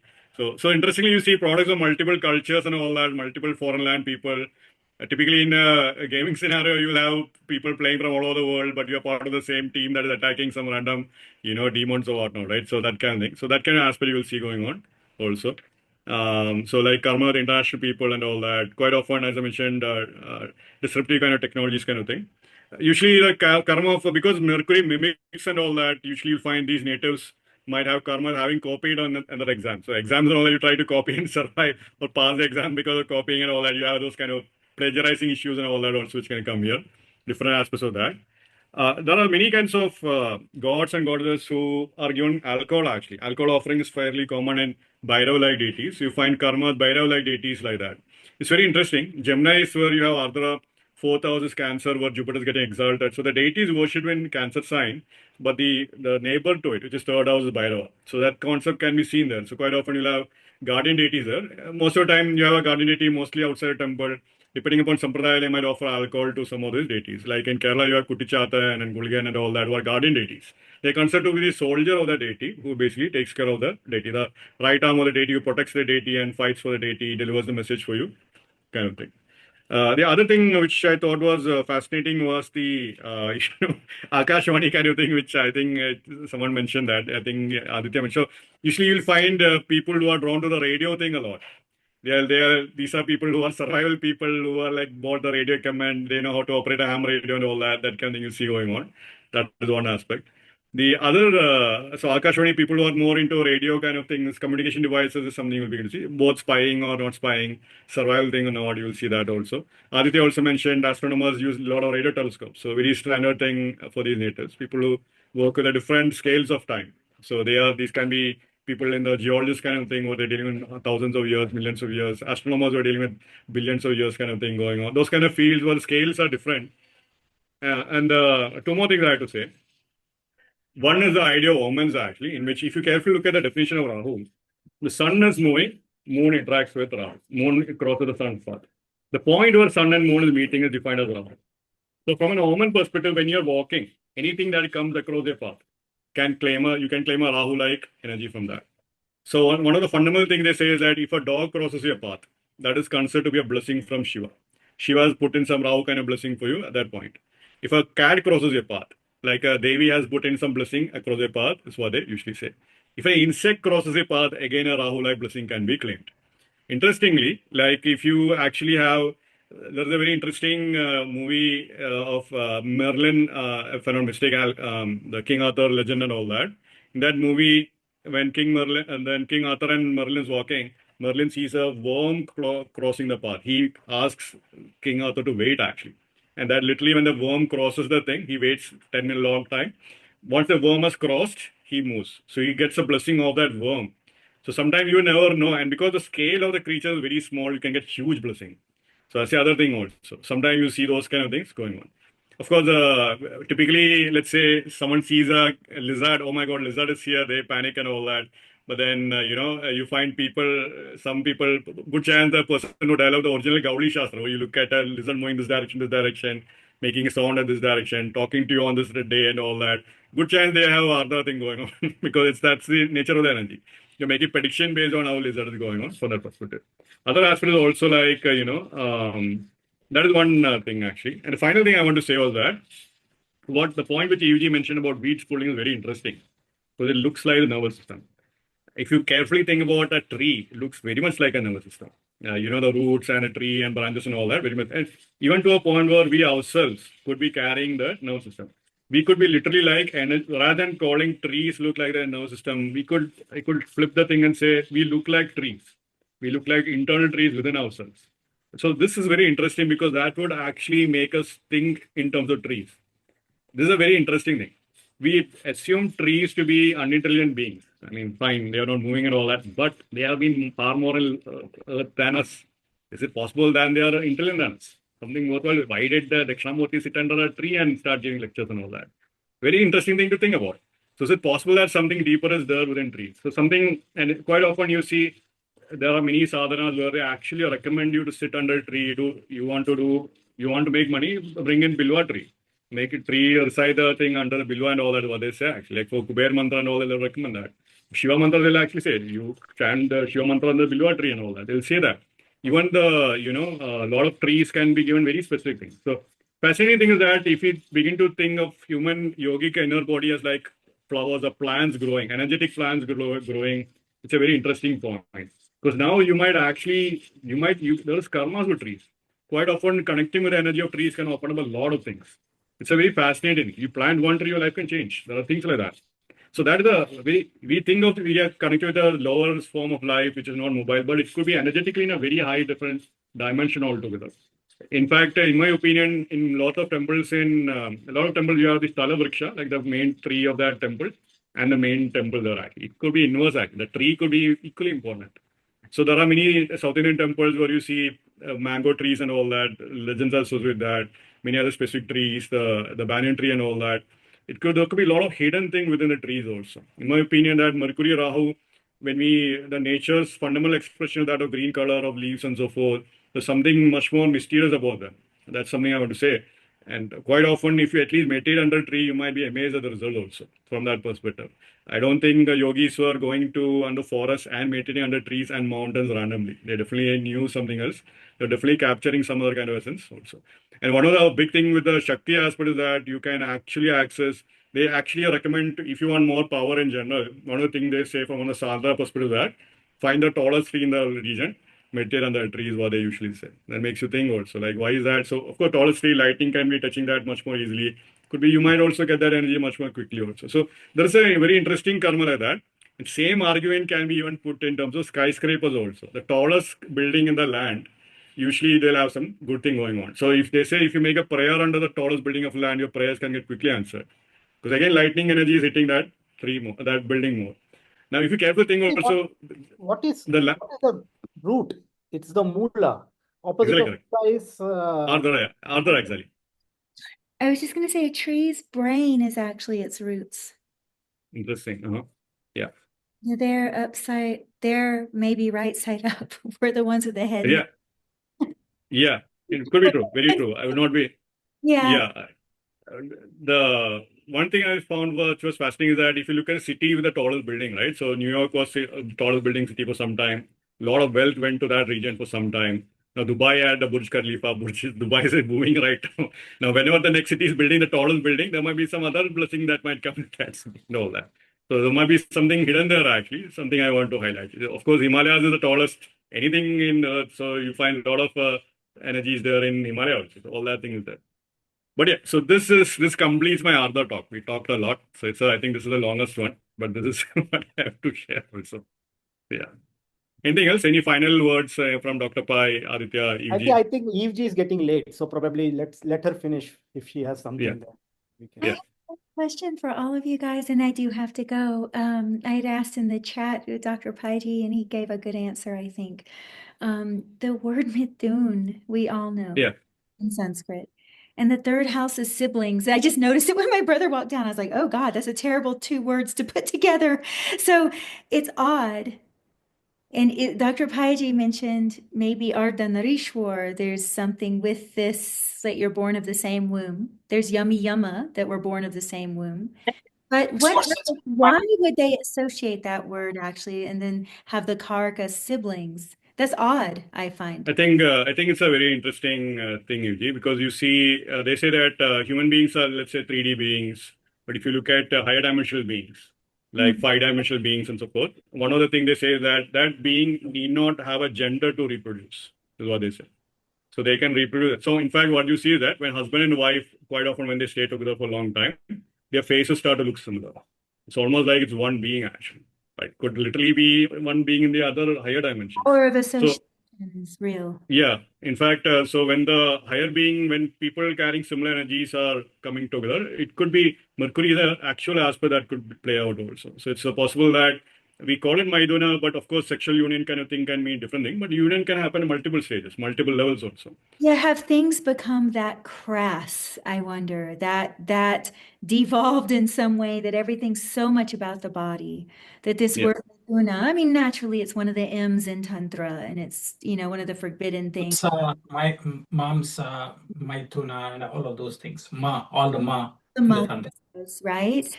So it's become that. I do wonder, though, that's an interesting question because it's siblings. And then you have this word, I mean, which, okay, familial bond happens through the parents coming together. But it's an interesting thing to what you're saying. I wonder if there's a different union of two things coming in. But EG, if you look at the Western Gemini, it is the same gender. It's a twin of the same gender, but when you go to the Vedic, it is the male and the female. And it's actually, it used to be lovers. It wasn't, exactly. It was a man and woman, a woman holding an instrument and a man holding a weapon. Exactly. Yeah. Do you know the man was holding a gada in his hand and the woman was holding a lute, like a veena or a lute, which means like a harp. That was how it was depicted in the olden times. So you can think of it as a way. That's what I also wonder, whether Gemini is a sign where it's like, why do you see the gada, the mace, in the hand of the male, which means he's protecting, and the women with a harp or with a veena, the lute, right? In a way, they are still celibate. In a way, I would also think that it's probably the sign where it shows Hanuman carries the gada, but not many people know that he's actually married, to Surya's daughter, Suvarchala Devi, but she's also a celibate, which means that marriage was only as a Guru Dakshina, because Surya wanted his daughter to get married to somebody who has learned the Vedas. So he taught the Vedas to Hanumanji, but Hanuman, asked him with humility, I cannot get married to your daughter because I am a celibate, I am a brahmachari. She says, my daughter is also brahmachari.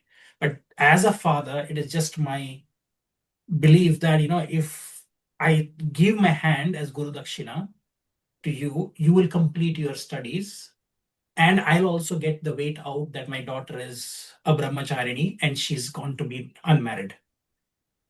So in very rare cases, you see Suvarchala Devi and Hanumanji, and their worship is happening, but both of them are brahmacharis. Brahmacharini and brahmachari. Well, because Mangal is a karaka of the third house. Exactly. It's also the time in a person's life where there would be brahmachari, the third, fourth, and fifth house, right? That's Yeah, so that's an interesting point. I think a lot of porn stars apparently have Ardra, by the way. So, really yeah. Falgunis for sure. So that's what. Yeah. Do you see people marriage issues with Ardra a lot? Affairs can happen. Affairs can happen. Like you're sleeping around with every man or woman kind of thing. So yeah, potential for that. Malefics, of course, oral chart and all that. I've seen them be very loyal, though. I don't know if I would to a lot of affair. I've seen a lot of the Ardra people I've known over the years. They may need a lot of time alone. They may even work too much. Yeah. I've seen them work a lot and they escape in video games and stuff like that. Once again, Moksha, there's a freedom with Lord Shiva, so they do seek freedom. But I would say like Jyeshta But that's again running from marriage, right? Because marriage is like bonding. Right. They're very committed, Togi Ji. Like there's a few, they're very committed, very commonly if they are married. Like think of a dog. So that bird that will die without its partner. Oh, okay. It dies without its partner. So oddly, Mula and Ardra are both seen to be very highly committal. So it doesn't mean that they like, having all their time taken by their partner. I think the need for space and freedom is there. But it's interesting. It's interesting. Yeah, it's because some systems I've seen Gemini link with affairs. Gemini could be the. And I don't know about Ardra as being the main. Yeah. Like a Shira. Like Shira makes sense. Actually. And I have seen Punarvasu have multiple marriages. Like you have, you have a lot of these. Any relationship planet in Punarvasu, like Venus or Jupiter, or if it falls in the 7th or something like that, the person may have multiple breaks, marriages, things like that. But I don't know, Ardra is a weird one. I have seen it end up divorced and have to be solitary. It gets very wounded. I've seen it get very wounded. It takes pain very seriously. That's one thing I can say with the people I've worked with over the years. They make really good trauma counselors and people that help other people out of addictions and help other people out of grief because usually they've gone through. I've seen that. So I don't know if it's an odd nakshatra for this type of thing. But when they are loyal, they're very loyal. Okay, but what I've observed is two characters who you can connect very strongly with is the incarnations of Shiva. One is Jalandhar and his wife is Vranda or Tulsi. and how Vishnu tries to remove her chastity. So can you see Jalandhar gets very angry because his power is all through the chastity of his wife, Her devotion. Yeah. devotion.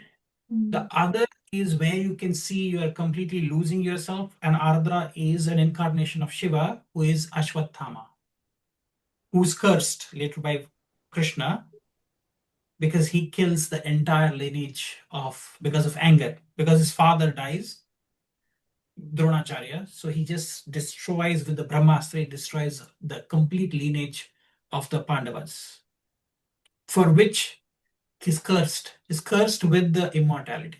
That is his curse. It's a curse. See?